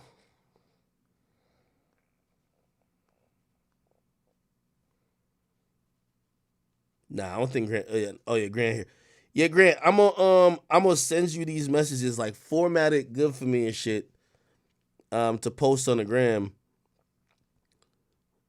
Actually, let me send it to you right now. By the way, shout out to all my chat niggas, man. Shout out to my man Grand Wizard. Everybody should be tapped in with him.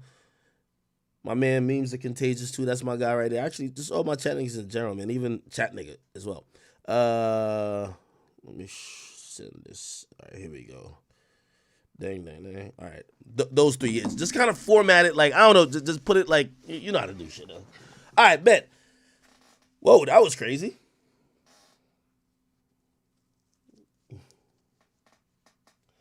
Hen Dog and Maz, he says, Ack, where's the proof that's even her?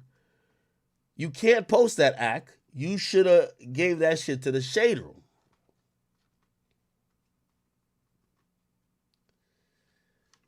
Man, listen, I'm posting this shit and I'm explicitly saying I got this from Whack 100.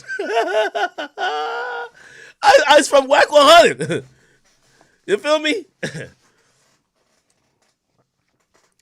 The caption gonna be, these are alleged messages from Kershawn Rock obtained by Whack 100 that supposedly shows Kershawn Rock in 2020 trying to set up Blueface. Fuck it. You know what I mean? Like, I'm naming my sources in this one. It'd be different if he told me a secret and be like, yo, I run with this. I'd be like, yo, now I got to run off an anonymous source. Nah, it's not anonymous. He called me in the stream and gave it to me. In text messages obtained from Whack 100. Exactly.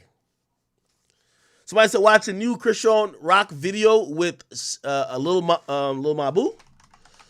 Bro, is it a good song or something like that? I know both of these two people, like, they're kind of clouded up right now, right? Kershawn Rock, Lil Mabu. He's probably doing crazy numbers. Let me see.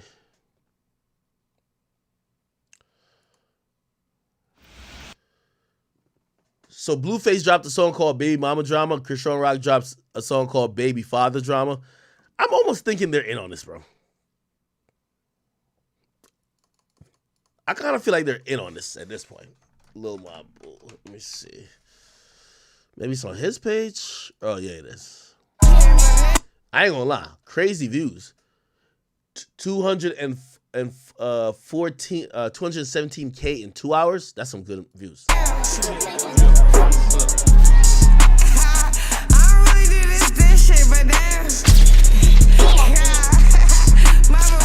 Like, I'm Mr.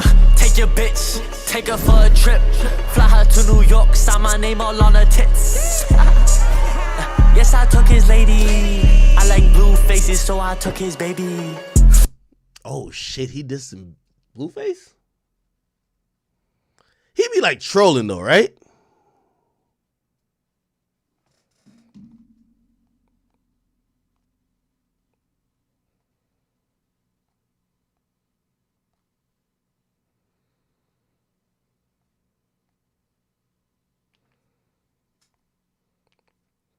He be trolling, right? I'll play though. Fuck Blueface, I had to find a new bae. Yeah, with my boo, fuck what you say. Wait, what? His baby. Fuck Blueface, I had to find a new bae. Yeah, with my boo, fuck what you say. I might put it in his face, cause he wanna taste. This that newborn pussy, make my water break. Only thing that's broke is my fucking water. Gave birth to my kid, but I hate his father.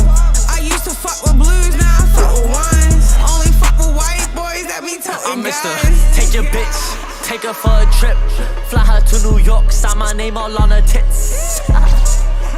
Yes, I took his lady. I like blue faces, so I took his babies.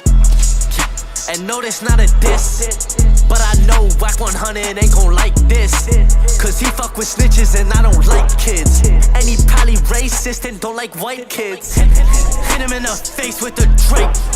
Yo, the timing of all this is like so like I almost think like this is like a fucking promo. This song drops 2 hours ago. Whack 100 called an hour ago.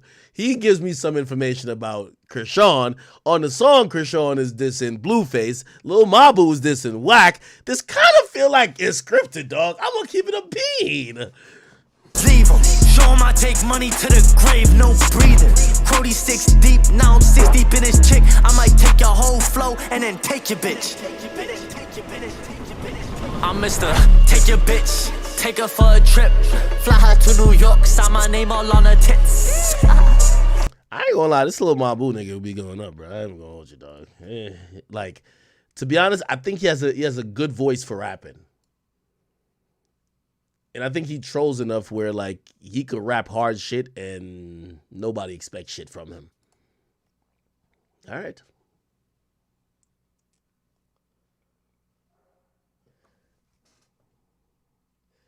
Miss Property Manager says, Act, everything you think it is exactly what it is. Don't, it's like kind of odd timing, right? Whack calls, unless maybe Whack is just genuinely mad. Like he's seen the shit and he's mad, right? So he's seen whatever and he's mad about it and he's like, yo, let me just put Act on.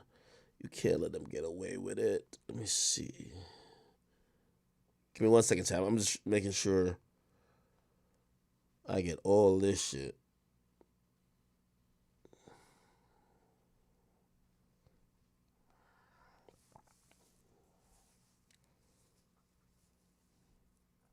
Oh, somebody said, nah, Whack probably just called because of the song. All right, maybe that's the thing too, right? And then the last text message I got to put up there is... Yeah, just give me 1 second.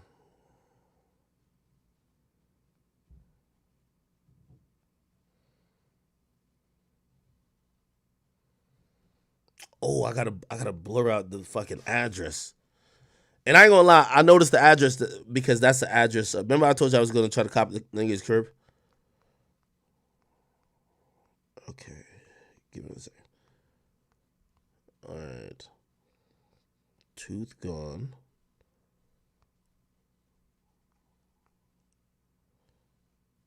What am I done for?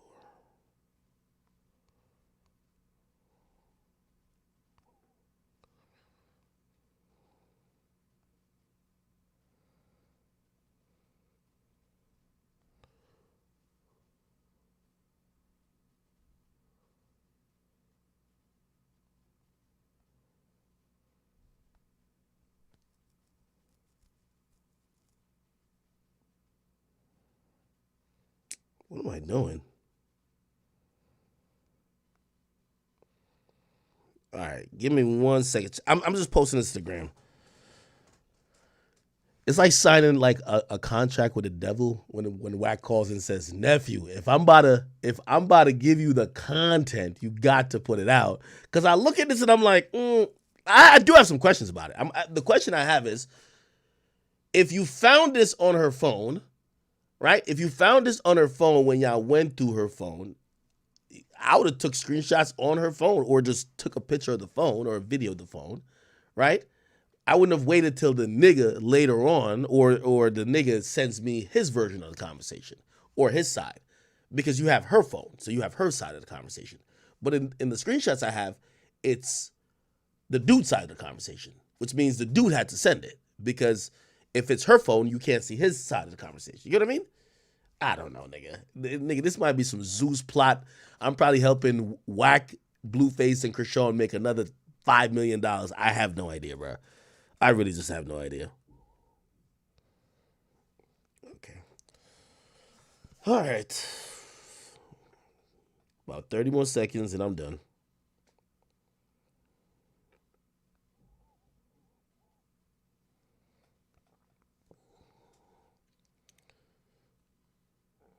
All right. What's the caption I told y'all I was finna write? I had a specific caption in mind.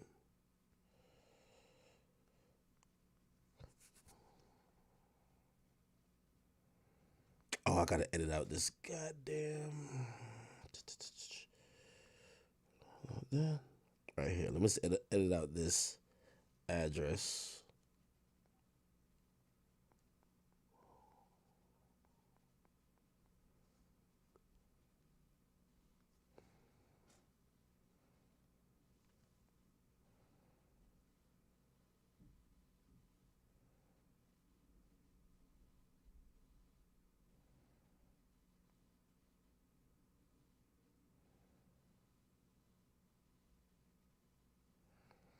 All right. All right. I'm finna post it now. I'll post exactly how I told y'all.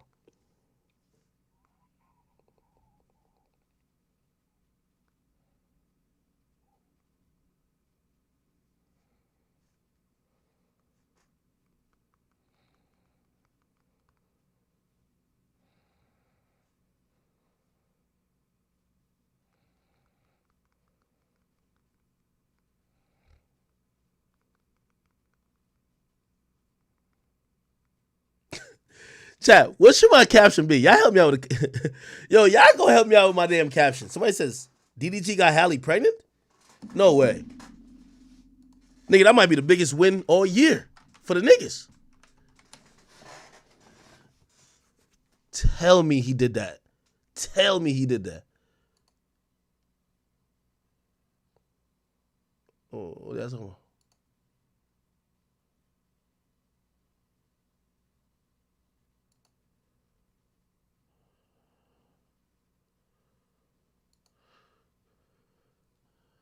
Where does it say she pregnant?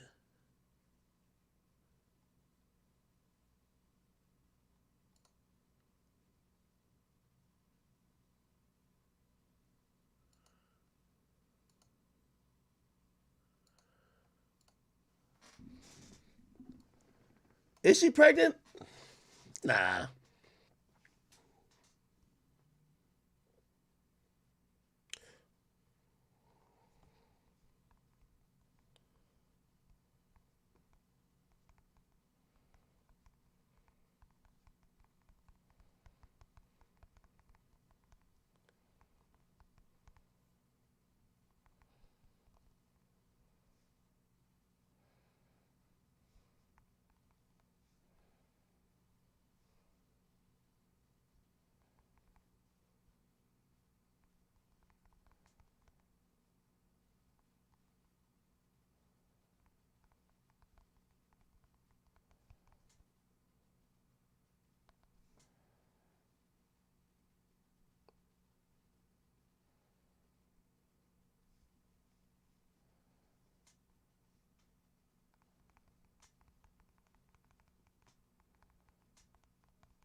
All right, I posted that bitch. I don't give two fucks. All right, man.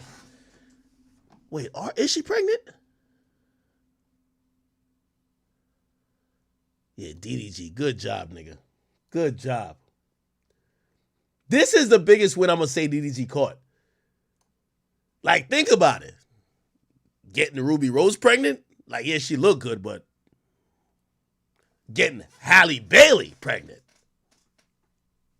Feel me? Yo, that's the wave these days, chat. Yo, no more getting bum ass bitches pregnant. That's a dub. Every nigga trying to get put up like ASAP Rocky, okay? You need your baby mama to be damn near litter than you, man. Okay? We gonna have to start the movement, man. Stop nothing in worthless bitches 2023. Let's keep it a bean, chat. That's the new move. Your baby mama got something going on. She lit. She turned. Somebody say, I'm late? Nah. Because sometimes y'all be like knocking these looks. Y'all been clowning DDG the whole time. I seen what DDG was doing with Halle. I'm like, yo, yeah, leave that man be. That boy's in there for a plan. Yeah. Oh, yeah. Somebody say it's been the move. Somebody said tell that the future. Yeah, well. Somebody said tell that the young boy. Well. But that is kind of the move now. Like, yo, ASAP Rocky, like, undoubtedly won. Like, undoubtedly won. And I got to say, DDG caught a win with this if she is pregnant. There's two type of niggas. There's a nigga like Youngboy and Future. Well, I guess Youngboy is more like a Chief Keef. They nut in anything. Anything. You got a Metro card, EBT card, anything. Right? So they just got sprinkles of baby mamas in every local hood. Then you get Future. He's just like smashing the same chicks he rap about not giving a fuck about. Like, let's be honest, right? Like, I don't give a fuck about these bitches. Gets all these bitches pregnant, right? That's Future. So he gets the little lit Instagram model industry bitches pregnant. You get me? Then you get the snipers, the ASAP Rockies of the world. Yeah, ASAP Rocky fucked your bitch, but he ain't getting your bitch pregnant. ASAP Rocky gonna get Rihanna pregnant. That's a sniper. That's the top level niggas. I ain't gonna hold you. Pause. That's the top level people right there. Listen, ASAP Rocky gonna fuck all the hoes, but the ones he gonna get pregnant, Rihanna. You get what I mean? That's the new move. Look at my man DDG. Caught Ruby Rose. He realized that she was, like, come on. It's great. You know what I mean? Did his thing. Released her. Let the streets pay the tab. You feel me? Caught Halle. Disney little princess, little queen. Very pristine image. Listen, you know she gonna have that extra long money that's gonna be longer than the rap money. I bet. Time to nut in the gut. Yeah. That's about time. Yup. That's a new meta. I like this. This is what I always was mad about, like with niggas like Safari. Yo, Safari, man, ain't you Jamaican? What type of yam dumpling you eating, nigga? You couldn't have got Nicki pregnant? Nigga, you were with her for 9-10 years. There could not be a birth control alive that could have stopped my semen from catching to that egg, nigga. I'm putting that nigga. Nigga. Oh, Corday. My boy Corday, man. Corday, what's the chicken name? Naomi Nasusuka, whatever. Naomi Osaka. Yeah. Oh, yeah. Oh, yeah. Oh, yeah. Yeah. The new meta is having a baby with a girl who ain't gonna need you for child support. That's the new meta. You fuck the ones who gonna need you for child support. You get the one pregnant who don't gonna need you. You feel me? Yeah. Yeah. Yeah. Yeah, Corday. That's what I'm talking about. Corday caught a win too. By the way, y'all notice some of these niggas that's doing this, y'all consider corny. Y'all be they be trying to say like Corday a little corny. Nah, man. He won. DDG, they be trying to knock him. Nah, he won too. Meanwhile, Chief Keef got 20 baby mamas. Young boy with 13. This is the formula right here. The ones who broke, you use them for recreational use only. You find a chick who got something going on, got her head on her body, who actually looks like a mom, who ain't popping pussy online, who ain't fucking everybody in the world, you put the baby in her gut. And she lit too, got her own motion, her own wave, put the baby in her gut. Facts. Yep. Who else did that? That's the new meta, man.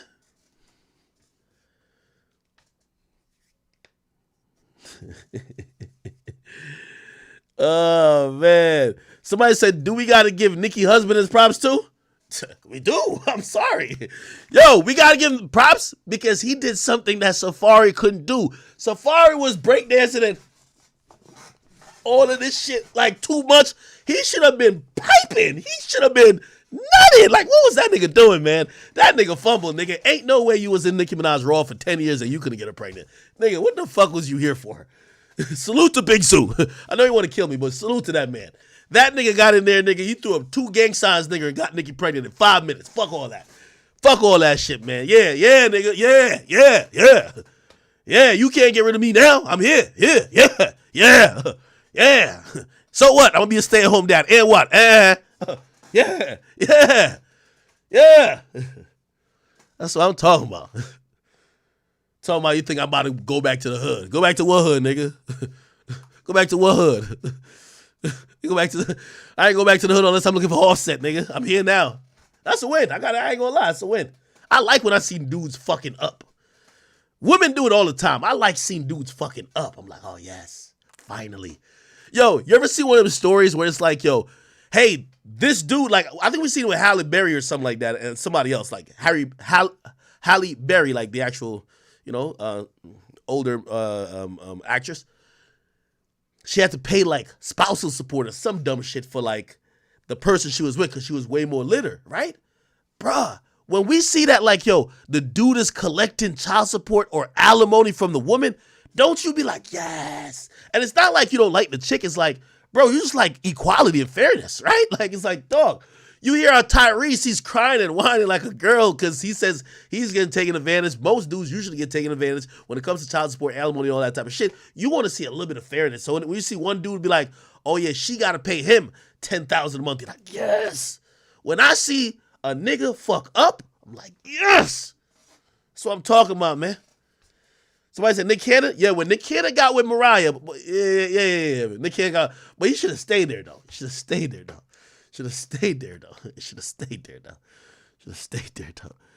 Yeah, when Nick Cannon got with Mariah Carey, yo, I could tell. Nick was trying to get her pregnant so much, I think he had twins with her, nigga. You could tell that nigga was trying to, that nigga was probably like focusing on every nut, nigga. Yeah. Let me see who else. Somebody said Lil Wayne. Like, who the hell did Lil Wayne get with?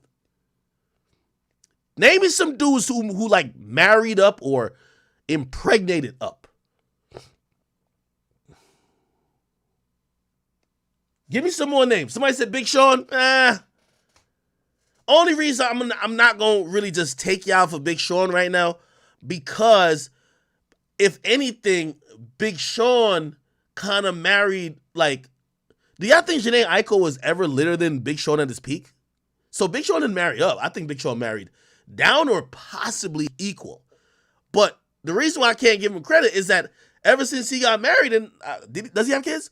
He just disappeared. So I don't know what the fuck happened with him.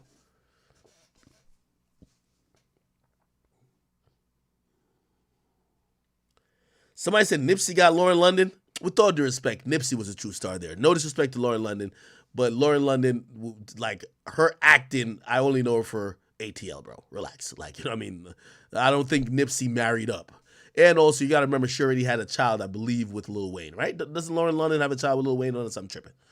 Could be wrong about that. Did y'all say Steph Curry? What the fuck is that talking about? Hell nah. Damn. Good look by DDG right here, man.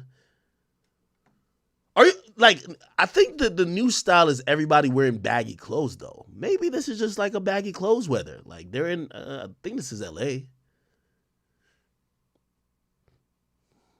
She's wearing overly baggy clothes. Even the pants is baggy. Or maybe she's just like getting ready for a scene. City Boys, we have thank you for the 5 and say, yo, that whole Krishan and Blueface thing, it's a script. Sex and drama sell and Wack is in on it too. It's kind of like almost true because like Wack is promoting Blueface other baby mama. Blueface drops a song called Baby Mama Drama. Krishan drops a song called Baby Father Drama. Then the other baby mama drops a song called MILF Music. Like, it's kind of like they're making like reality TV music,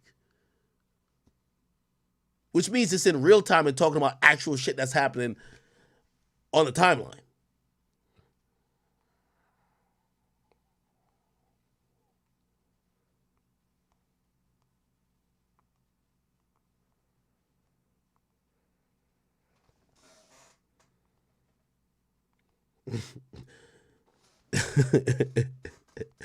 Yo, niggas are saying, is this snitching by Wack 100?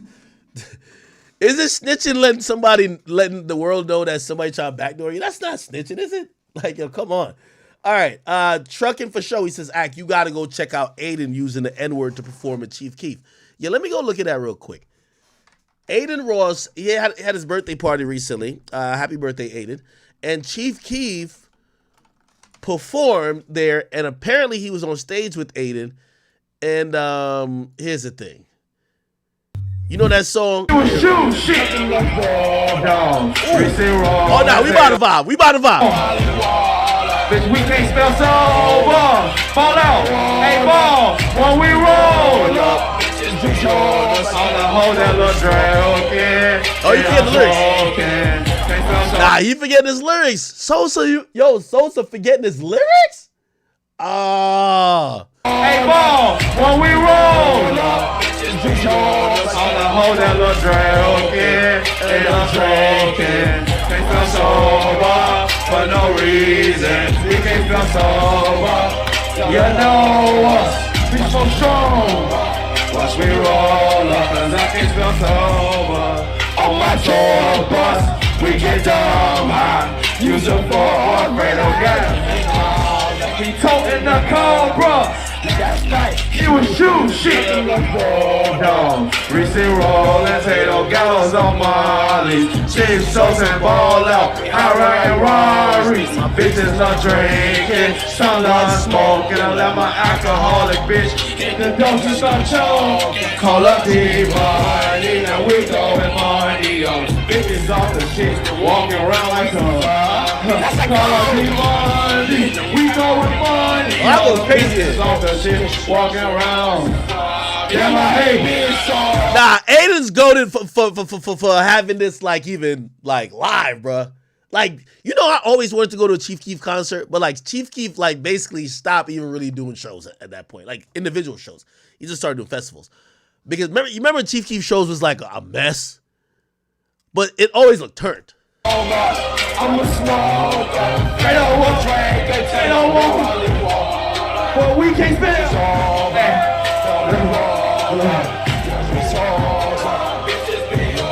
All the hoes and the smoking and the drinking. They spell sober. For no reason. They spell sober. You know us. We smoke strong. Watch me roll up, bitch. I can't spell sober. On my tour bus. Yeah. Happy birthday to my dog once again, man. Happy 23rd, man. 23rd is my dog, Aiden, man. Imagine just being this rich. That he's performing at your private party. You can see even the crowd is rich. Nigga got Balenciaga all over the place. Damn, Aiden living the life. Oh, phone number 8. Run the other one. Let's go. Nigga. All right. What's going on for you? Hey, all right. What the fuck, nigga? A 6, niggas. Hold up. A 4. That's that shit. What? Oh, he did ask Sosa. He asked Sosa. What the fuck, nigga? A 6, niggas. Hold up. A fuck nigga, that's that shit ain't true. What? A snitch nigga, that's that shit. A bitch nigga, that's that shit. That's that shit. See, this is that's that shit.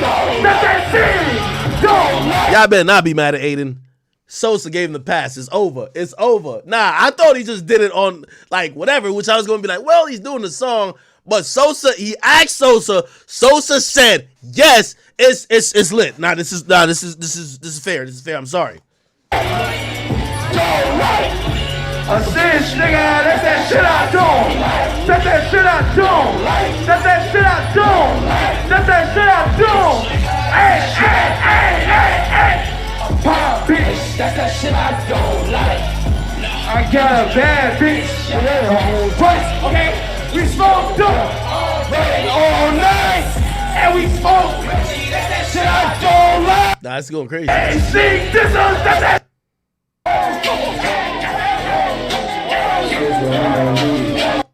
Nah, this fucking shoot. I don't know, nigga. No. Pull up on your blocks. We gon' blow, nigga. Go, nigga. Run, nigga. Run for the pole, nigga. That's what I smoke, nigga. Hands in my dough, jump out the window, nigga. No, you can't get no money, you silly hoe. I just had a stain, finito.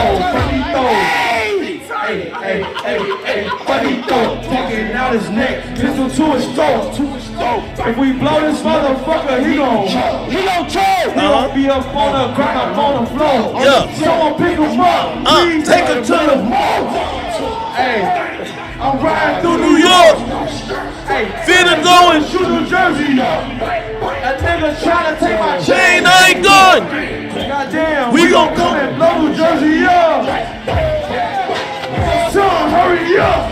Boy, nigga, you tryna rob. I'm 30 up. I just left volcanoes, bitch, I'm curried up. I got cheese in my pockets, Velveeta. Somebody says Chief Keef reacted to this on No Jumper. Did he? What'd he say?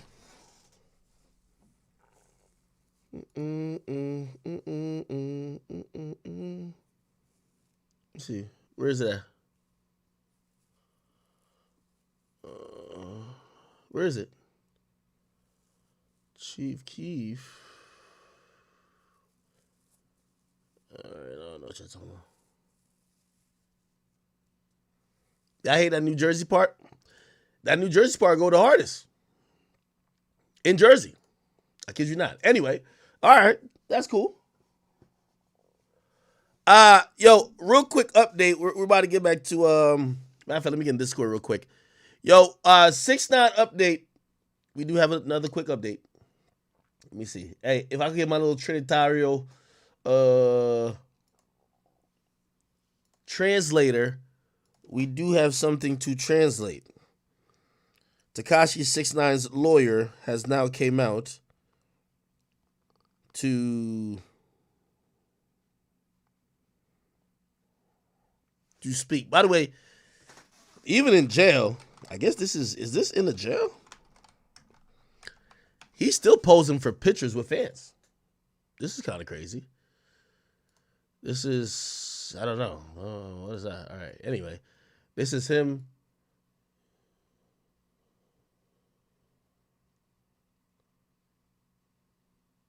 Yeah, he's still taking pictures with people even though he's handcuffed.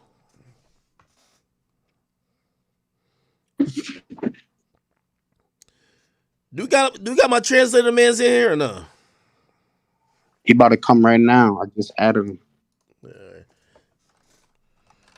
Big W or big L for my man DDG getting Halle pregnant, man. Oh, that's a W, man. That's a goddamn mermaid money, boy. Ooh, that boy smart now. Hey. He did the right thing, man. Bounce back, man. Woohoo. Like, there was a point that I was like, yo, damn. Like, maybe he should lock down Ruby Rose. But I'm like, knowing how Ruby is, you gonna get Ruby pregnant, she gonna give you hell on earth, and she still gonna fuck with other niggas. You feel me? She gonna have your baby like this chick got Anwell baby. He didn't do a Tiger. He did a Travis. You know what I'm saying? He did the right thing. You know what I'm saying? Right. So So, chat, from what people have told me before, before even on this clip, they're saying that the 6ix9ine has been illegally detained and he should be out shortly. And why is he illegally detained? I'm gonna see if I could get some more information on it. Nah, what it is that in DR, when you get locked up, it's like proven guilty until innocent. It's like opposite. So like in DR, you get jail automatic. They don't give you bond. They investigate. They arrest you. Then they investigate. And then if you're not guilty, then they let you go. If you are guilty, then you get your prison time. Okay. So it's kind of like how they do it in Romania and a lot of other countries. Like, I mean, shit, in Jamaica, they could hold you up to 90 days if you are a person of interest. Yeah, you know Rochi, the guy that you were just bumping on stream earlier? Yeah, my boy Rochi. I don't know if you want me to say this, but he got locked up for fucking with a minor, but it was still being investigated. So he was in jail for like 3 months until they investigated it. And then he got free after they said that he didn't do it or whatever it was whatever they decided. And by the way, him and 6ix9ine got the same lawyer. 6ix9ine got like the top DR lawyer. That guy that you saw him hug him, that's his lawyer. Oh, okay. So we're talking about this guy right here. The chubby nigga. I can't see the whole name. It's gonna take a second. Nah, that's not him. Oh, no, I know who you're talking about. You're talking about the video. Oh, they have a new picture of him now. What the fuck? They got all tight. This is in color coded now. You're talking about the guy. Let me go to it. That you was like, look at this guy hugging him. Yeah. I'm gonna play that video again. All right, it's this guy. En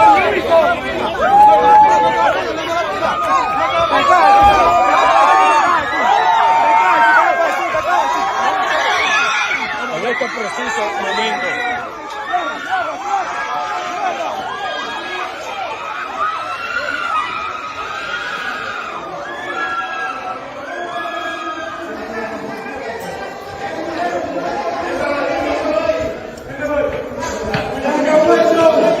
En 5 segundos.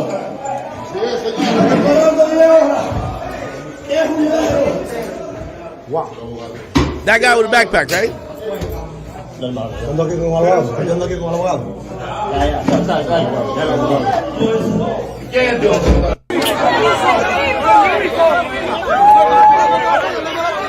Okay, it's a guy with a backpack, correct?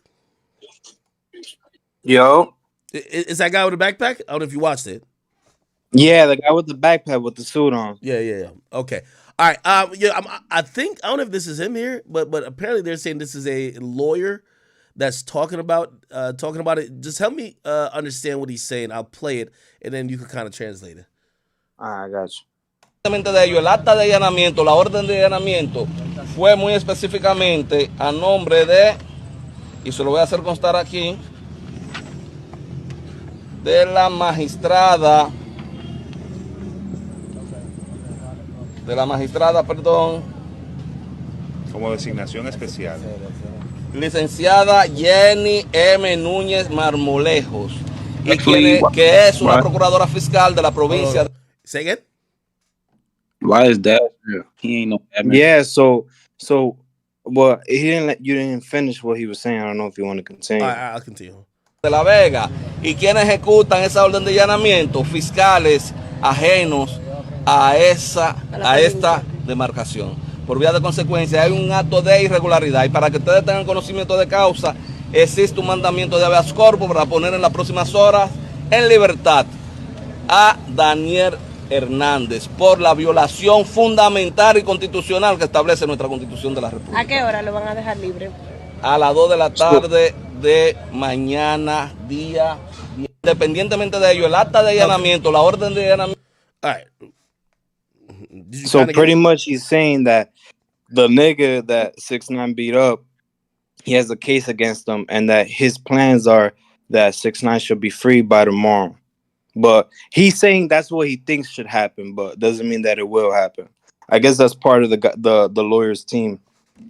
Okay, so that's part of 6ix9ine's lawyers. This is one of 6ix9ine's lawyers or representatives.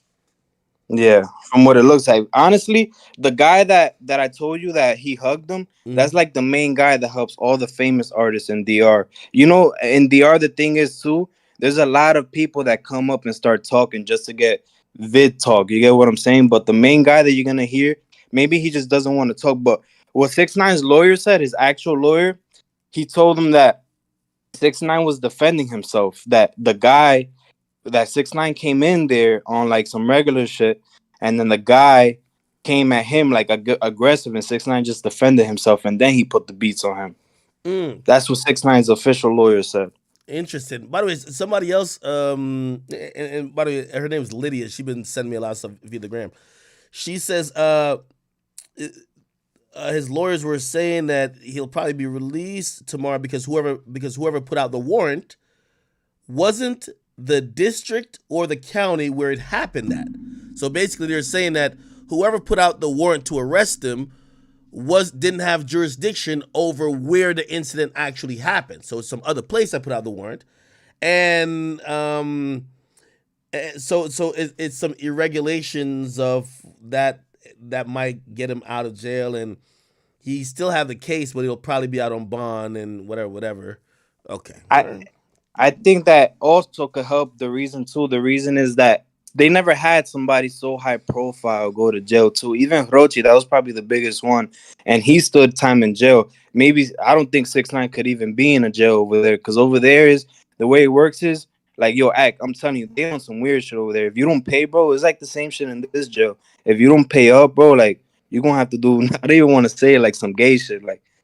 So I don't even know if 6ix9ine is like even too high profile to even be in jail. What you mean? So if you don't pay, what happens? Like they take your booty hole? Yeah, bro. Swear to God. No. You'll like there's interviews of Dominican artists that come out of jail. Like he'll say like me, I didn't do it because I had bread, but there's niggas that. So you're saying if you don't pay that bread, you gotta pay up. If you don't pay that bread, they're gonna backdoor you, literally. Yeah, bro. Whole types of ways, either beating you up or through the booty hole. Yo, what? Bro, I'm not lying to you, bro. There's interviews of Dominican artists. You feel me? Yo, it was so funny. I don't know if you clicked on his clip before. Some guy named Dylan Baby. He was in jail just recently too, and he was saying like, "Yeah, man, I." His girl was like, "Wait, so you got it up the ass?" He was like, "No, not me." Yeah, that's how it goes down in DR, bro. They don't play.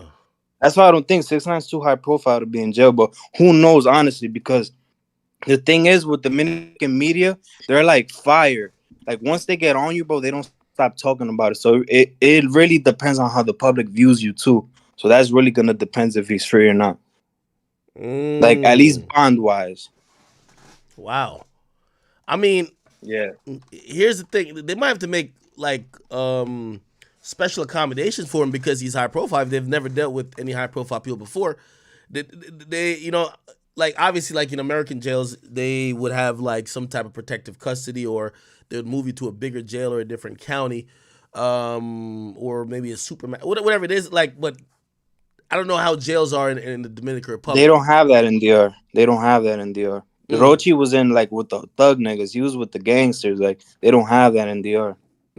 Okay. There's a message that was sent by this woman to Tekashi. Help me understand what she's saying. Dios está contigo porque tú eres una persona que ha hecho muchos bienes, no solamente en República Dominicana, sino en todos los países. Yo le pido a Dios que sea Dios que haga la justicia, no el hombre, porque la justicia del hombre falla, pero la de Dios es verdadera y es real. Dios te bendiga, corazón, donde quiera que esté, y Dios te proteja. Y Dios está contigo porque tú eres una persona. What does she say? She's saying that no matter what people saying, I know Tekashi has a good heart. He's the only one that you really see helping people, giving out money. I know his heart. And even though the plans of the devil and the bad people want to see Tekashi in jail, God's plan always triumphs in the end. And God won't leave him. And God is on his side. And he'll be free. And yeah. Wait, so People were 6ix9ine saying like, oh, she's just trying to get her money from him, but she's just throwing love. So 6ix9ine done went to the goddamn Dominican Republic and done turned into Robin Hood. Bro, he like, not saying he a legend or what. A lot of people love him over here, bro. Yo, chat, you know what's so interesting? Like, you know, money, you know, if you have money, you're probably just gonna, like, you're just way more loved in like other countries more than the United States. Like, for example, like there was this like drug lord, if you guys are familiar at all with like, you know, just Jamaican history, Christopher Dudley's Coke, right? Ruthless dude. If you hear what he's accused of, like supposedly, you know, in front of his own soldiers, you know, you got to show them that you not no pussy neither, right? Like you got to instill fear in everybody else. So apparently somebody stole some shit, and he had his own prison. Like the police couldn't enter like his it's called Tivoli Gardens. He couldn't enter it. No police could enter it. So he was ruling his own community. So when he would give everybody money for school, he would pay for everything in the community.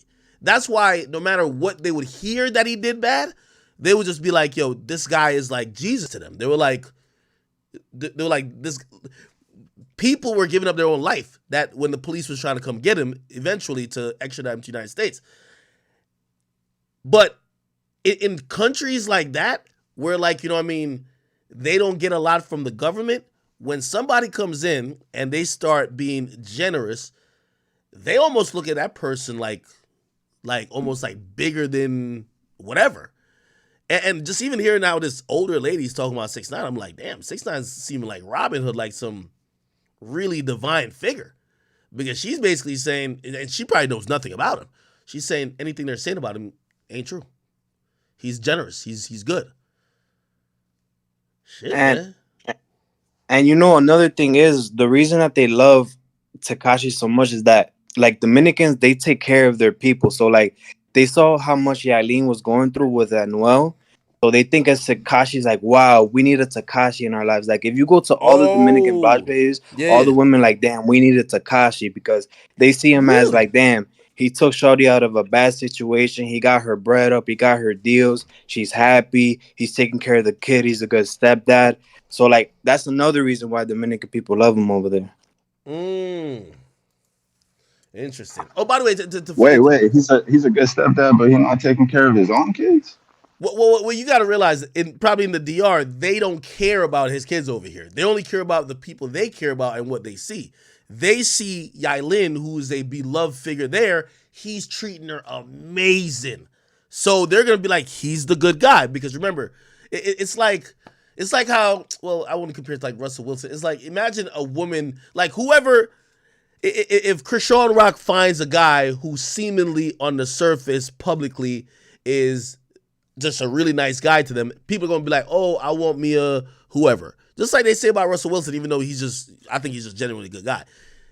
How many women say they want them a Russell Wilson? So I guess 6ix9ine comes across like he's an amazing stepdad, he's an amazing partner, and he's also giving up dumb money to the community. So shit, they probably like, yo, this guy is really good. Hey, by the way, chat, to that Dudley story I was telling you about with Jamaica, again, remember, this guy, he's an area don or whatever. He kills the dude in his jail cell with a chainsaw. And the reason why he killed the guy with a chainsaw, that's one of the only murders he did himself. But he did it in the most gruesome way to kind of let the people behind him know that no matter what y'all doing for me, when I tell you go kill some niggas, I'm way more ruthless than y'all. Like I'm sending y'all with guns. I'm killing niggas with a chainsaw. You get what I mean? Which is such like a play upon the minds of people who get to like believe in these like almost figures as bigger than the government. So yeah, and they probably got like, I don't know if it's called dons, but they definitely got area dons in Dominican Republic. Absolutely have to.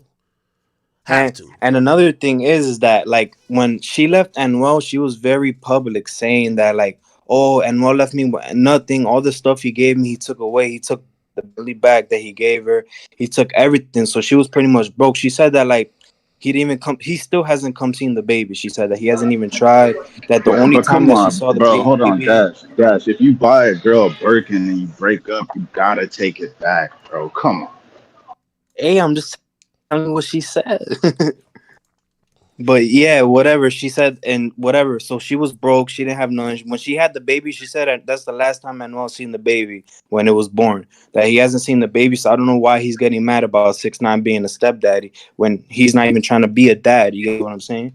And on top of that, 6ix9ine got her like he was showing her that like in the beginning. Like he was saying, like I don't even want her. Like he was saying, I don't even want her. Like we're just friends. I appreciate the opportunity of just even being with her because she's doing a song with me, and I know it can make her look bad since she was being with Anuel. Like they did an interview with the Dominican. I could say he interviews Bad Bunny, all like the Spanish. I say he's like the Dominican academics. And she was on an interview with 6ix9ine. They did with him when the song first came out. Is He it was saying. is it that dude? His name like it's like Alofoke or some shit. Yeah. He even mentioned you. He even mentioned you in the interview with the nigga that 6ix9ine beat up. Oh shit. He was saying like, oh, all these bloggers are saying that 6ix9ine was defending his girl. The nigga that 6ix9ine was trying to beat up. That's what he was saying. Wait, he He did was an like, interview today? yeah. The English alofoque. Like he was like showing you love. The Dominican. Yeah, no, alofoque, I hear like that. Dominican academics Yeah, alofoque. I hear that guy is like he runs the media scene out there. Okay, wait, he did an interview today? The guy, Yeah, he did it with alofoque like yesterday, I believe it was. Oh, okay. For alofoque, Diamond La Mafia. So Diamond La Mafia. That one. Yeah. Wait, the first one here? Right there. Right there, the one that you see Cosa, Takashi in it, right devolver there. del lugar donde él me estaba esperando. Imágenes exclusivas, that one. Okay, we're not gonna say what the fuck they talking about. Nah, I already know. I already know the whole shit, so I could explain what happened since the beginning. So you know, Yailin, she doesn't write her own music, right? So 6ix9ine been getting her writers, which is fine. So pretty much she wanted to get a dembow flow because you know I guess 6ix9ine is not really tapped. You know, 6ix9ine said he doesn't do dembow, so he doesn't really have dembow writers.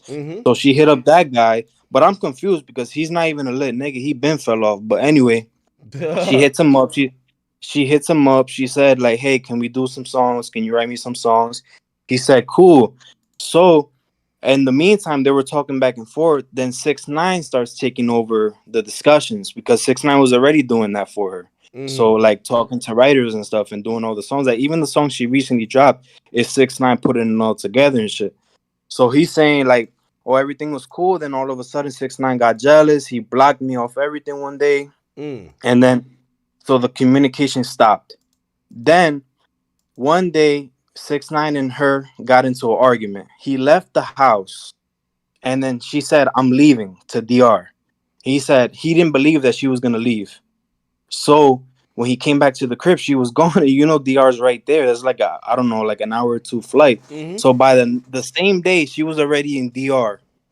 And she linked and but 6ix9ine was still in Miami. So he's texting her still like, oh, he came back to the crib, she was gone. He's texting her. He's like, oh, but she still thinks that he's in Miami. So she links up with the guy. Mind you, she thinks 6ix9ine's in Miami still. So she sends the Addy to where she's at. I guess 6ix9ine was trying to pull up, trying to catch her in the act, maybe. Because she didn't know that he actually left Miami on a jet to actually go see where she was at. Yeah. So he pulls up, but she doesn't know. She's just sending her Addy like none. By the time he pulls up, she's gone, but he doesn't know that. Well, I can't assume that he knew that she was gone because how is he gonna know? But he pulls up. That's when he tells the guy on the bike. He's like, "Hey, can you bring me upstairs?" He goes upstairs, and that's when the problem started. But according to the lawyer, they said that the guy came at him first, and then he ran. Then he put the beats on him, and then they dipped. And then right after that, he said that he linked up, that 6ix9ine linked up with his shorty right there, like he found her like a block away or something, and that he was threatening the nigga saying like, "Oh, you a bitch, I got guns, you got guns too." Like the guy Diamond, if you go to his page, he has a picture with guns on. So 6ix9ine's like, oh, what happened? You was talking all that shit and now you're not on it. Like, I don't understand. And whatever, they was going back and forth. And then that's when a day later, like, you know, because DR, like I said, it Yo, spreads why like somebody wildfire, the says media. 6ix9ine turned So into I a guess passport 6ix9ine, boy? Yo, hold on. Why somebody say 6ix9ine turned into a passport boy? A passport bro. A passport bro. Go ahead. yeah. So 6ix9ine links up with the shorty, and then now he's speaking to the guy through his phone, because he broke her phone, according to the guy. 6ix9ine broke the phone. So 6ix9ine's threatening the guy. He's saying, "What's up?" After he beat up the niggas. So 6ix9ine beat up the niggas, but he said he was defending himself. But he beat up the niggas. He left. Then he starts calling the nigga like, "Yo, I want to link up with you personally. I want to link up with you." And the guy's like, nah, I don't want no problems. And at first he was saying that, yeah, I was with it, but then he said, I'm scared, I don't want no problems. And then after that, I guess when the guy went on live, he started saying all that. I guess 6ix9ine noticed like, oh shit, this nigga like telling the whole world. And you know, DR spreads like wildfire with the news. Mm-hmm. Like they have like the Dominican no jumpers and type shit like that, academics, Vlads and stuff like that. So he saw and he's hit up the niggas like, yo, I gave you bread, you know, just chill, don't go crazy about this stuff. And they were like, nah, we, like you said before, oh, we want justice, we don't want bread. And that's when this is all what the nigga said in the interview. Now the niggas on Despierta America, he's on all that shit. And niggas is like, yo, if that nigga beat you up, why you on all over the world trying to get clout off the shit? Just go to court, do your shit, and that's it. I don't understand why you doing all that extra shit. Yeah. And now he says, all right, cool. I'm gonna just go get this dude locked up. Yeah, and then but in the interview he's saying like, oh, and I'm scared for Yailin. You know, I have mad respect for the nigga that 6ix9ine was trying to beat up. That, oh, I have mad respect for Yailin. I don't understand like why people think this is for clout, because he fell off, so people thinking he's doing it for clout. So, and then he's like, and then Yailin come, and then he was saying like, if 6ix9ine's getting aggressive with a nigga over some jealousy shit, well, I probably can assume that he's putting the hands on Yailin, like he said in the Alofoca interview. And then Yailin came out and said, I'm still with 6ix9ine. I'm just focused on my music. Nobody's putting hands on me. I'm good. And then the guy comes out like, oh, you're gonna make me say I'm a liar and shit like that. And then like a day later, the guy posts like, oh, so the government's not gonna arrest 6ix9ine. He's still in the country. I keep seeing reports that he's arrested, but he's not arrested. Like he was just crying and shit on his page. And you know, when there's people that don't, so like, he was dry because it's still media bloggers love to talk. So he was dry snitching on 6ix9ine. Go ahead. You heard what I said? So he basically was kind of like dry snitching a little bit on 6. Yeah, but if you go to this guy's page, he probably got like 3 automatic guns on his page. So it's like, that's why people are not really fucking him. Like people in DR, like he probably got a couple, like he went from like 450K followers to I think like 550 right now. That's why people don't think like, why you got guns on your page and you got hella followers. Now he's on TV shows, Spanish TV shows, talking about the situation, when it's like he already went to Alofoca, so why is he still talking about it to other shows? Yeah. He's trying to get some clout, clearly. Wow, interesting. All right. Yeah, I don't know the laws of how the Dominican Republic does stuff, but here's the thing. You see, this becomes a very interesting situation. Like, for example, in Jamaica, right? Again, they could hold you up to 90 days if you're a person of interest in a crime.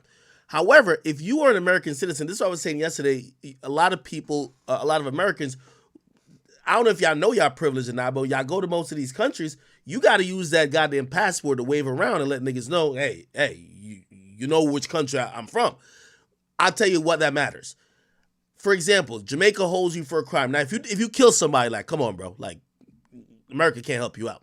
Now, if they're holding you, like, if this shit happened in Jamaica and they hold you, right? You get in contact with the U.S. Embassy, they're going to be a representative, you're out of there. You're out of there. Facts. Like, you got to realize the U.S. like dick slaps all these little countries around. So once the U.S. usually says what's up, they got to figure some shit out. They're not going to treat you like their own citizens, just lock you away for 90 days. You know, remember, you're not a citizen of the Dominican Republic or Jamaica or some other country. You're a citizen of the United States.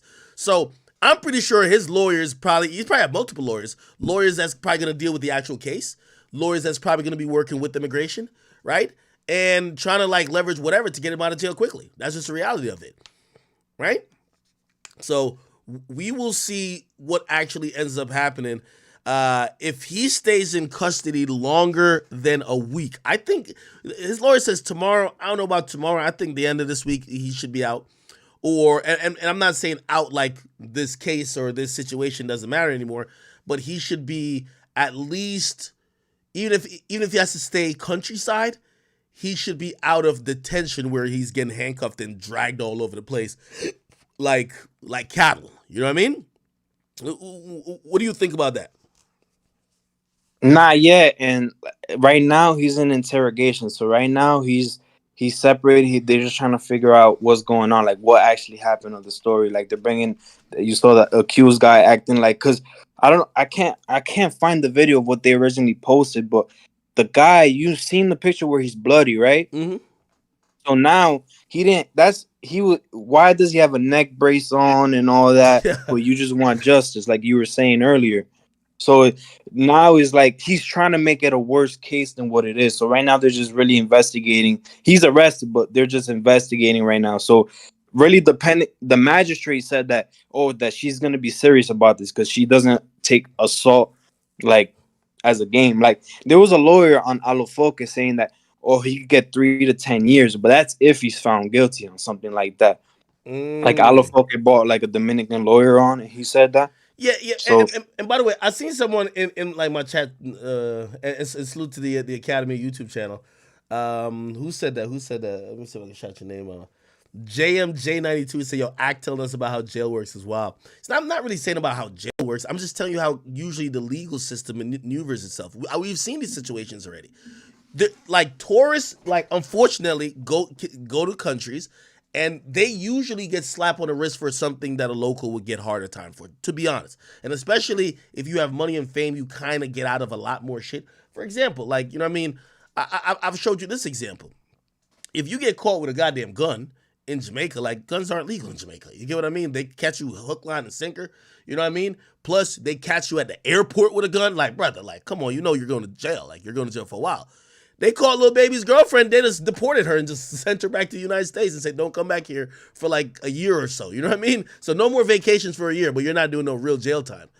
Jada, Chiefs, Jamaica, gun. I'm telling you, literally, she basically didn't get any type of punishment. But why?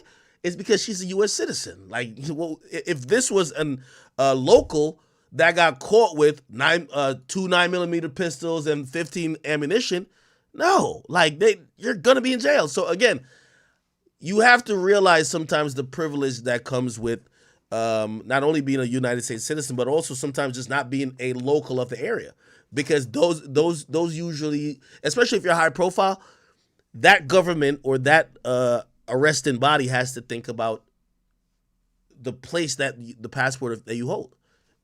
Just reality of it. Now, granted, if they catch you in the Middle East don't give a fuck. You know what I mean? The Middle East, they on some shit like, man, fuck all y'all niggas over there. We don't even like y'all anyway. But like Jamaica and places like that, like, come on, bro. Like, come on, right? And 6ix9ine is like, I'm telling you, DR never had somebody so big, because Rochi, like, he went to jail like automatic. Like the girl's mom, because he was fucking with a minor, the girl's mom went to the things. And right away, because you know, like the media makes it worse. So the police are like, they work on the media. So if the media's talking about it, then they're gonna do it faster because they like to look good in front of the public eye. So Rochi went to jail automatic, and he had to wait for his case. Like he was in jail like with the rest of the people. Like that's what I'm saying. I don't know if 6ix9ine is gonna get a different privilege, but there's nobody bigger profile than him that's ever been arrested in DR for something like that. Yeah, Eileen, she actually put the beats on the shorty. And she, the same lawyer that 6ix9ine has, they resolved it, and nothing ever happened to her. So I don't know. 6ix9ine might be different though. I don't know. And by the way, that's what I was saying to some of the people who were saying, because they're like, yo, look at this video. They're gonna say the camera follows him all the way in the back. I seen somebody joke. They were like, yo, the cameraman must got the backstage pass. No, I think, to be honest, if you watch this whole video here, I agree with you in saying that the police realize that this is probably the highest profile situation they have. They're allowing the media access to shit that they probably shouldn't have access to. Like, nobody, if this is the police station, right? And you can see up at the top, it says Regional La Vega. I'm guessing that's the police station, right? With all due respect to the media and the press and anybody with a camera, them niggas should have been locked out at the door. But you see everybody running up in there. And it's probably also because they realize it's a huge spectacle. You know what I mean? They're allowing everybody in there. It looked like there was a worker with his camera out. You get what I mean? You know that guy, you see that tag, reconocidos.net? Yeah. They're like, so Alofoque, there's like certain power. They're like, so Alofoque is probably, let's say, academics. Reconocidos is they were every artist. Like if a famous athlete or somebody goes to DR, they get like certain privileges. Like there's certain people in DR that have certain privileges to see certain things. Like they know somebody like Reconocidos, which is like a company in DR. They know they're not going to be on bullshit. So they get a little bit extra access than somebody else would, you know? It's like if you, like they would give somebody, let's say if you were Alofoque, like they will give Alofoque extra access compared to a regular reporter. Yeah. Nah, makes sense. Makes sense. I know some people are confused, but like, again, they also do shit very differently in other countries, man. You know, I always tell people, I'm like, again, some of y'all might be well-traveled, maybe some of y'all not. Man, if you're only used to the United States and you think that this is like sometimes the most, either the worst place or whatever you might have in your mind that you think of it, you got to travel a little bit. And you'll realize that some of the laws and rights you have, again, right, there's no official charge I think has been laid down on him, but they're just going to detain him. And they probably could detain him up to weeks, right? Like, I don't think you could detain anyone legally. I think there's even a Constitution amendment that actually states it, that you can't detain someone, you know, without pressing charges for over, like, I forgot, it's like 48 hours or some shit like that. So, you know, if it was in the United States and he's not charged with any actual, he's not charged with the actual crime they suspect him of, they would have to release him. They would have to charge him and release him. Right now, they could just hold him, investigate, do all type of shit, and who knows? Yeah, it's the complete opposite. Brittany Bitts says she's 32 and never been out of the country and don't want to. Brittany, girl, you got to go on a little vacation with your nigga. Go on a little vacation. Ain't nothing wrong with it. Just don't go to the wrong places. You feel me? Sometimes people be telling me if I want to go to a certain place, I'm like, why the fuck would I want to go there? Like, I'm like, what? It was a girl recently in the news act. I think she got locked up for like touching a TSA agent arm or some shit in Dubai. Yeah. Do like a year in jail for that. Yeah, I seen that story too. I ain't gonna lie. Crazy. Yeah. Yo, I don't know if you want to know, like, cause 6ix9ine even said like how he even met the shorty. Cause I know probably people think that maybe he did do it for clout getting with her, but I think like he said like he was in the club, he was drunk one day, he didn't even think she would respond, and she did. And he was like, wow, like he was in the club in DR, like working with Bulin at the time. You know, Bulin, the people that you saw that he did the music video with. He responded and he was surprised. So, and then, you know, after a while they started doing the music thing, and then after a while they just ended up, I guess she gave him that good, and that nigga been in love ever since. But I don't think like she would be like, why you don't want to be with me? He'd be like, nah, I got my hoes, you feel me? Yo, and, you know, she said he got his hoes and shit. Yo, let me tell you this. I know 6ix9ine. I ain't gonna never tell my man secrets, but and I hope Steve will do it. Don't. But listen, think about all the rappers that 6ix9ine done beef with. 6ix9ine caught one of their baby mamas. By the way, the nigga's still with the woman now. Caught one of their baby mamas. Play this. This is how this. Just to tell you what type of nigga 6ix9ine is.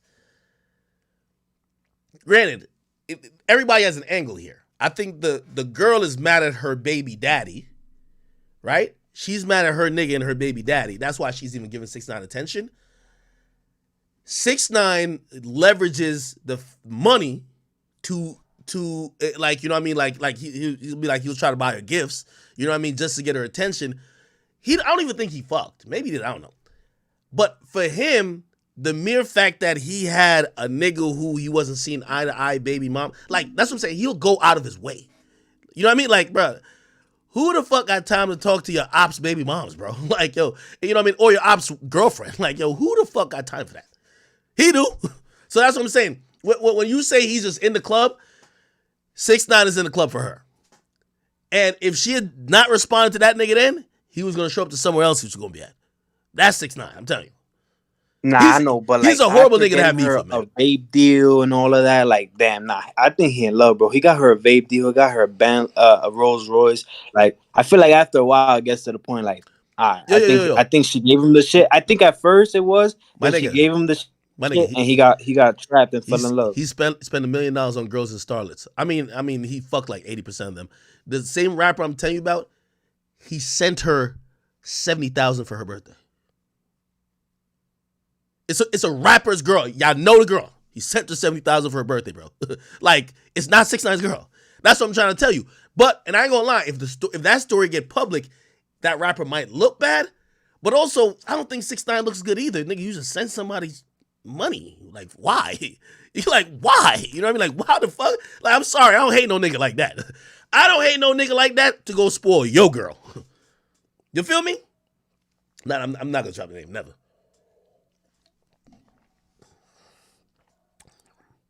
But that person, I don't know, man.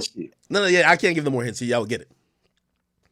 Nah, shit. I mean, but bro, like, it's one of the little popular baby moms. It's like it gives her like, it's like a Jada Chiefs. It's like you not saying me, but let's say a nigga that knows that's little baby's girl. Mm-hmm. Like, maybe he wanted her more cause of that, but I don't think you're gonna be being a stepdaddy if you wasn't. 6ix9ine got that much. Okay. Like, I can't believe he's that crazy. Like, to be a whole stepdaddy to get back. I agree with you with that. I agree. No. His initial motive, that happens all the time. Women do that too. I know we got a decent amount of females in here that watch these days. Have you ever given a nigga a chance for maybe some nefarious reason, maybe got money or whatever, and you weren't in love with him and eventually fell in love with him? Like, I think 6ix9ine went at her for the reasons of that type of shit that 6ix9ine like to do. And of course, he likes her. Of course. Like, bro, he was like, I mean, bro, he could have just did her like how he did Chief Keef baby mama. So, yeah. I think she gave him the snatch and he fell in love after. He was like, all right, this shit valid. Well, and also, here's the thing, too. I think he feels his success in the Latin market is connected to him being with her.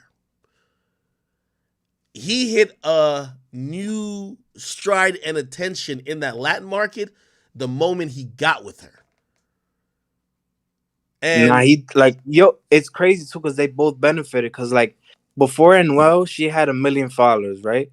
After Anuel, she got to like 7 million. When she got with 6ix9ine, she went to 11 million, and he went from 22 to 26.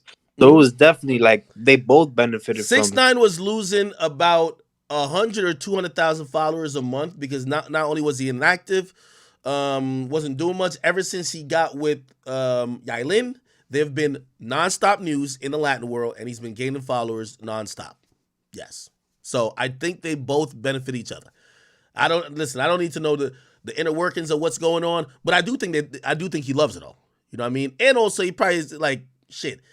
He probably acts a little crazy over her too, because you never want this to blow up in your face where she just like ups and plays you out while he's invested like $2 million in her now. Like, come on, you know what I mean?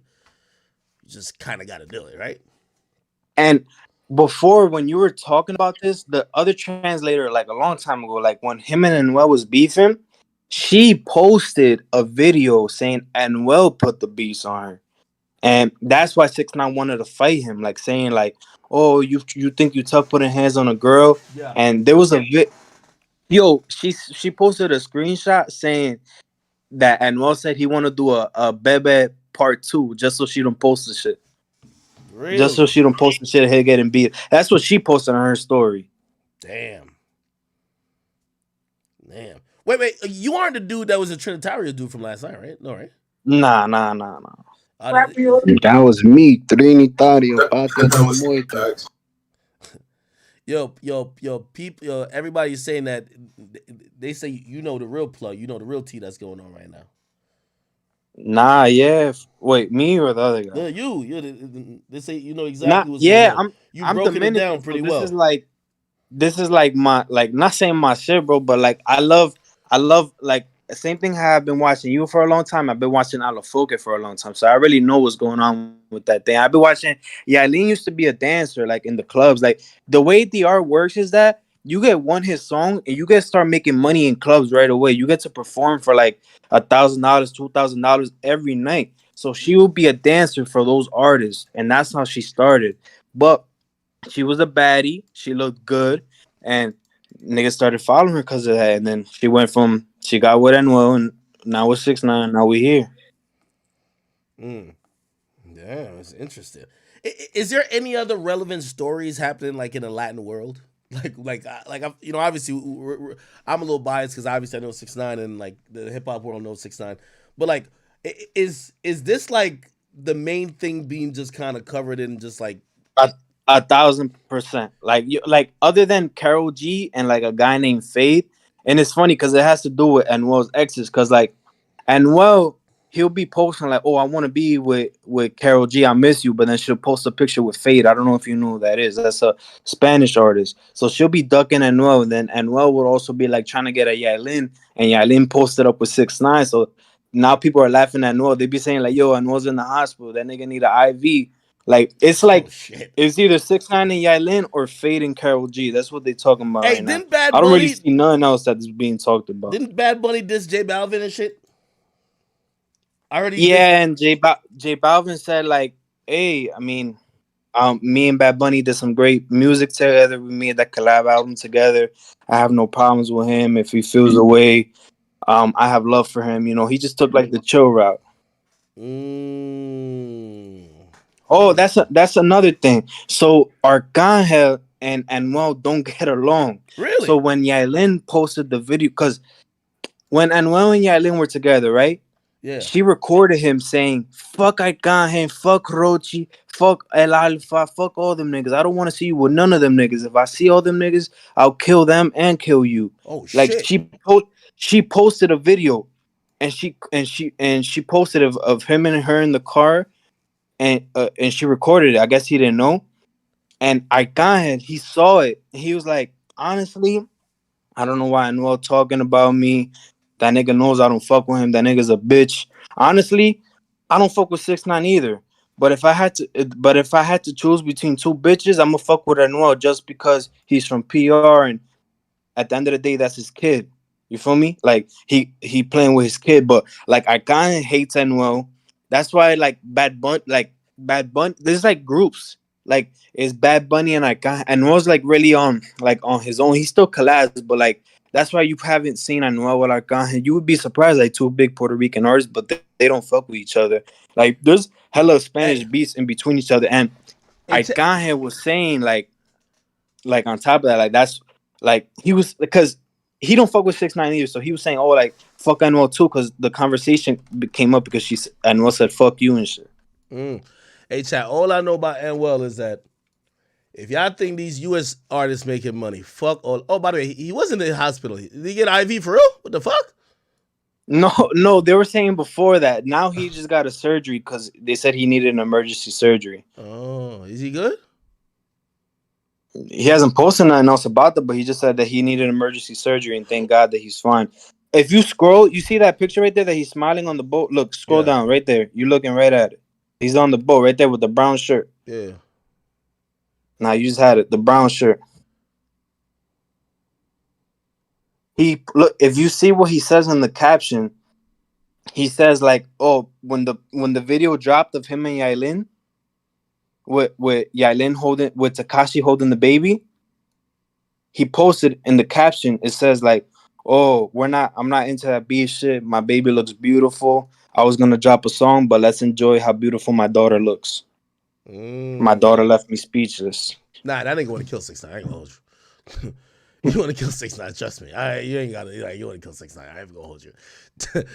Yo, all I know though is that this nigga, like, listen, and some people might be, yo, this Latin, all these Latin artists get way more money than English artists. Yo, you know this nigga got like he got a Bugatti. And he be doing hella tours, bro. Like tours at the ass, stadiums, bro. Spanish artists do stadiums. Yeah, when he come bro. to New York, he does like the Garden or some shit like that. Garden, American Airlines Arena. He just did a USA tour. Not, bro. I'm telling you, only stadiums. Like the big Spanish artists, they only do stadiums, bro. That's real money. Maybe I'm wrong, but Spanish artists make real bread, bro. This is what I tell chat. It's like, yo, okay, compare like annual size as an artist. This is what I tell you about the global market. Compare me like Lil Durk. Like, with all due respect to Lil Durk, Durk don't got no goddamn Bugatti. Okay? That's just the reality of it. You feel me? Nah. You know what's crazy? The song that 6ix9ine did with Kodak. You know, and Kodak did a song, right? So they did a song for Anuel's album. That's why Kodak said, "Why you lose your bitch to a snitch?" Like he was dissing Anuel. You feel me? Yeah. I figured that. I'm wondering what Anuel thinks about Kodak then. Oh, these are Anuel's cars? Oh, goddamn, 3 milli.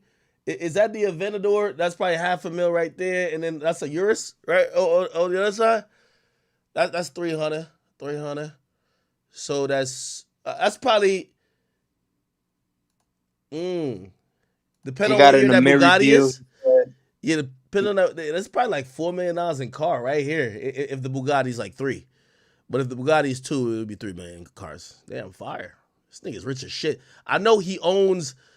I don't want to dox him, but he owns a $5 million condo in the same building that Birdman owns his condo in, and the same building that motherfucking ex's mom got the bread. She owned a $5 million condo too. Yeah, these motherfuckers rich as shit. He got an Amiri deal. He said that Mary's paying him to put on Amiri clothes, and he got a steak deal too. Yeah, I seen him post the steak shit. I know he get into that bag. But that's 6ix9ine was saying like he when they was beefing, he's like, "Yo, I got more money than you, bro. I give out bread to people. Yo, I got whatever you got on your chains and shit on my Richard Mills." You know, 6ix9ine got that video with like 10 Richard Mills. So I don't know. I don't be knowing who Richard because 6ix9ine be making it look good, bro. Nah, 6ix9ine ain't got more money. I ain't gonna lie, bro. 6 my nigga though.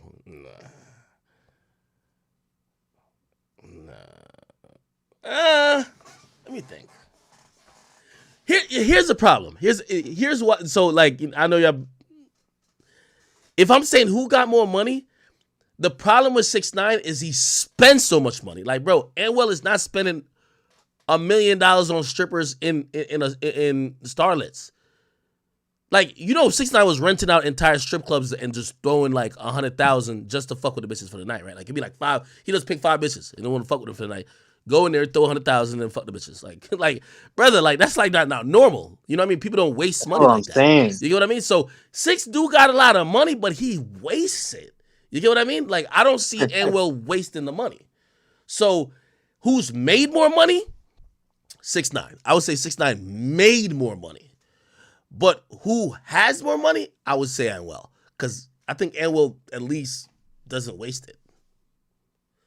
Like, if you if you're a woman around 6ix9ine, like, bro, 6ix9ine is gonna give you everything you want and more. Like, 6ix9ine even calls himself a trick. He openly says it. He's like, yeah, of course I'll trick, but you know I'm a fuck. Like, you know, he don't mind if you call him a trick as long as you're giving him the pussy. He's not gonna buy you shit and you don't fuck. So that's his type of deal. It is what it is.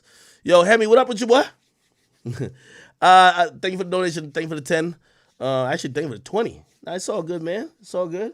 You know, YouTube chat is lit. Hen Dog and Miles. He said, bro knows all the Spanish tea. Yo, what's I got you, bro. Whenever you need what's me, up with Tokisha though? I like Tokisha. A lot of people. She's like loved and hated in DR. There's a lot of people that love her and a lot of people that hate her because, like, she not demonic shit, but she be posting shit. Like, there was a thing. I tell you, DR media is like crazy. Like once they get on something, they don't stop talking about it. So there was even a controversy with J Balvin that she had niggas as dogs. There's her imagery in her music and the way she talks. People, a lot of old heads in DR, they don't fuck with it because they think like in DR when something's popping, it's on all the streets. Like if you walk in DR, if something's popping, you gonna hear it on the street. So a lot of old heads and people are like, oh, we don't fuck with Tokisha. Like she's a bad influence on the culture, but she is like a lot of other cultures love her though for that. So she's loved and hated in DR, but she's definitely probably more loved in other places. Yeah, you know, I consider she's like unique because she has an OnlyFans. She's relevant. She's not like Ruby Rose. Like Ruby Rose got an OnlyFans, but she's not lit like that. Like in music, like she's lit in music. Tokisha is, and she has an OnlyFans. She's mad sexually provocative, and I think she's almost like she's like a 101 with her own style. I like her. I really like her. And I got a few songs of hers that I actually do like. Yeah, I saw you bumping it. Hey, okay. So speak a little bit more to me about the new Spanish Treyway, the Dominican Treyway. Yo, it's crazy because like a reporter, I like to compare so people can like understand. He's like Tasha K. That nigga be saying some real shit, but sometimes he'll probably be capping. I don't know.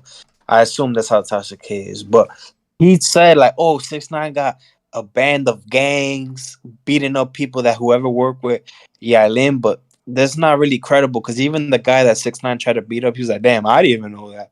But again, a lot of media in DR like to clickbait and shit. So who knows if that's true or not? That 6ix9ine got gangs and shit over there. That he got hella people. Like they said that he got bands of gangs, like different groups that he got of people just beating up people. I don't think that's true. And by the way, I can't really say exact figures. 6ix9ine through certain deals he has. At least according to him, he makes just off like one or two deals makes easily over $1 million a month. That's what he told me. So once he said that, I was like, well, I see why you don't give two fucks about what Steve was talking about. I'm like, $2 million for the year, you're making $1 million a month. All right, I get you. Okay, cool. But yeah, you know the guy that 6ix9ine said paid for the feature for Kodak. Mm-hmm. That's the same guy that signed Yailin to a multi-million-dollar vape deal. Like she's gonna have her own vapes under the Fume Vape brand. That's the same guy that paid for the Kodak feature. You tapped in. Okay, I know who you're talking about, and you're right. Yailin did some shit. Like, yeah, you're definitely right about that. Yeah, 6ix9ine has a huge deal with them as well. Holy shit. God damn. And he got the dummy vapes with that guy on your screen, Neil. Yeah. Which ironically is like odd because it's two competing brands. I would imagine. You know what I mean? Imagine me repping Coke and Pepsi. Yeah, I was surprised, man. I guess they really just fucking. But 6ix9ine be chilling with them people. Yo, it's like me having an endorsement deal with Monster and Red Bull.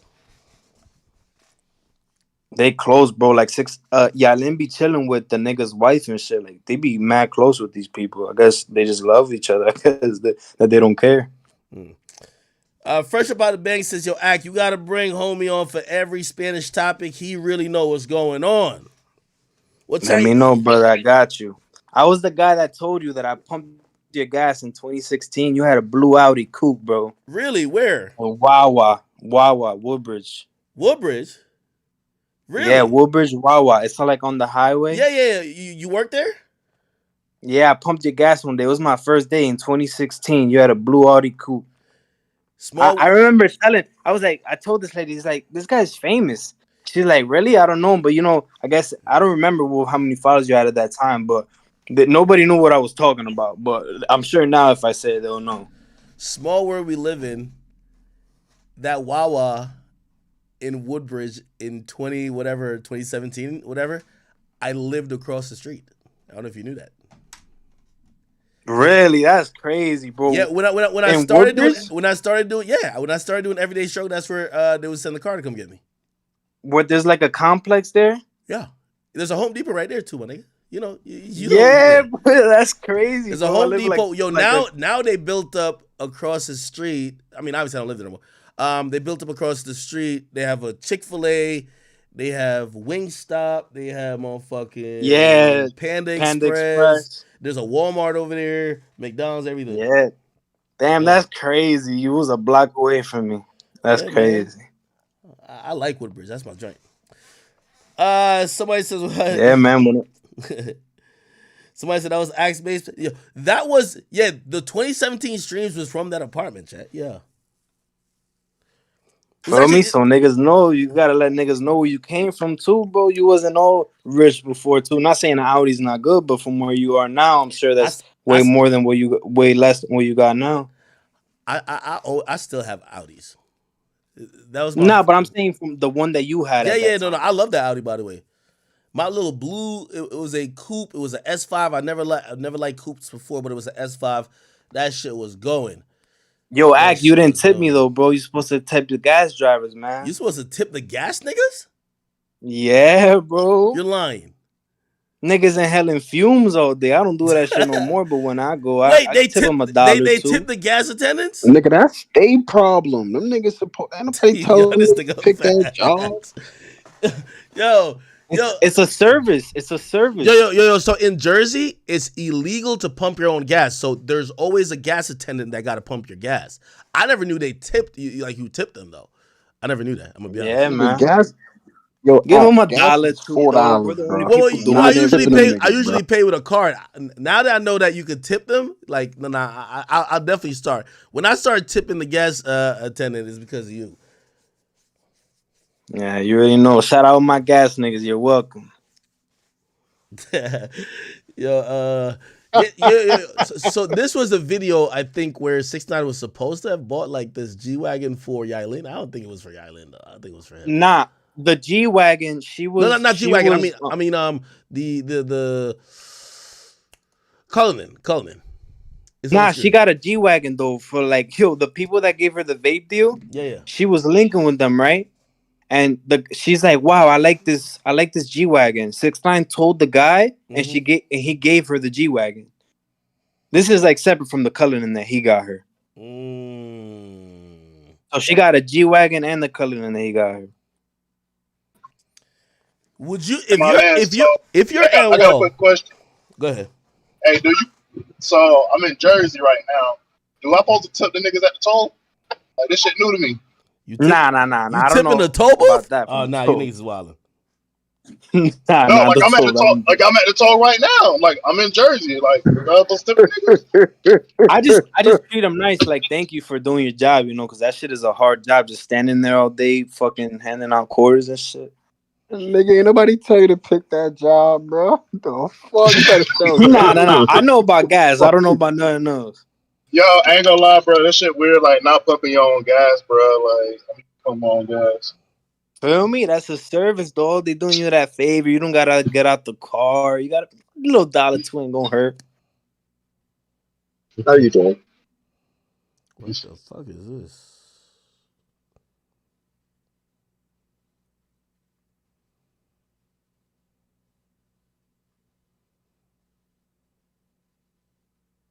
Oh, yo, Ack, I don't know. You were talking about like beef and shit. I don't know if this is not really a popping guy. I seen somebody comment.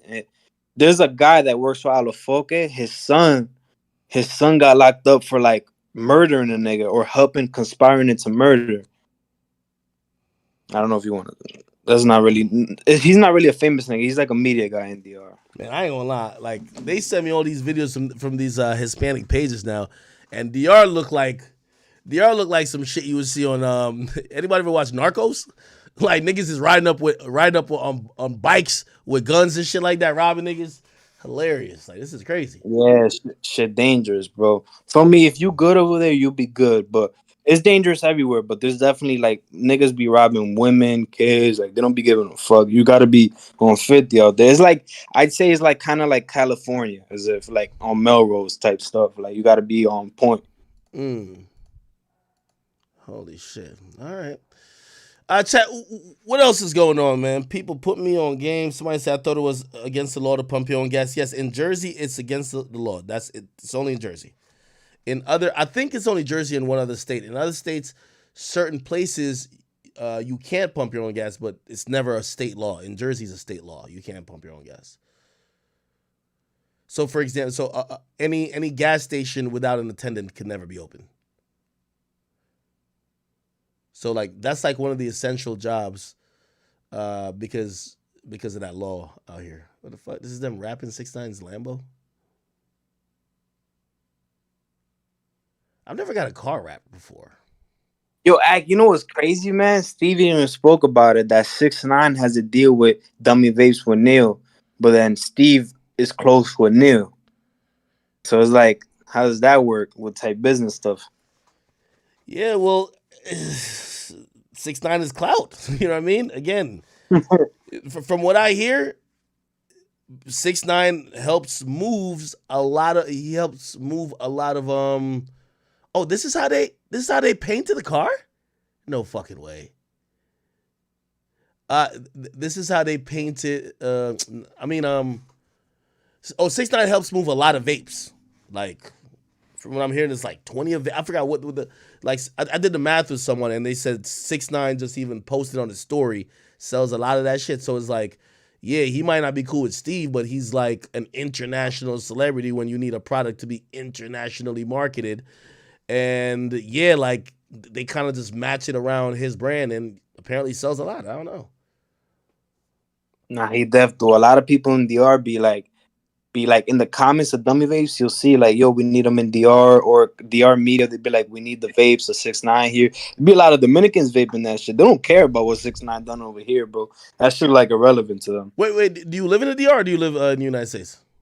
I was born over there, but I live in Jersey. Ah, okay. I live by that. Hey, chill, bro. Do not dox yourself, bro. Come on. Nah. But I don't live by there. I live like probably like 10, 15 minutes from there. Okay. All right, man. Because trust me, a nigga will pop up on you, nigga. You do not want to be telling people where you actually really be at. Nah, we good. Somebody said talk sales. We could talk sales. What else is going on before I do talk sales? I'm around the corner from that Wawa right now, nigga. I'm about to pull up on you. He's not there. He's not there. I ain't by there, bro. I'm like 10, 15 away. You talk about Drake, Michael Jackson yet? Somebody said Chris Shaw was on live talking shit about me. And what I got to do with her situation? She got to talk about whack. Hey, Ag, you saw Chris Shaw Rock was with little Maple, the white dude. She said that's her new boo. That's true. They was all she violated Bruh, she was combing it. She was brushing this white dude hair and everything. And he was in the studio, like I guess he was writing for her, and he was like saying, "Yo, you gotta say with your chest or your fuck blue face." Like, what's going on with that? Wow. Oh, I guess this is a live right here. Left side. I made it underneath. And then it's like we not saying eye to eye. He really posted my son dick. Yo. What are you doing? What are you? In the stew, in the dome. It's probably, I don't know. We got out the car. We was fighting. And then not fighting, but we was fighting. And he tried to play with me. I'm like, boy. And then it's like we not saying eye to eye. He really posted my son dick. My boy, motherfuckers hitting us up. They want us to perform that shit now. Perform that shit. I mean, let motherfuckers run it up to #1 trending. Now. I want to know we need #1 trending. We're gonna go #1. We're gonna go #1. And then after we go #1, bro, after we go #1, we're gonna drag. Oh yeah, and I got some shit going on with I ain't ready to name drop. I'm just glad everybody want to collab with the Rock. Damn, pretty good views for like 2-3 hours or 4 hours or whatever. 500,000. Who do you think is more lit, this Lil Mabu nigga or Krishan? Rock right now. Yeah. Lil Mabu definitely way more lit than she is. Yo, I'm gonna be honest with you. I think Whack and Blueface gotta be tight. Bro, Krishan ended this situation like snatching all the clout from them, bro. You gotta be tight of that. Yeah, but it's gonna be like I don't think she snatched the clout from Whack, but she definitely like got it from Blueface. But even his message, no, she killed his career to build hers.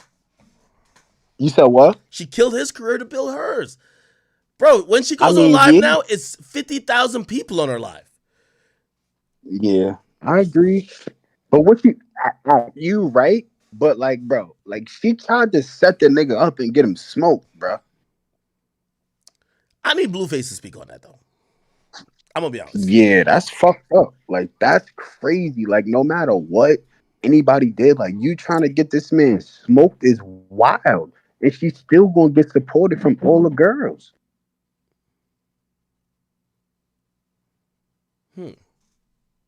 Be reaching out, but you know, motherfucking time. Bro. Yeah, my boo.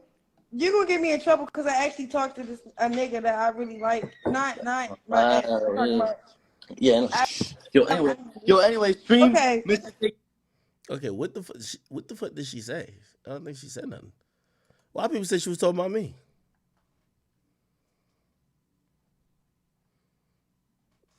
Chat, was she talking about me? All right, never mind. Somebody said she's bigger than XQC, 50K on live. Someone said Mabu got one with Sexy Red. Yeah, I ain't gonna lie to you. Women don't care that other women try to set dudes up. Like, women just... Yo, if you tell a woman, hey, this girl tried to set up this guy to get robbed and killed, you know what the woman's gonna say to the other woman? Damn, sis, what'd he do to you? Or they'll ask question like, damn, he must have did some fucked up shit. That's how women kind of feel about, for the most part. For the most part. Not every woman, but still. So I said the fact that Blueface still with... That's what I'm saying. I need Blueface to talk about it because... screenshots was... Oh, no. Oh, no. Like, here's the thing, though. But here's the thing, right? If you didn't bring this up all along, why bring it up now after y'all forgave her? Y'all had a baby with her. Like, that is a little odd, right? Like, so you didn't bring it up when it happened. Now you bring it up when clearly I must have forgave her. She kept living with Blueface or staying with him. They're traveling together dolo, right? So she has opportunity to do this many times again, right? And y'all just now bringing it up? Why? I mean, Wack said it. Like, he like Blueface. At the end of the day, Blueface is Wack boss, right? Like, he manages him. So, Blueface is the boss. So, I feel like Wack was just going off of protecting Blueface and wanting Blueface to feel comfortable and not going against him. And I'm saying, even though Wack knew that he should have, like, just deaded that situation, Wack just wanted to make Blueface comfortable. And I guess him having Krishan around was just making him comfortable type shit. You feel me? But that's fucked up. Like, no matter what, that's crazy. You don't line a nigga, bro. No, I agree with you. I mean, I'm absolutely agreeing with you, you know? Like anybody who even participated in stuff like that, I really believe, you know what I mean, those people should go to jail or get killed. You know what I mean? And I'm talking about everybody involved. If you're the person running down on somebody in a crib, somebody setting it up, you know, like, at that point, you can't really... Like, those are the worst type of people, man. They'll let you walk into your grave. Krishan said she left her ring in the car during an argument. Let me hear this. I need my ring. Why are you trying to punch it? Nah, I got in a little sticky situation with the other day. Oh. When I was arguing with a nigga. I think it's in the car. For real shit. Man, really was going on with it. Cause... Yeah, I'm going to be honest with you. The more I see this Blueface and Krishan shit, even with, like, I'm really starting to think this whole thing is scripted. I think Wack Call Me Today was scripted. Him sending me those messages was scripted. She going on live was scripted. Them dropping the song was scripted. They got some other shit going on scripted. She clearly still fucks with him. She says she's leaving her ring in his car. Like this kind of just feels scripted, dog. And it feels like we're the suckers. It feels like they're saying, like, I don't know who their writer is for all this drama, but they got new storyline after new storyline. It constantly forces us to turn our head, and they're cashing out. You know who the writer is? the top writer, producer at Zeus. Who? That nigga G's. Who? The top producer at Zeus. Who's the top producer? And then when it's like, I forgot the dude's name. Natalie, It's like Natalie, the top producer. yeah, that's the top producer. That's right. She the one writing all the hits. I don't think this shit's scripted, bro. I don't think that they, and this is respectfully, Bro. I don't think that It's they just no smart way enough how to fix the every messages. day there's constant back and forth and drama. Bro, this is no way. It's been like this every day for the last fucking year. Are you serious? Yo, Act, they just living publicly, Act. Their life is in the public. That's why it's like that. Like, So the we baby know is scripted? we go through shit every day with our girls. You feel me? If it was public, it'd be different. So the baby is scripted? I think the baby's a casualty of content. Yeah, then you say the baby ain't real. It's like a little robot baby. Shit, I do think so, man. Somebody said Southside responded to Funny Marco. How could I find his response? Did he respond on Twitter? Like, what was that? Hey, Ack, you saw the blogs going at facts. Did you see that? Where? New York. It's on IG. It's called New York Drill Official. I guess for a lot of these people, like the top people in New York and stuff, and facts been beefing. It's been getting lit on the ground with all these blog pages and stuff on against facts. Oh shit! Send me the link. I want to see it. Hold on, let me see what Southside said to Funny Marco. There we go. Accused of breaking his wife. Like, you know what I'm saying? Like, this is why I stay off this shit, because no matter what it is, it make me the bad guy on this month.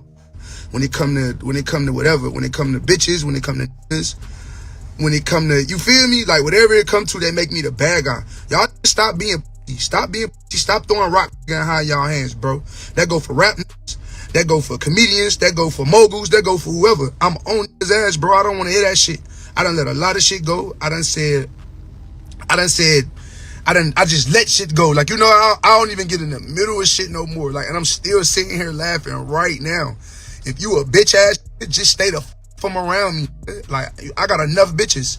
I have a lot of shit I deal with. I don't need no more bitches around me. You feel me? I'm cool. Bitch ass, just stay away from me, bro. That's it. You feel me? If you see me going somewhere and you know you out of me, don't speak. Don't fake kick it. Just leave me the fuck alone, bro. I'm cool. I don't gotta be nobody's friend. I'm rich, young, successful. I do music. I make beats. I'm not a rap. I don't gotta mingle with you. I don't gotta do fucking interviews. I don't gotta do none of that shit. Pyro, bro. Like, so for a nigga to get on there and say he's scared because they say oh shit, Pyro, he dropped it on Pyro. Okay. You know what I like about Southside? He the gangster producer. I remember that nigga was showing like a nigga want to smoke with him. He started showing him 100-round clips on his guns. I'm like, yeah. He looked like he can't wait to nail something. I didn't know he was Pyro. Okay. Make beats. I'm not a rap. I don't gotta mingle with you. I don't gotta do fucking interviews. I don't gotta do none of that shit. Pyro, bro. Like, so for a nigga to get on there and say he's scared because they say he getting beat and all that other shit is like, you a hoe. You ain't have to put it out, hoe ass. Like, you know, now that shit make me really want to, or whatever it's called, or whatever. You know what I'm saying? Or press you, because you a grown man. I can't, you a grown ass man. There's no way possible. Like, you know, for real. Herb wasn't even doing nothing. Herb wasn't doing nothing to that man. Like, you know, like, it is what it is. That's how them folks play. Like, it's cool for a nigga to get on there and say slick shit to niggas all day and do what they do. Like, you know what I'm saying? Or calling for an interview and you don't know what kind of day a nigga having come do an interview and you would say some whole wig off the wall shit. It's like, come on, bro, don't do that. Like, don't DM me. Grown men, don't DM me. I'm not talking to, like, y'all stop DMing me. It's nothing for us to talk about. We ain't doing no music, don't hit me. I don't have conversations with people, nobody. Like, that's just me. I'm not I don't even get on this. I just put this Instagram back on my phone just to say this to. Like, leave me the fuck alone. Like, period, point blank, and all. Leave me alone about. I don't want to hear nothing about no bitches. What bitches doing what doing what. I don't give a fuck, because whatever y'all think it is, it's never that. You know what I'm saying? It's never ever what y'all think it is. I swear to God, like, you know what I'm saying? Ever. And I fuck with Marco. Marco's still Marco just funny as shit. Like, you know what I'm saying? But I don't think he was uncomfortable. I think bro was good. Like, I think bro was all the way good, man. I think bro was all the way good. If he was uncomfortable, it's like, all right, damn, Marco, we sorry. We ain't mean to make you uncomfortable. But if you a bitch ass, stay away from me. More of the story, bro. I just don't, you know what I'm saying? Don't want that shit around me. There's no reason. Like, he's not responding to Funny Marco then. Who's he responding to? Who is he calling bitch ass nigga? Like, come on now. Bro, If that it was man who? talks just to talk, bro. Be sure to like, comment, and subscribe. Yeah, like, you know. Interesting. I don't know. Hey, that's a bit to me, bro. I'm just sorry. Like, you know, Funny Marco, he does really entertaining interviews, but just like how you view the Bobby Althoff thing, which, by the way, Bobby Althoff, matter of fact, Funny Marco, fuck with you. Hey, Funny Marco, I don't know if you should have wrote that whole thing. You should have ignored what people said. You know you was cool with that interview. That's why you put it out, right? You know you was cool with it. You're making content. You make amazing content. And by the way, you put people in uncomfortable positions. That's kind of the whole thing about your style, right? Like, you put people in awkward, uncomfortable positions, and their reactions is what's really good. I think these boys, they would start doing it to you as well. And, you know what I mean? Obviously, with the throwing the cup at you, obviously a little bit too much type shit. But, you know what I mean? Hey, listen, y'all know it's the type of content space. And I don't know if you know these guys. You know what I mean? I think maybe they felt a little bit too comfortable with you, that they thought they could do all that. But, you know, I'm hoping if you did feel away, you didn't only feel away because the internet start calling it out. Because sometimes, you know, things will happen, and in the moment you don't feel like, I'm gonna lie, I'll be very honest with you, the internet made me feel 10 times more upset at the Vic Mensa shit than I really did. You get what I mean? Like, once I came back home and read 1,500 comments, I'm like, nah, niggas is right. You get what I mean? So sometimes that could also fuck up, like, you know, your mentality in terms of, you know, the content you're making. I thought that was great content. It's doing great views. Unless you genuinely felt offended at the time, you know, I think writing all that type of stuff, because now you kind of look like a victim, and these guys now look like assholes. Now they got to come out and speak, and, you know, it kind of ruins that moment. But it is what it is. What I'll say is that, let me get on to somebody else. Bobby Althoff. Yo, Bobby, you one goddamn fraud. I ain't even gonna hold you. Did y'all see Bobby Althoff? She just did a podcast. Oh, it didn't even come out yet, right? Did it come out yet? It ain't come out yet. That's Maluma. That's y'all have to see. Let me go to Twitter. She did one with Bobby Althoff with Scarlett Johansson. And the interesting part about this whole thing is that, you feel me? You use this stuff? Yeah, it's all I use. That's it? Yeah. It's in that bag over there if you want to take no. anything else out of it. Feel free. Thank you so much. Yeah. They were telling me there's like something for slicked back. Sure. You could slick back your hair. Or you can use this. Can I put some of that on your hair? Because there's a piece that's like. Is there? Yeah. Would you? I would love to. Oh, thank you. Thank you. Why, is it driving you crazy? A little bit. Your hair is very smooth. You know, I had a hair person come and do mine. Oh, I didn't. But I didn't know I could just use this. And Yeah. I was like, how's it working? There, look at that. Is it better? That's amazing. Not bad, right? Wait, look at that. It's like smoother. Oh, it's like perfect. Is it? Yeah, that was really. Thank you. You should do like a little before and after. Can you see? Can you get the little hairs from there? Yeah, you had like a whole bunch of flyaways. No, that's a piece that was just like huge and just not. We're looking crazy. I could keep going. I just wanted to fix the front because that was the only part that was like. Driving you crazy. Yeah, but it's better now. Thank you. Okay, there's a few more clips, I think. Offensive side eye. Okay, there's a few more. Is there another clip? Yeah, it's all I use. All right. So there was some criticisms about. That's all I use. There's some criticisms about how her demeanor is with Scarlett Johansson compared to other people, especially people of color. They're saying that when she's talking to people of color, Bobby Althoff comes across as very condescending, kind of belittling, putting people down.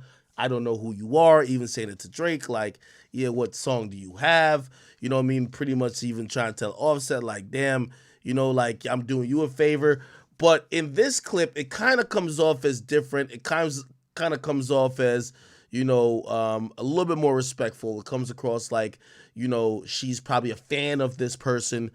And with the, especially hip-hop entertainers, it kind of comes off like she doesn't give two fucks about them. And that's what people are kind of pointing out. And truth be told, it's probably true a little bit. Am I going to call it racism? No, I'm not going to call it racism. I think this is what you get when you run to a white girl to do an interview. If you're Offset and you go to Bobby Althoff to do an interview and she isn't all that familiar with you, who are you to be blamed?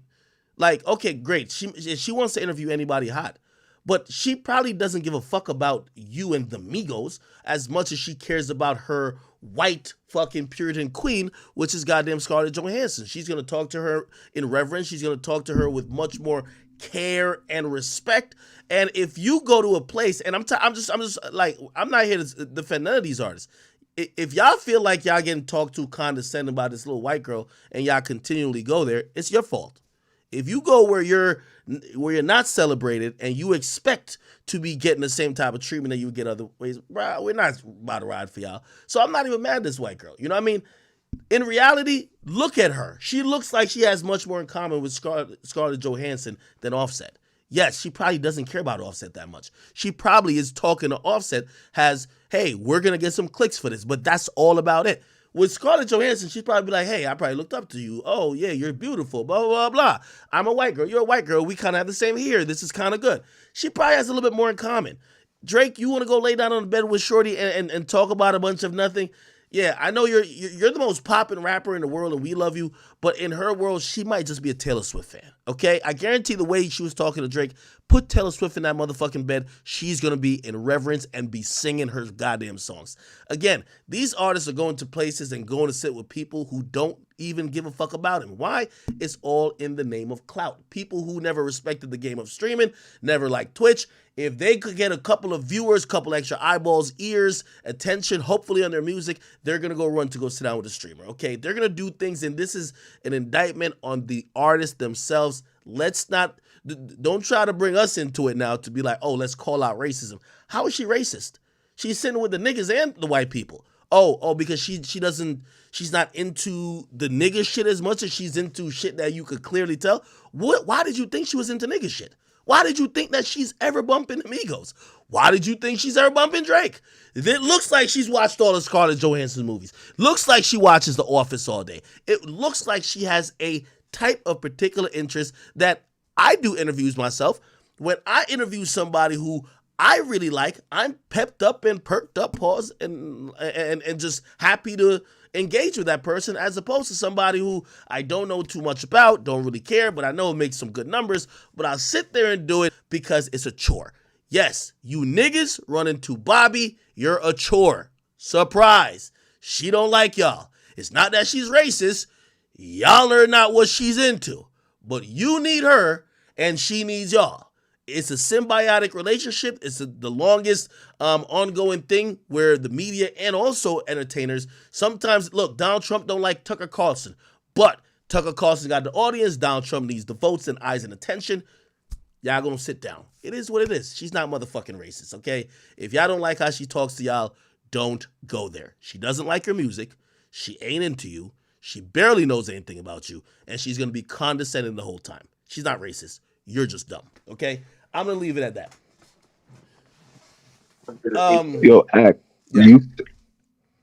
You said that they need her. So are you saying that Drake need Bobby? Well, he knew it would be a bigger moment sitting with Bobby than anybody else. That or he's trying to listen. That's not true. So you saying that Bobby bigger than you? No. Let me adjust what I'm saying. The look that they want, a look of, let's show a different side of my personality. Let's attract that TikTok audience. Let's be in this new awkward, everybody's this parasocial, whatever type of atmosphere. These interviews work more for that newer audience they're trying to tap into. That's why they're doing the interview. Like, they're not doing the interview just because they like her. So, again, that's what they want to, that's the angle they want to attack. They're smart. Now, obviously, it's going to get a little saturated because what's her angle? Her angle is, hey, I have built a core, or now I have a core of people who enjoy this type of humor, blah, blah, da, da, da. They kind of have the same perspective, or they would love to be, it's kind of when Aiden Ross used to have the rappers, and he used to be doing the little white boy gay shit, which was like, yeah, a lot of 16 to 20-year-old white boys act fucking gay. You get what I mean? And his audience became the people who wanted to see him do it around rappers. Did the rappers want to go sit with the guy who's gay? No. But did they do it? Yeah. So again, Drake obviously could make a bigger moment or sit down with somebody for a bigger moment, but going to Bobby is attracting that it's feeding clip culture. You go sit with Bobby, it's going to be like 25 clips that's super viral on TikTok. And they're going to be viral for the most awkward reasons, and it's going to be a crowd of people that's liking it. And, I'm following that type of content. That's just not your prototypical hip-hop fans. And that's what I think these guys are going after. Okay? Thank you. He says, yo, Ak, you pandering. She used black culture to get where she is, and she's condescending to black artists. To say it isn't racism is BS. Why not with Scarlett? You keep saying she used black culture. How could she use black culture when Offset is promoting the album? Offset's DMing me right now, yo, Ak, why I'm not getting more posts and support? Offset did the interviews. He ain't come sit down with me. He's sitting down with Bobby, though. Like, come on, stop it. She's not using niggas. They're using her, too. Like, the idea that she's just using people and manipulating them, Drake doesn't grant nobody an interview. He granted her an interview. Again, you got to stop saying she's using black culture. You can't use and exploit something if they don't allow you. And then you got to ask those said individuals, why do you allow that? Right? Because there's nothing that says that she wouldn't be condescending. Nothing. It's not like she's one of your biggest fans that talks about your. When I seen motherfucking what do you call it again? Logic do an interview with, I think, Blackie Speaks. That nigga is a goddamn stan of Logic. He's sitting down with somebody who's a huge supporter of his, which obviously, if that interview goes the way of Blackie Speaks being motherfucking condescending to Logic, that would be weird. He likes your music. He should like your music. He should be asking and be operating as someone who's excited for this conversation. These rappers ain't getting forced. Nobody twisting their arm. They're willingly running to this woman to try to get a look. That is it. She's not racist. She's not exploiting shit, because you can't exploit something if people don't allow you. Let's be honest what it is. Listen, if the rappers don't want to sit with her, you know her MO. You've been knew her MO since the first one. You knew her MO after she motherfucking talked about after she talked about, what are you talking about? Yachty. So every rapper who then shows up, what are you expecting? Is she exploiting you, or she's doing exactly what she's gonna do? But Offset reversed it. He did exactly what he was supposed to do when he went up there. He made her extremely and I think that was dope of Offset. Yeah, Offset did it right. But still, the problem with that is, though, that might have helped her too. That might have helped her more than the other two. Okay. I mean, to be real, the rappers were using her because she got a TikTok fan base and she started doing podcasts. Thank you. These rappers are trying to tap into, they're leaving traditional media behind. So there's 3 levels of media. Let me give you the 3 levels of media. You have old, antiquated media, right? Which is print media, right? Like going to do an interview with Rolling Stones where they write out your answer. Old media, right? Doing an interview with Hot 97. Old media. Breakfast Club. Even though they're still lit, old media. New media right? New media now is, okay, you're gonna go do Vlad, you do Adam, you do some with me, you do some, you want to say cheese, you're on the blogs. You're keeping it on the blogs. You do it on the radar freestyle, all of that shit, new media, right? Now, that's gonna target, like, you're gonna be targeting the 18 to 34 right there. That's what I think. This is if I'm breaking down demographics, right? Maybe a little bit lower, 16 to 30. Let's go with that. Or probably really 16 to 35, really, but I don't want to make it too big. Anyway, pause. The new and the third level, which everybody's chasing, is the TikTok era. Like, there's certain influence. So TikTok and streaming, right? Like, I'm telling you, if Speed wasn't in Sri Lanka and in motherfucking India and in goddamn, like, Bali, he's all over the goddamn place, these rappers would be running to his house, lining up, trying to get with him too. He has the youngest audience in the entire streaming community. They can't get to him. They try to do the Aiden thing, but I think some of them have a bad taste in their mouth because Aiden was doing some of the gay shit too much. Now, Kai is the golden ticket. They're running to Kai left, right, and center. They're offering him wild amount of, I'm telling you, that's just what it is. So they need Kai for the street, like Kai's the key to the streaming audience, right? And then they still need TikTok. Now, all of these things kind of happen on TikTok because, of course, my clips go on TikTok, Kai's clips go on TikTok, Hot 97 clips go on TikTok. But if you want to target just TikTok, you got to target some of this weird shit. This is why you see Drake sits down with Caleb Presley. No disrespect to him. I think he's a brilliant creator. But some of those questions in this awkward style, it plays well on TikTok. It plays really well on TikTok. It's super viral. They're targeting TikTok. So, again, I'm not mad at it, but it's worth understanding why they're doing it. And I just can't, like, I can't just knock her because she's her. As Ray said, Yeah, she's I a don't TikTok knock her. audience. I knock the rappers.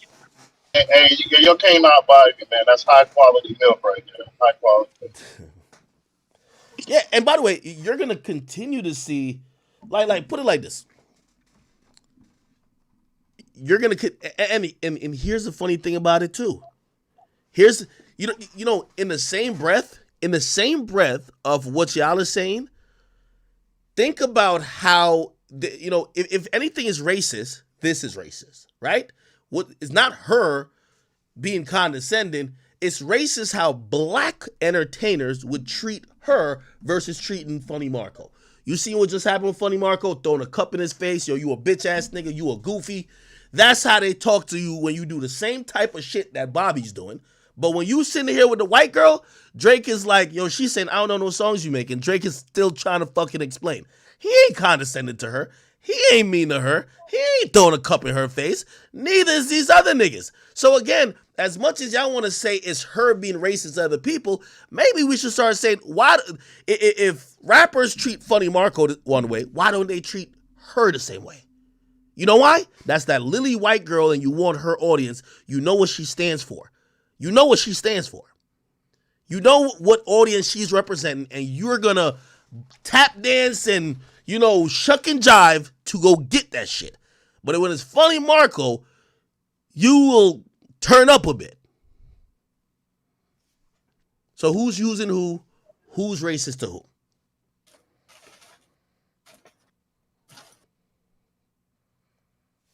Think about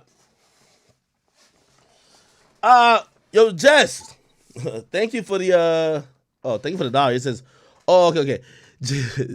Jess, thank you for the 50. She says, I'm boycotting Drake until he gives you an interview. Stand on business. This is insulting. That's a fact. Talk that shit, Jess. You know that. You know that, Jess. Yeah. Nobody fucking bigger, Jess. Jess, I appreciate you. I keep telling you, I have low expectations from, again, everybody is on their own mission. And truthfully, I really don't get upset at when they go to other outlets or when they're trying to attract other audiences. I think most of these rappers are self-centered. It kind of takes a narcissistic personality to be like really one of the top rappers. And it's more about checking boxes, and when it comes to promotion, hey, do I have the love of these people? Do I have the love of these people? Do I have the love of these people? And I think these days, I feel like there is a, there's a rush for everybody to try to get this TikTok audience. You know what I mean? And again, I don't think they should be isolating other people, but you know what I mean? Dog, I really just don't care, bro. I don't care, bro. Like, I feel the point. I feel the point that I care. I feel the point that I care. I'm gonna end up in the position like how I've seen, like, say, a Hot 97 is, whereas like you're upset that people aren't stopping by you and choosing newer or other outlets, and again, you either have to adapt or die, right? It was like, hey, listen, you know why they're going to those outlets. They're going to those outlets because they want that audience. If you can't connect them to that audience, how mad could you be? How about you try to figure out how to get that audience and they'll come to you if you care that much about them coming to you, right? And for me, I'm like, you know, I think it's an experiment happening now. I think all these people that's chasing this TikTok shit, they don't realize that that TikTok shit I've never seen it affect. Listen, with all due respect to even Offset, he has been completely lit on Kai's stream, on the Bobby shit. He's been knocking it out of the park. That is not going to sell the music. It's only the music's going to sell the music.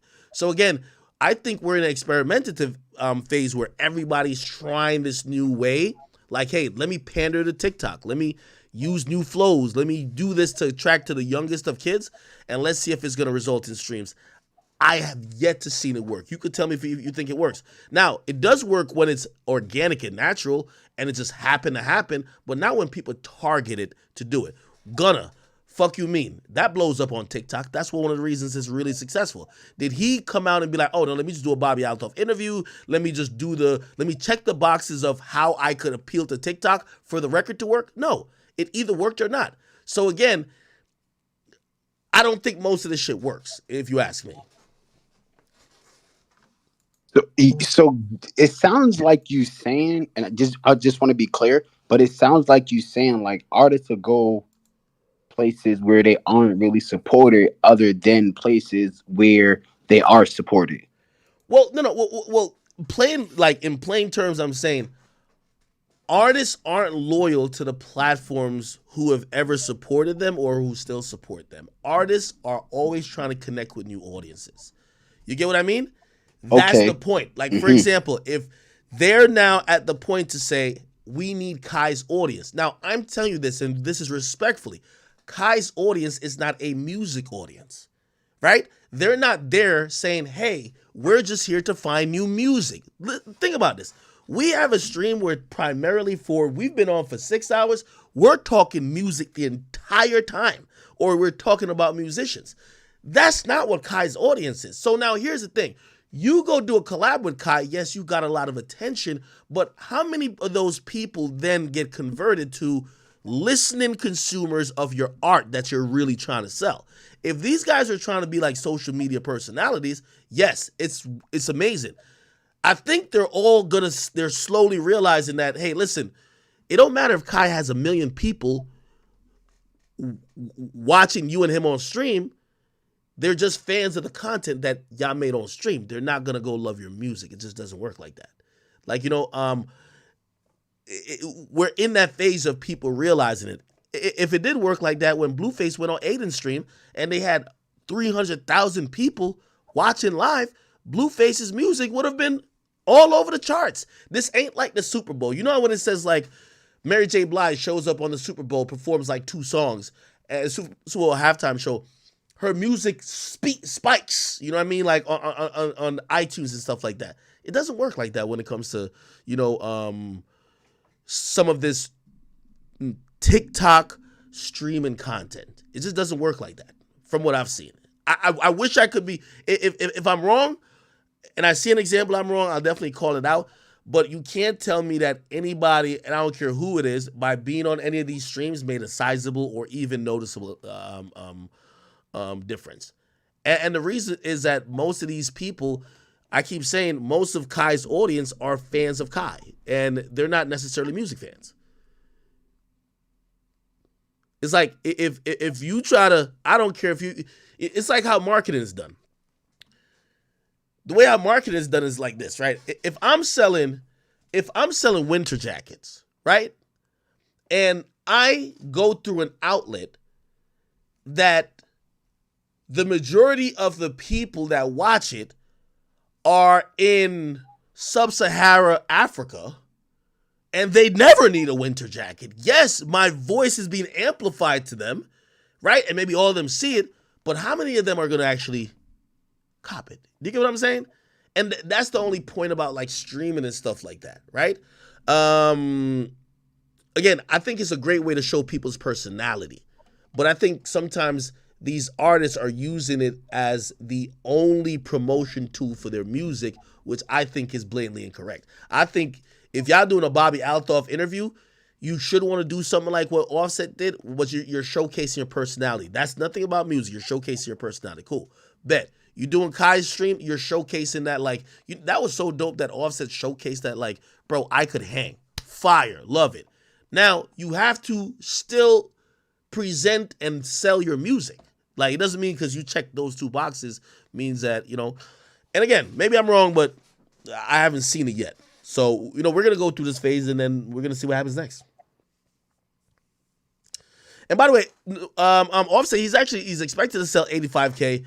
From what I'm hearing, and I even spoke to his label, his art is getting good response. He's been rapping up to a certain level. He's been putting out music up to a certain level. And word of mouth, I always say, once an album drops, word of mouth either helps the projections go up or it's going to help the projections go down. In Offset's case, it clearly helped the projections go up. So I'm going to give him credit for actually dropping a pretty good album. Somebody said Twitch streamers about to start selling out arenas. Yeah, honestly, truth be told, you know what would be like really dope? I think I passed that idea off to like Kai before. Like, you know, Kai and like, say Kai and Aiden, or Kai Aiden and Speed. Bro, they could have like a whole festival, right? Like, I think they could pull out like 100,000 people, which that's a fucking lot of people. I think they could put 100,000 people paying if they have a dope lineup. Easily.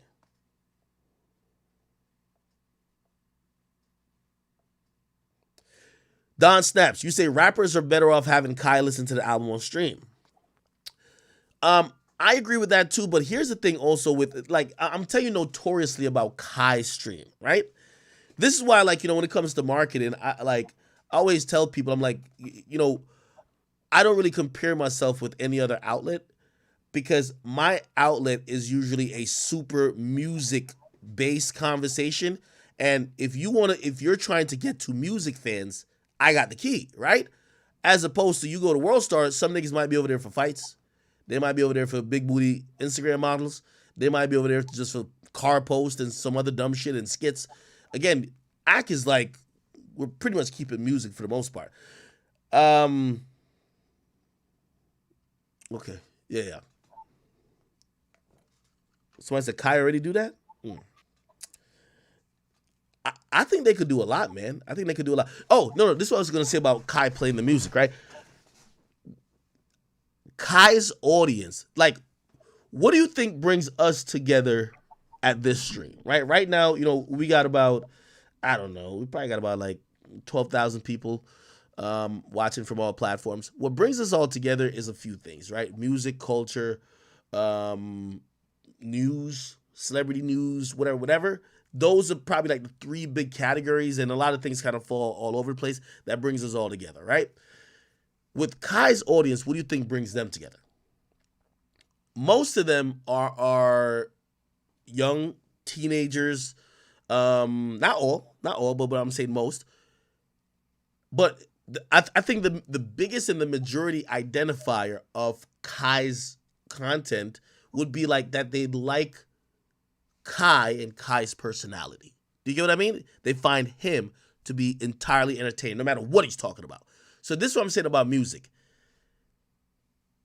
I think music works on Kai's stream, and you'll see a spike if Kai likes it. It's not about the music.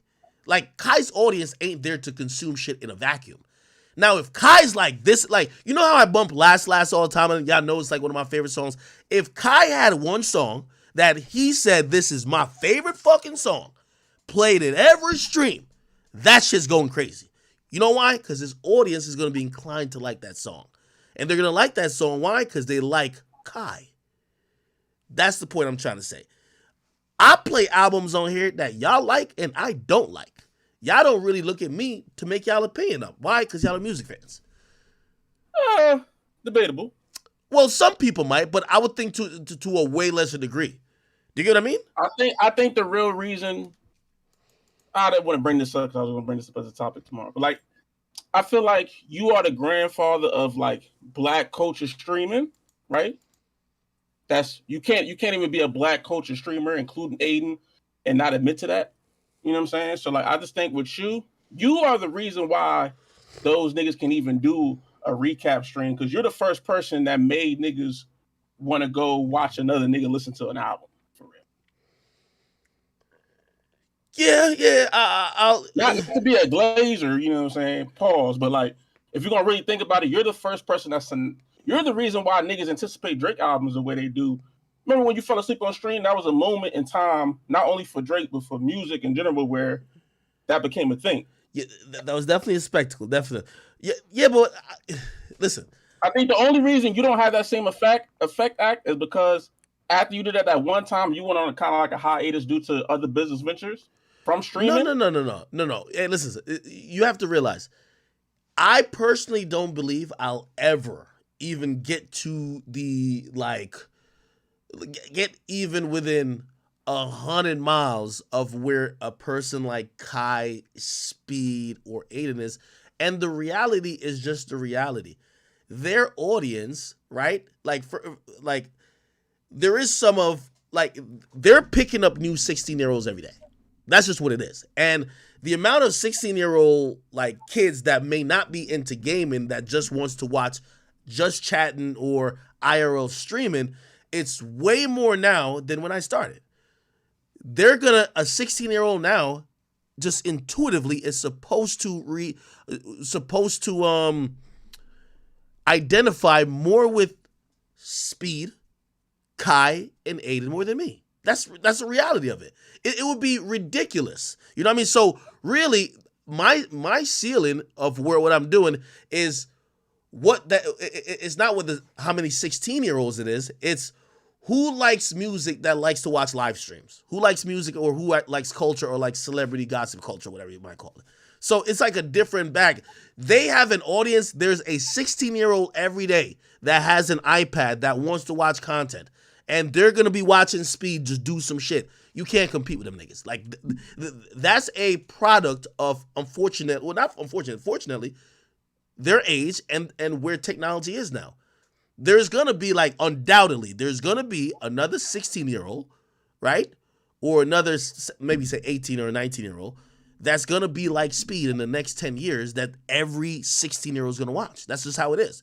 And I was just speaking in regards to the music and the ability to impact the music, but I will say this. Well, also on that same note though, I do, and maybe I'm usually alone in this idea, but I feel like there's a part of it where the idea of trying to use them to make a song pop in TikTok, I don't know that's always going to work. You know what I'm saying? Because they can listen to a song a lot and really like it. That don't mean that song itself, maybe that moment of the song that they like the most. You know what I'm saying? Hey, chat, what you're seeing right now in a sense of, I'm not going to accuse these big artists, and I want to keep it very vague in general what I'm going to say, but I'm calling it TikTok attractive tactics, which means artists are now trying to figure out, how do I get TikTok fucking with me during this album cycle?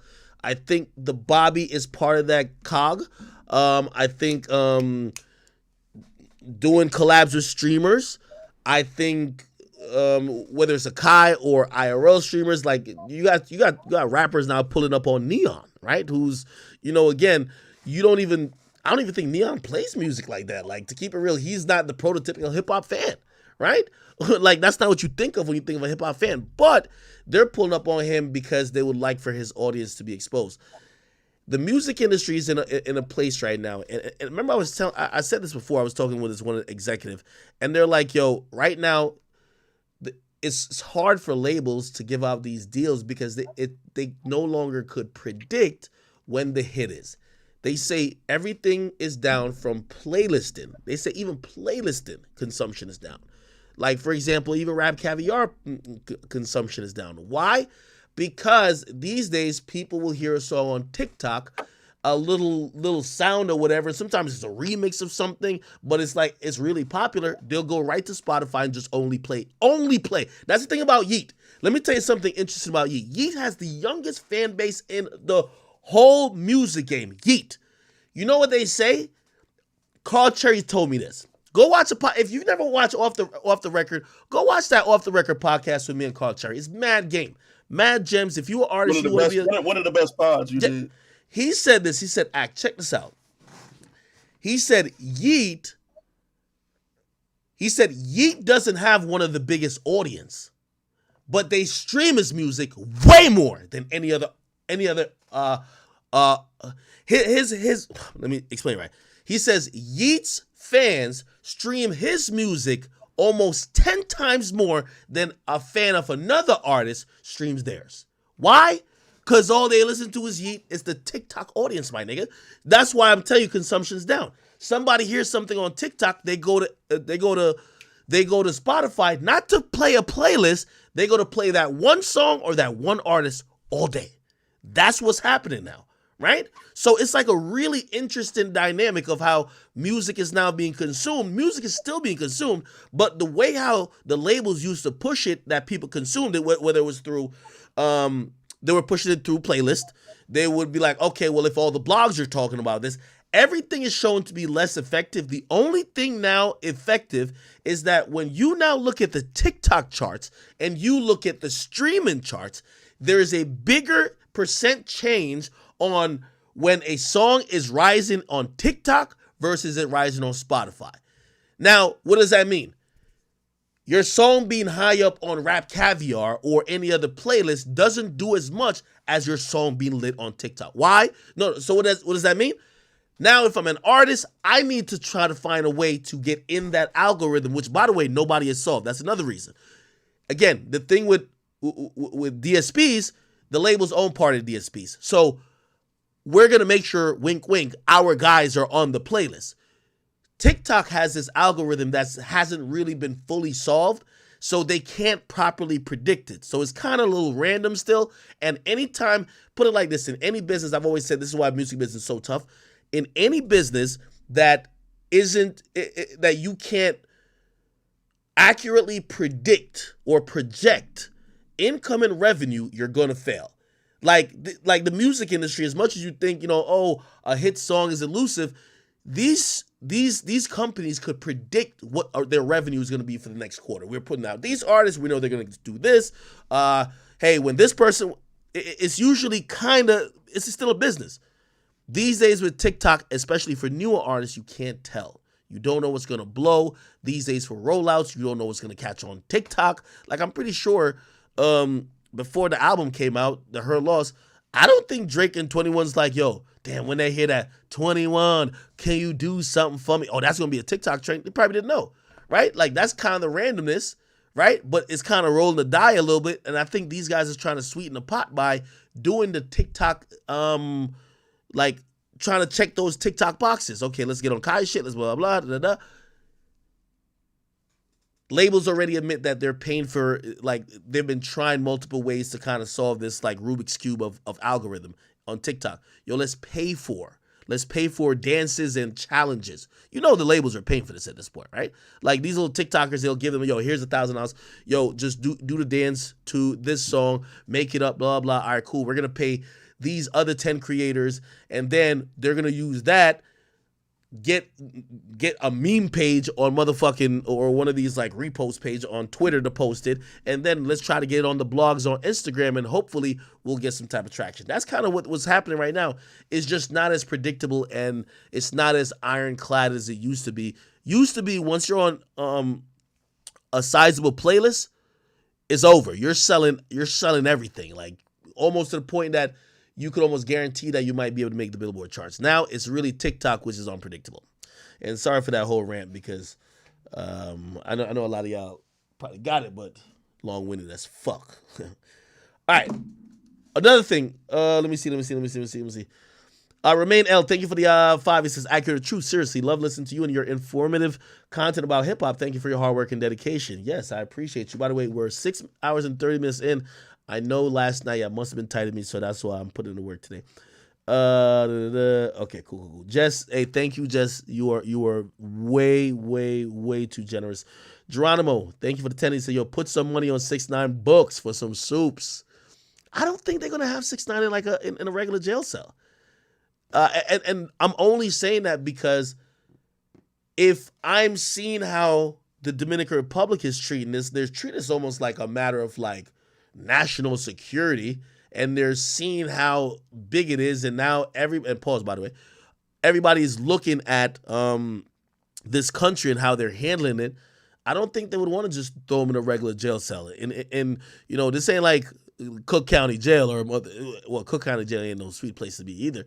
But it ain't like Fulton County Jail where they're saying at least 10-Night Jake reportedly, he said reportedly Young Thug got a whole wing of a dorm to himself.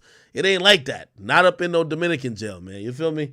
So I would imagine they would try to hold him somewhere, but somewhere that would probably still be away from all people, right? Somebody, bro Eswar, thank you for the 7 Canadian. He says, Akio, you gotta talk about the guy in Georgia that got a $1.1 million ticket for doing 335 over the speed limit. Who the fuck is that? Georgia 35 speed limit. $1 million ticket? Let me see. Bro, did you just make this up? You got me Googling for no reason. Oh, no, never it's mind. the real It's thing. true. Georgia man got slapped with a $1.4 million speeding ticket for what the fuck? Hold on, I gotta go to another site. I need the backstory to that. No, for real. Like that's what I'm trying to read. A Georgia man was left reeling after receiving a $1.4 million speeding ticket, but city officials say the figure was just a placeholder, not the actual fine. What? What do you mean placeholder? Connor Cater tells WSAV TV in Savannah that he received the citation after getting pulled over in September for driving 90 miles per hour in a 55. Okay, he called the court thinking the figure was a typo, but he says he was told he either had to pay it or appear in court in December. What? Wait, why didn't they just put mandatory court appearance? Like, why are you saying he has to pay $1 million to not go to court? Because that's really what they're pretty much saying. Savannah officials say anyone caught driving more than 35 miles per hour above the speed limit has to appear in court where a judge will determine the actual fine. The figure he received reflected a placeholder that was automatically generated by the e-citation software used by the local records court. They said the actual fine cannot exceed $1,000 in addition to state mandates. So pretty much that fine it's like, it really is not true. Well, they put it on the thing, but it's not a real fine because they're saying according to law, the fines can't go over $1,000. Then add the state mandated cost. We do not issue placeholder as a threat to scare anyone into court, even if the person heard differently from someone in our organization. He added that the court is currently working on adjusting the placeholder language to avoid confusion. What are they doing? Is Savannah, Georgia? This got to be ain't that where Quando Rondo from, man? It don't look like there's two smart people from there. You feel me? Yeah, they got Quando Rondo and Little Tim. I don't think they're the smartest niggas. But just put on a motherfucking ticket, court appearance. That's what they have in, I don't know where y'all from. Right, what they have in Cali. Like, what they have where I'm from is, there's a checkbox that says court appearance required. If they check it, you cannot pay it online. If it's not checked, there's actually a fee then. You get what I mean? Somebody said you're doing 90 and a 55? What'd you say? That's the same thing for Cali. Yeah, why the fuck would you put $1.4 million? Like, I ain't gonna lie. I think that is so scary for certain people. Niggas might go on a run if it was some, imagine it was like a hit and run or some shit like that, or like an accident you get a ticket for, and you see $1.4 million. Fuck that. Somebody said the chat don't got fast cars. Man, you could do 90 in a Civic.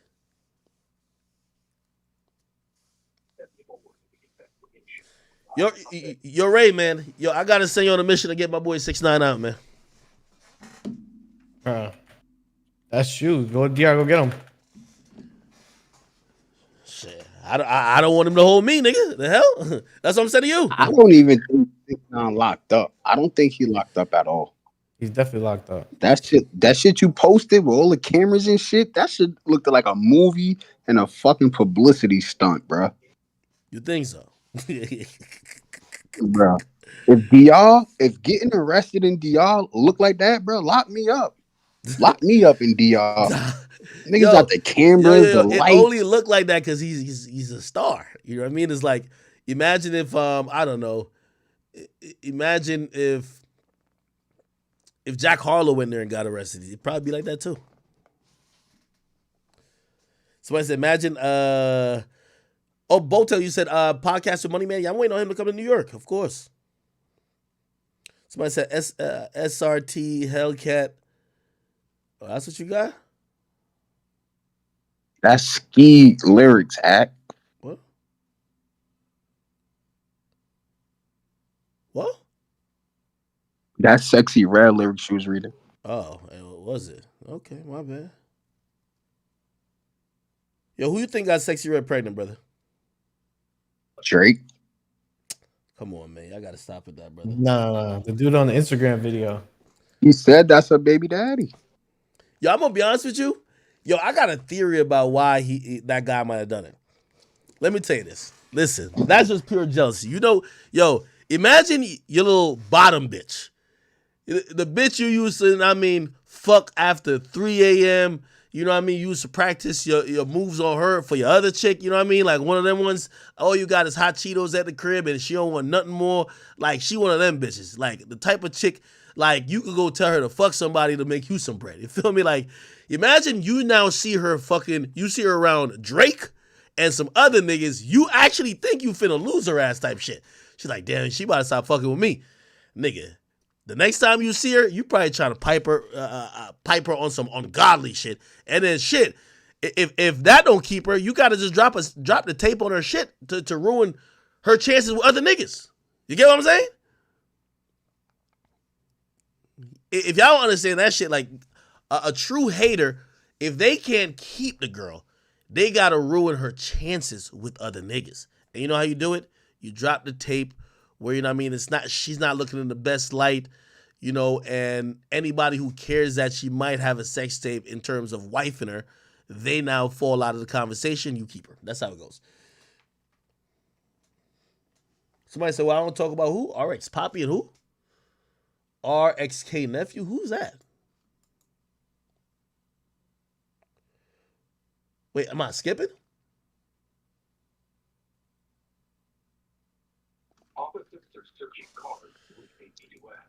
So you just feel like the hating nigga from the projects just got her pregnant? Yeah. Bro, you think that nigga wasn't nothing in her, bro? Definitely a regular dude that just busting his shit. Yeah, bro. You think he wasn't nothing in her, bro? They look at her in the hood like Kylie. Bro, you got it. Okay, Kylie, you not busting in that? Yeah, like to keep it real, every nigga every hood nigga she's been fucking with is probably in a mad dash trying to get her pregnant.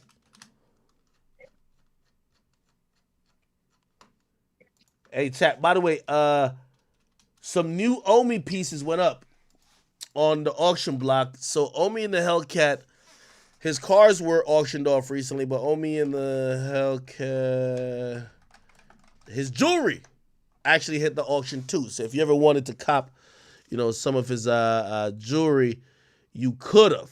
All right. Apparently he had a Super Bowl ring. Let me see if I can find it. Where we go? Baby, man. Yeah. Wait, where is it at? All right, here we go. So, let's see. Yeah. So these are Omi and the Hellcat. They said these assets formerly belonging to Bill Omar Castillo. Am I like rolling my... I don't know if I'm speaking Spanish right. Fuck it. Known as Omi and the Hellcat. Okay. So you could get his bracelet right here for $4,550. I got the same bracelet. I think mine might be a little thicker. Pause. Okay. Oh, this is the highest bidder right now. The Rolex right now, the highest bidder is $40,000. What are these? 2 big ass earrings? Well, they look big in this picture. $1,000 bid right now. Then he has a 14K gold tested chain. Damn, 51,000. Okay. Has this other Cuban for 40,000. Right now, it's the highest bidder. Wait, is this how it works? The starting bid was this. Oh, yeah, the current bid is 5,000. Yeah, okay, cool. Oh, the Super Bowl ring. Oh, this is the Eagles Super Bowl. When did the Eagles win the Super Bowl? Did they win the Super Bowl? Or did they only went to the Super Bowl, right? Did they get spanked? Maybe this is their conference championship ring. Oh, yeah, I can't see, my bad. This was their conference championship ring, wasn't it? That's definitely not the most recent one. He been locked up, right? Nah, that nigga was free until like a couple months ago, dog. So is that the last year's one? Probably. Didn't they win last year? What, Yo, it says 2017 Eagles World Championship ring. Oh, 2017. Okay. Yeah. Okay. That So boy, chat. the Hellcat was getting that money for a long time, boy.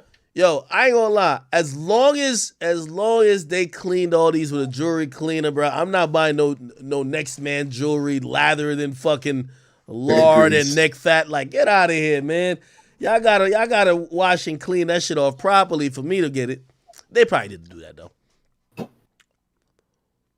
Yo, the feds don't play, man. They really want every goddamn money back from that nigga. They're selling bro. They even selling the pendant with Omi and the Hellcat on it, bro. Like, come on, dog. They're just selling, bro. They got no type of respect. Like, yo, bro, nobody's gonna buy a pendant that just says his name. They're like, nah, y'all niggas can get this too. God damn. One of his man's gonna buy it back for him and give it to him when he get out.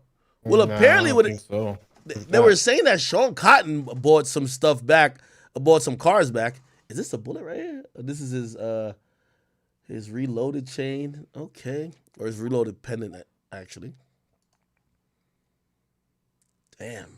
You gotta send me that website. I'm gonna cop a ring. I might get some earrings. I'm gonna clean them. I'm gonna clean them real good. Shit, go cop it, bro. Hold on, like if y'all cop some shit, would y'all give him his shit back when he got out or no? Nah, that shit getting melted, bro. I'm about to get it for the low. I'm up. Down. Well, he was touring it. He was pirating cable, right? Yeah. No, he made his money. I'm about to just. So you gotta make yours.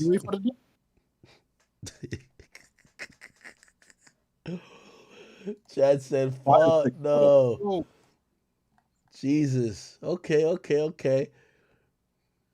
Damn. All right. Look like if let me add up the cash real quick. You know I'm a pocket watcher.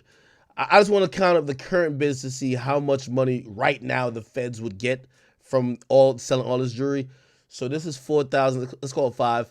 Let's call this 45, 46, 51, 51 plus 51. That is 102. Then 102 plus 40. That's 142 plus 14. 156. Then 156 plus 7, that's 163 plus 2, 165 plus 1, 166 plus 30, 193 plus 17. That's gonna be 210. 210 and let me see, we're gonna call this 2 right here. 210, 212, 215. Let's just call this 3. 218. 218 plus 40. What's that? 218 plus 40. That is 258. 258 plus 21. 279. And 279 plus 40 is 319, right? 319 plus 15. She used a calculator. God damn. 319 plus 15 is what? 319 plus 15. 334. Yeah, that's 334. 334 plus 7 is 341. 341 plus 13 is 354. And then let's keep going. 354 plus 15 is 354 plus 15. I'm blanking out. See, my brain's tired now. 369, then plus 7, 376 plus 12, 388. Okay, so that's 388K first page. Holy shit. Okay. Jesus Christ, my head hurt me now. All right, 388. We'll start from the bottom here.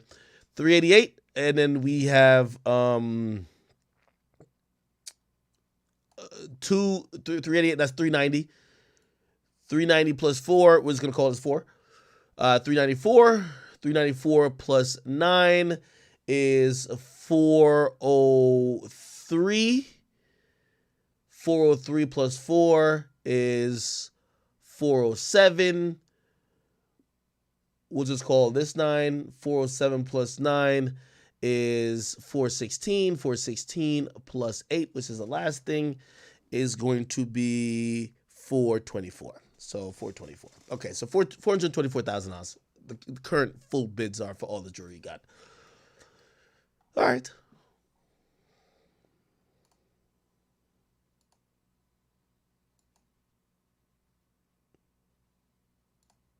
Okay. Oh, this is how the locks look. All right. Yeah, so I guess it's like an auction site that the U.S. Marshals use, and they have like a whole bunch of them. So this is what they're selling for him right now. Let's see auctions. There's different auctions though. Police auctions, whatever. Damn, they have a lot of auctions in this bitch. All right. Okay. All good. Alex Garcia, you said I'm lagging, bad audio. I apologize. Is it still happening? By the way, Chucking for Show, thank you for the tweet. It says, yo, Pookie Ray, C Ray, or Peanut got her pregnant. Yeah, and I'm, you know what? I think Cardi B, maybe I'm incorrectly giving credit. I think Cardi B broke the door down and set the mold for women who are pregnant. Usually pregnancy is like, bro, she's at the worst point to get pregnant. Like right now we need you twerking. You know what I mean? We need you fucking, clapping them booty cheeks. Like we need you fucking, bouncing on the floor with your pussy. We need you doing a handstand, popping the pussy. Like now, if you got a kid in the gut, you know what I mean, that would severely hinder you. Also, sometimes when, with women, they used to market attractiveness. Some women, like some people have a fetish for pregnant women, but most men, if you see a woman pregnant, it doesn't increase your attractiveness, so they don't want to market a woman when she's pregnant. These days it's changed because Cardi B did it obviously twice. And we're seeing much more women having babies in their prime. I'm not going to count Nicki Minaj. Nicki Minaj's been in the game for a long time. She could take a break. But right now, you would not say Sexy Red should be able to take a break, right? I think Summer Walker also did it too in her prime. So it's definitely changed on how people could have these, how women are even treating pregnancy or treating, building a family while still being lit and in the middle of a career. So we'll see. Somebody said pregnant women got the best pussy. I mean, that might be true, but still, here's the thing though. Whether that's true or not, it's about aesthetics. And aesthetically, when you see a pregnant chick pop in the pussy, it's like that. Like if that make your dick hard, bro, like I don't know. I don't know, cause I'm always thinking like who watching the baby right now? Like, yo, who's watching the baby in the womb? Yo, Act, true for true. Have you ever fucked a pregnant girl? Yeah. Are we talking about the person knew they were pregnant? Did you know she was pregnant? No. Actually, a few times. I feel like a piece of shit admitting that a few times. like I'm talking about a few different ones type shit. You know what I mean? Type shit. So you saying you're responsible for a few knots in the back of young niggas' heads? Is what you saying? Type shit. Yeah. This nigga's That's fucked up, gang. How's that messed up? You knowingly putting knots in babies' heads, man. Wait, so you telling me you would turn that down? So okay, remember, you're a single man, right? A girl who happens to be pregnant. You meet her. I don't know where you would probably meet her. You met her at like walking by the baby aisle at Walmart. You feel me? She want to put that pussy on you. What's up? Nah, that sounds like a headache. I ain't gonna lie. How many months is she first? Yeah, how many months? Okay, does it matter? It does matter. It do matter. Fucking on 9 months. If she 8 months, Act, that's crazy. No. Yeah, hold on. All right. Little baby bump is cool. I'll tell you one thing, that's man. all right. Yeah, that's hold not on. crazy at all. Yeah, it's definitely not crazy. But hold on. I'm gonna be honest with you. Like, even one of them joints don't count with me because, like, the chick, she pregnant, but she knew she was finna have an abortion. Like, that don't count. Like, she knew that little nigga was about to get up on out of there. She like, bro, come on, do your thing. I'm about to get this thing up out of here Monday. You heard me? That's not even like that's not even, bro. She know like that's yeah, wild. like bro, that's on some real shit. Like, she knew she wasn't gonna keep him. She like, yo, come on. She's like, you better hurt and fuck, nigga. Like, you know, I'm having this abortion on Monday. I'm like, yeah. So I had to ask her. You know I hate it too? She told me after the abortion, the pussy was out of commission for a little bit. So I got to get into, like, your girl ever hit you like, yo, you got to come fuck tonight because she might be on a period. You like, nigga, you in the car already? Like, hold up, I got to get there. Bruh, what's the problem? She said the little nigga was going to get extracted out the box. She said, yo, catch it tonight. You know what I mean? Because I got to go to the clinic on Monday. Planned Parenthood. What's the problem? All right, so on that note, since she was pregnant and she couldn't get pregnant, I'm going to guess that you didn't use a condom. No, I did. Because Hold on. I'm gonna tell you why I did. Extracted like the little toy from Toy Story where you pick this shit up with the claw. Yeah, I'm gonna tell you why I did, nigga. Because I wasn't the father of the kid. Like, nigga, she fuck with other niggas. That's a clear indication she's fucking with other niggas, bro. You know what I mean? Other niggas is up in there, nothing in her. Like, hold on now. Like, nigga, and also, come on, man. Nah, shit. I was just like, let me. You're not a demon like me, man. I'm busting up in that, boy. Shit, you might bust up with some. Ray, I'm with Ray, gang. Hold on. Might as well go all the way. You might bust up with some gonorrhea or some shit like that. Like, nah, I ain't talking about like, I know she can get pregnant, but I'm like, nigga, like, bruh, these bitches be nasty out here, man. Bro, I'll be busting in pregnant girls, dog. Somebody say you using condom on listen, sir. I'm gonna be honest with you. Yo, here's the thing, chat. Listen. After like the first year of me having sex, I've never wore a condom for pregnancy reasons. Like, I don't know if y'all niggas is weak on some pull-out shit. If y'all need to, I don't wear condoms for pregnancy reasons. I wear condoms for STD reasons. So obviously it helps both situations, but I'm never thinking about a chick getting pregnant. You feel me? I'm thinking about this bitch might be burning. That's why I want to wear one. It's not like I'm thinking like, oh, because some of y'all incorrectly say in the chat, oh my God. You're nasty, man. That means you still fucking these dirty assholes. What do you mean? What do you mean? I wear it for pregnancy reasons. If I feel like they dirty like that, I ain't hitting. No, hold on. It's not about if you think they dirty like that. Put it like this. Bro, these days, all girls got 5 niggas that they're fucking same time. Bro, here's the thing. A lot of time, and by the way, usually the more attractive these women are, the more niggas they got. So here's the thing. It's not only her I'm worried about. You fucking all these niggas? Nah, I'm good, bro. One of these niggas is probably disgusting. I gotta be honest with you.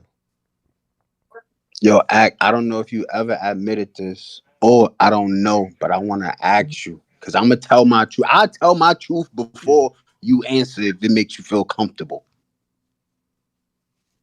Oh. Have you ever caught an STD?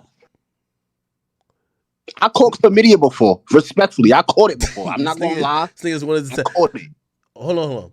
All right. You was with Sexy Red? For your own safety, I wouldn't even answer that. Just don't even answer. No. I'll answer it. From what I know, no. I'll give you 2 times. No, I'm serious. I'm gonna be honest with you. Good answer. No. From what I know, no. Wait. All right. Good answer, gang. So, all right. No. That's not. Good answer. Nah, that's a He great playing answer. crazy games. Nah. It's a great answer. I'm gonna tell you why. So, I remember like in college, like there's this number that could text you anonymous type shit. Like, yo, hey, your partner been exposed to some shit. Nigga, go get tested. I get the test. I get the text, but then I ain't gonna lie. Good thing I knew Shorty. Shorty called me too. She was like, yo, you know what I mean? You should go, no, you know what I mean? Anyway, when I went to get checked, I didn't have anything. Okay, so that's the time that I got it or I got notified and I went to go check. I didn't have anything. I ain't gonna lie. One time, somebody who I was with was like, yo, I ain't gonna lie, I caught some shit and I ain't been fucking that many people. It might have been like you might have got some shit too. I just went straight and got the pills, nigga. Like, fuck the test. Just straight and got the pills, nigga. Like, straight. Like, I think it was I think it might have been pills of chlamydia. I think that's when I got the pills, my nigga. Like, so nigga, I never even got the positive test. Nigga, I just got the pills. Sorry. Nigga, I don't even want to know. Nigga, I just took the pills. Nigga, I took the pills and I'm like, nigga, if I did have it, I'm cured. If I didn't have it, well, it's like wearing a seatbelt, nigga. At least you know I'm still here. It's like wearing a motherfucking seatbelt, bro. I'm sorry. That's a different type of crash out, boy. Yo, Jasmine Scott, don't be judging me. Listen, I'm sorry. Hey, first of all, every real nigga gets tested through their bitch. Every real nigga. I'm gonna lie. I used to do that. Well, you just stop getting tested, period? Like, what you mean you used to? No. I just gotta get tested myself, man. That's too crazy. That's some little kid shit. No. You get tested through your main girl. Not like you gotta get tested through your main girl. Yeah, I know what you're talking about. Oh, okay. So why'd you stop? Because that's wild. What you mean that's wild? Because then that means the only way you're gonna find out is if you fuck her over.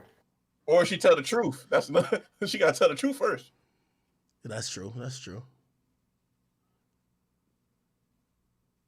You Act. Did you fuck that girl again after she told you that she had that? Like after you cleaned yourself out? Wait, the one who told me? Yeah, like did you hit it again after? Is that Ray? Nah, it's Dash, bro. No. I never did, but it's not because I didn't want to. Like, but she had chlamydia, so she got tested for chlamydia. She sent the little texty thingy to me, and I went and got tested. I didn't have it, but she did have that fire box. Like, I know that summer I knew she was fucking, and I knew whoever was fucking with her was probably going raw. And I remember that girl specifically. She used to tell me, she says, I don't like condom sex. Anytime a girl says that, you know she burning. Like she used to tell me, like, I think the first time I had, she was just like, yo, like she one of them girls who just look at you and just ask you. Like, which I'm thinking, I'm like, do you ask every guy? Like, yo, are you sure you're clean? And if you say yes, they'll be like, all right, fuck me raw, come on. They're like, yo, oh word, that's all it takes? You don't even ask for a test? They're like, all they do is like, yo, are you sure you're clean? They'll be like, yeah, all right, cool, let's fuck. I'm like, what about them other niggas who don't fuck with you? Anyway, she did have some good box, but unfortunately, I think when I hit it was during her whole phase. I think she fucked up in college, and like, you know when white parents realize that their white daughter is fucking with all niggas, they move them to somewhere far in the West, and I never seen that bitch again. I still up until like So you never spin back after after you took the nigga, keep it antibiotics? real. She deleted all her Oh, you shit. got it. She deleted all her shit, and I had to. Like, I think you could only find her on LinkedIn. Like, I think she hoed out in college so bad it was she showed her like born again vibe. Nah, yeah, she had a LinkedIn only. The only thing she got is LinkedIn. She a corporate hoe. Yeah. Somebody said I hit that salmonella. Holy. Somebody says ladies first date to the clinic mandatory. Hey, y'all don't even need no clinic type shit. Yo, y'all don't even need no clinic type shit. They got the joint at they got the CVS. You said what? They got the test at CVS. They sell Interesting bit of information you got there, Facts. over the counter now. Man, all I know Just over is the counter.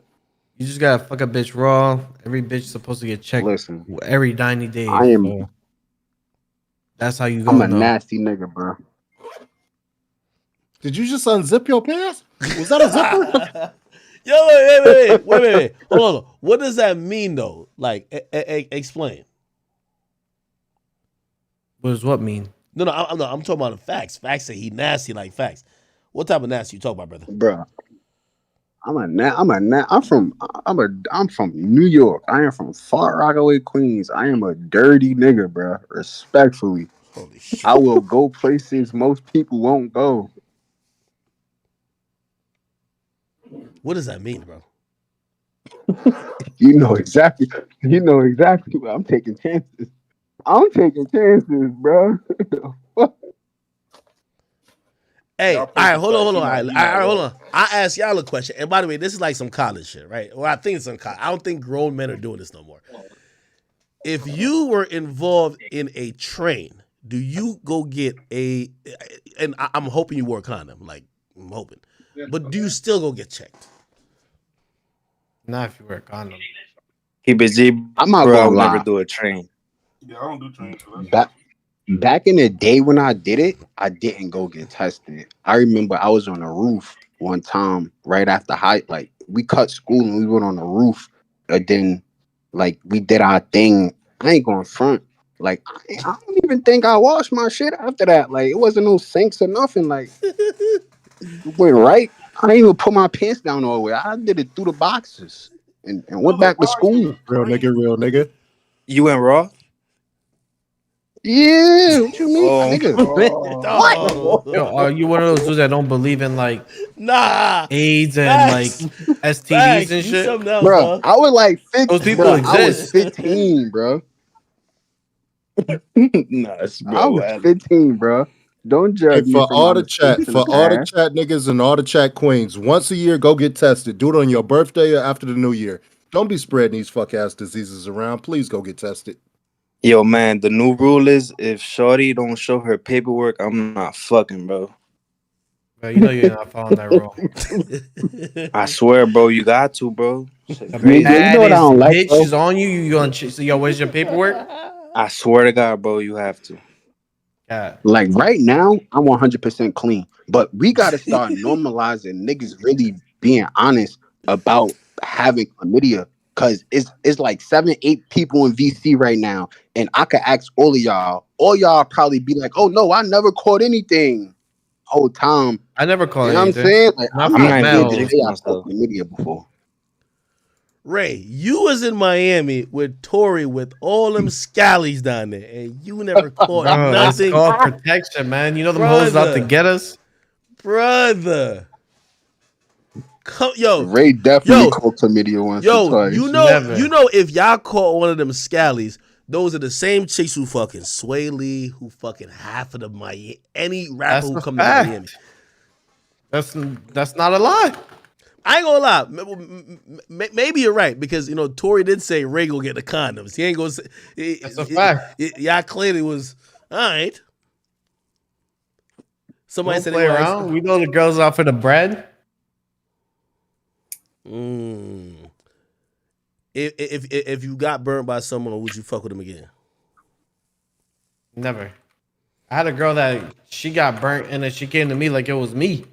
Then I got tested, and I was clean. So then I bitched back at her. Yeah. But I never fucked again after that. Okay, all right, Sexy Red, are you smashing? So, I ain't gonna hold you. I fuck a lot of bitches. Hell no. I'm definitely gonna hit.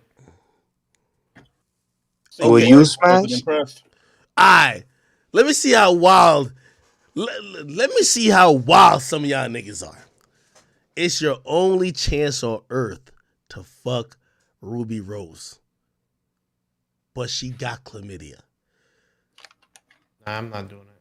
If I know you got something. Only chlamydia?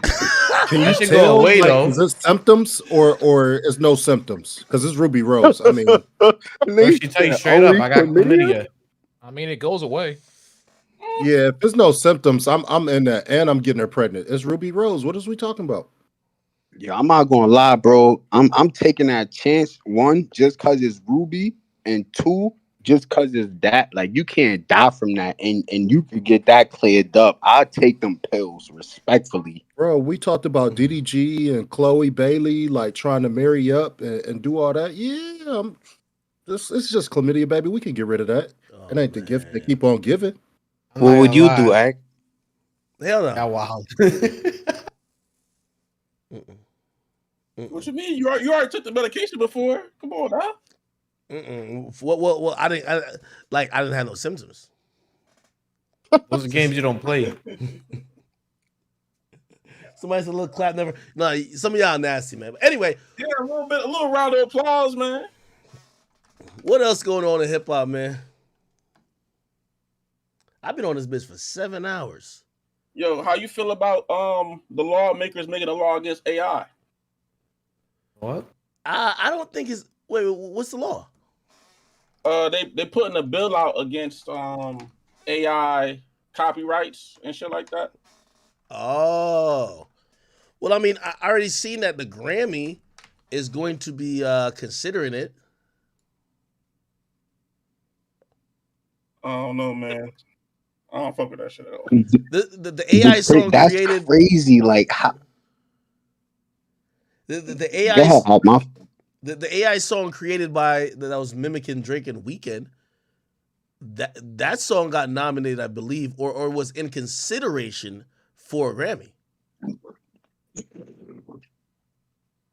That's amazing. You know what's crazy, Ak? You know it's something that I never told nobody? Yeah. That guy that made that song What's on? is my client.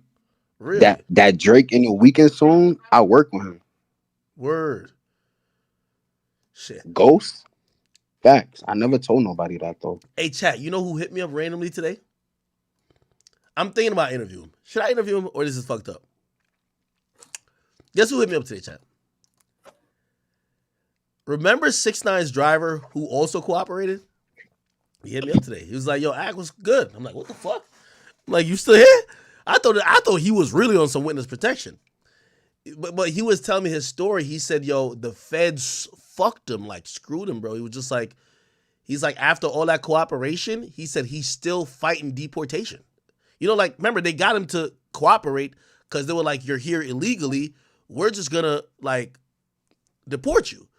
And he was like, all right, cool, I'll cooperate because, like, yo, I'm just a car driver. Like, I'm whatever, I'll do whatever. They put all type of shit in his car. They caught, like, shit on camera, this and third.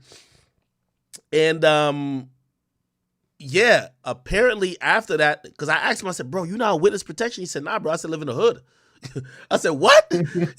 he said, I don't drive the car shit no more, but I still live the same place in the hood. So I said, he said, the only thing is they played me, though, because, like, after I cooperated, they didn't help me with my citizenship at all. They just was just like, all right, catch you. So, I don't know. He said he got finessed by the feds. He should have got that shit written in paperwork. That's the guy that was driving 6ix9ine when he got, like, kidnapped, right? Yeah. Played himself. So, I don't know. I was like, should I interview him? Or I'm like, yo, The only thing I be scared of with him, I remember when he was trying to get me to give him or get him in contact, or no, he was trying to get me to get 6ix9ine to rehire him, bro. When he was trying to get me to do that, he was working for the feds already. I guess they were tapping. His car was like filled with shit from the feds, and since 6ix9ine fired him, they couldn't get no more wired conversation because the car was wired. And I remember when 6ix9ine was in Dubai for a long ass time and he wouldn't come back. And I remember when he did come back and he was acting like mad weird, and everybody was realizing he was acting weird because he was hanging out with different people. And I remember I asked him, because I called him, I said, bro, like, yo, what the hell happened, man? Like, why'd you fire Jorge? And he was just like, bro, he said, right before I went to Dubai, bro, I found out, bro, yo, he's an informant.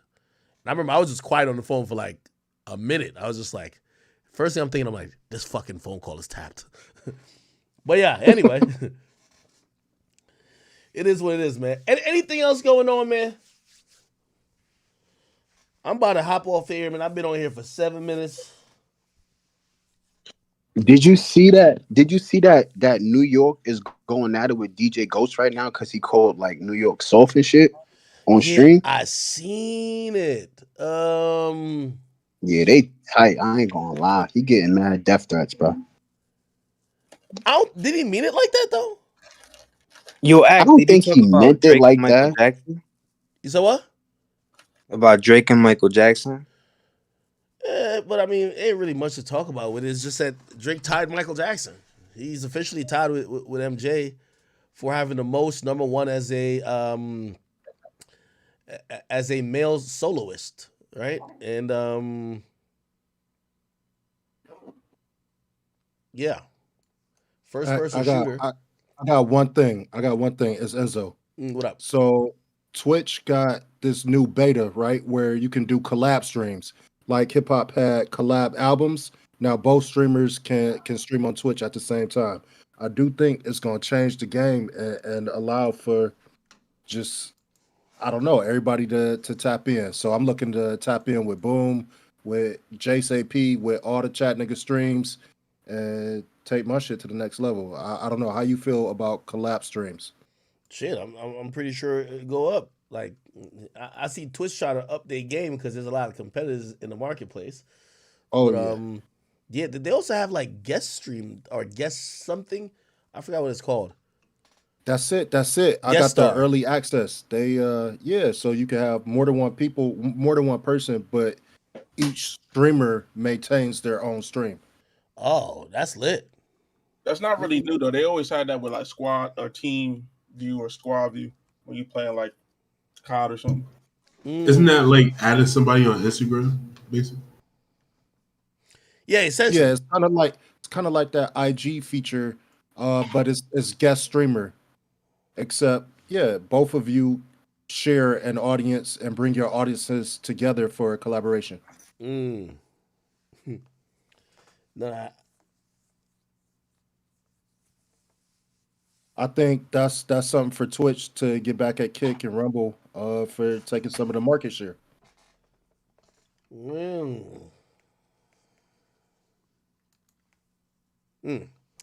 Yeah, I'm gonna look into it. I seen it on my tab, but I think I gotta request access to it.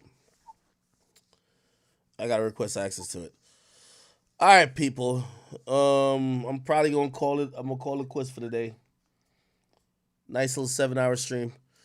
If I didn't get to something today, I'll get to it tomorrow. Thank you, all you guys who came out on all of the platforms. I think I probably got to. Let me see. I think I got to all the donations. If I didn't get to all the donations, I'll make sure I read them before I get off. By the way, Alden, thank you for the 2. He says, yo, Ak, what do you think about the KSI versus Tommy Fury? I was very impressed by KSI. I thought KSI was going to get knocked out second round. Tommy Fury, I'm going to be honest with you. I kind of realized that Tommy Fury is a YouTube boxer. Like, I thought like he was... when I seen him fight Jake, I was like, even though Jake did knock him down, I said, damn, I think there's leagues and levels to this, and no one could really compete with him in the YouTube sphere. I'm wrong about that. And by the way, I was so impressed by KSI. I think KSI has a decent chance versus Jake Paul. I really thought he was gonna get handled like a rag doll. What fight you was watching, nigga? What? That nigga KSI punched himself in the forehead, nigga. That shit was terrible. That was a disgrace. That shit was a hug fest, bro. Yeah, what the fuck? Yeah, but still, you're supposed to knock that dude out, bro. You're supposed to knock him out, bro. No, you were supposed to. KSI got hard to me. You know, I think KSI, like, his boxing talent's constantly getting better, but he got hard. Facts. What? He got anime hearts. He got Zelda hearts, nigga. Yo, he hugged him every time he was about to get swinged at. Like, shit wasn't even a fight. That shit was pathetic. Shit. Well. Yeah, no, I was impressed that at least he ain't get knocked out. Like, my whole thing was, again, when I'm going in, things going to be a knockout. Anything else is win. Secondly, the Dylan Dennis versus Logan Paul fight. Again, I was kind of disappointed Logan didn't knock him out. Like, that shit was just a clown show, if you ask me. So he should have got knocked out, and I thought KSI was going to get knocked out. So to me, I thought this was a big win for everybody involved. Dylan Dennis got a big ass paycheck because he helped promote this fight by clowning Logan's girl. Then you have KSI, who, even though he lost, he's still in a great position to fight Jake Paul or to fight anybody else. I think he's good. And also Tommy Fury, I still think he's going to be now the big bad wolf that somebody got to try to beat, which I think Jake Paul is probably going to try his hand at it again. I think everybody wins. Everybody got paid. Nobody got embarrassed. And everybody could make a reasonable argument for fighting either again or another fighter. So, you know, it's one of those. It's one of those. This is a money grab, if you ask me. Straight up money grab. All right, Bozo, thank you for the 10. He says, "Act, do you think that Drake numbers actually hinder him? A lot of people feel their falls and undeserving compared to Michael's before 2016. He has 0 number ones before streaming. Hey, this is the streaming era, and he's gonna rule the streaming era. I told you about in the streaming era, Drake is gonna have number ones all over the place. I think eventually they're gonna kind of cut these stats in two, and be like before streaming era and after streaming era, because half of the battle is popularity. If you're popular enough and you drop a song, it's going to be heavily streamed, despite if it's good or despite if it's going to stay there. So, you know, maybe in the future, or maybe people from, like, you know, back in MJ's day will look at Drake's number ones and be like, those are like bubble stats, like, you know, the stats that LeBron got in the bubble or whatever. But I think as time goes on, everything's going to be about streaming. It's never going to go back to physical. So, you know, Drake's numbers are going to continue to be respected. Mod Music, thank you for the 2. He says, "Act, do you think Adam is cloud chasing Chicago?" I don't think he's cloud chasing Chicago. I think Adam has an insatiable appetite of just gang culture, period. So whether it's LA gang culture, whether it's Chicago BD, GD culture, I think that's what he's kind of carved out a path for. You know, I'm not mad at him at it. Like, I've kind of stayed away from that. Obviously for some of the reasons I might know. And yeah, shit, you know, again, as long as he's not inciting violence, if he's inciting violence and starting wars and pitting this person versus this person, I think that's fucked up. But if he's just like, you know, I think some of the Chicago stuff is him having people on camera telling old stories. I don't see that much of a problem with that. Gabe, thank you for the 2. He said, hey yo. Wait, hold on, let me finish this. Oh my bad. Hey. Gabe says, did Drake give Yeet his highest charted song? That's the stimulus. Yes. Yeet has the number 1 or number 2 song, which the I Don't Give a Fuck song which is Drake and Yeet, and I think, you know, deservingly so. Yeet's hot.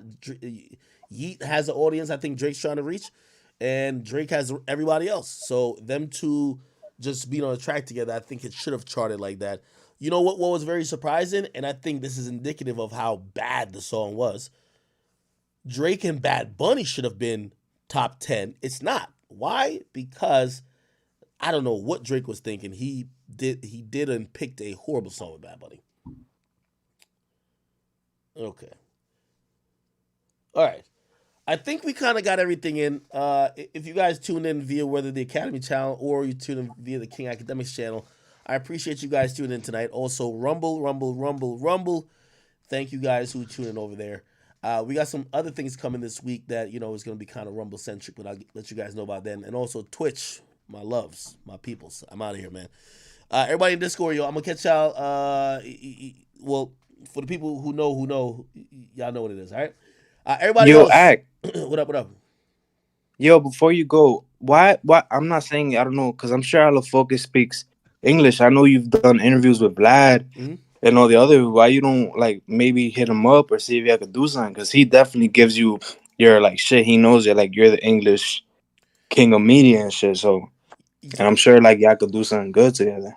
Yeah, no, it'll happen at some point. I've heard about him a lot, and I will definitely do something great. There was a time that I was even kind of asked about doing something, and it was a little bit newer. I didn't know too much about him and his movement, but obviously, I would definitely do something. So it's just about us kind of getting together and doing something. Whether it's me going to the DR, I don't know if he ever really travels. Well, at least the main guy from there. I don't know if he travels over Yeah, here. he be in Miami a lot to interview a Alpha and shit. He about to build a shit in Miami for like his Alu Focus shit. Like he trying to hit the US shit. So True. Yeah. So no, we'll definitely do something. It's about the time. Absolutely. yeah. It's Hey, Dash, Ak, by the did way. you I look at appreciate that you having me link I on, bro. dropped in the VC chat about the blogs that was going at facts? Did you already look at that? No, not yet. But I look at it off stream. All right. All right. All right, chat. Everybody, thank y'all. And there's some exciting new content coming soon, man. Just keep us in mind. All right. I don't want to kind of give it away yet, but it's coming soon. All right. Peace out, people. Catch y'all later.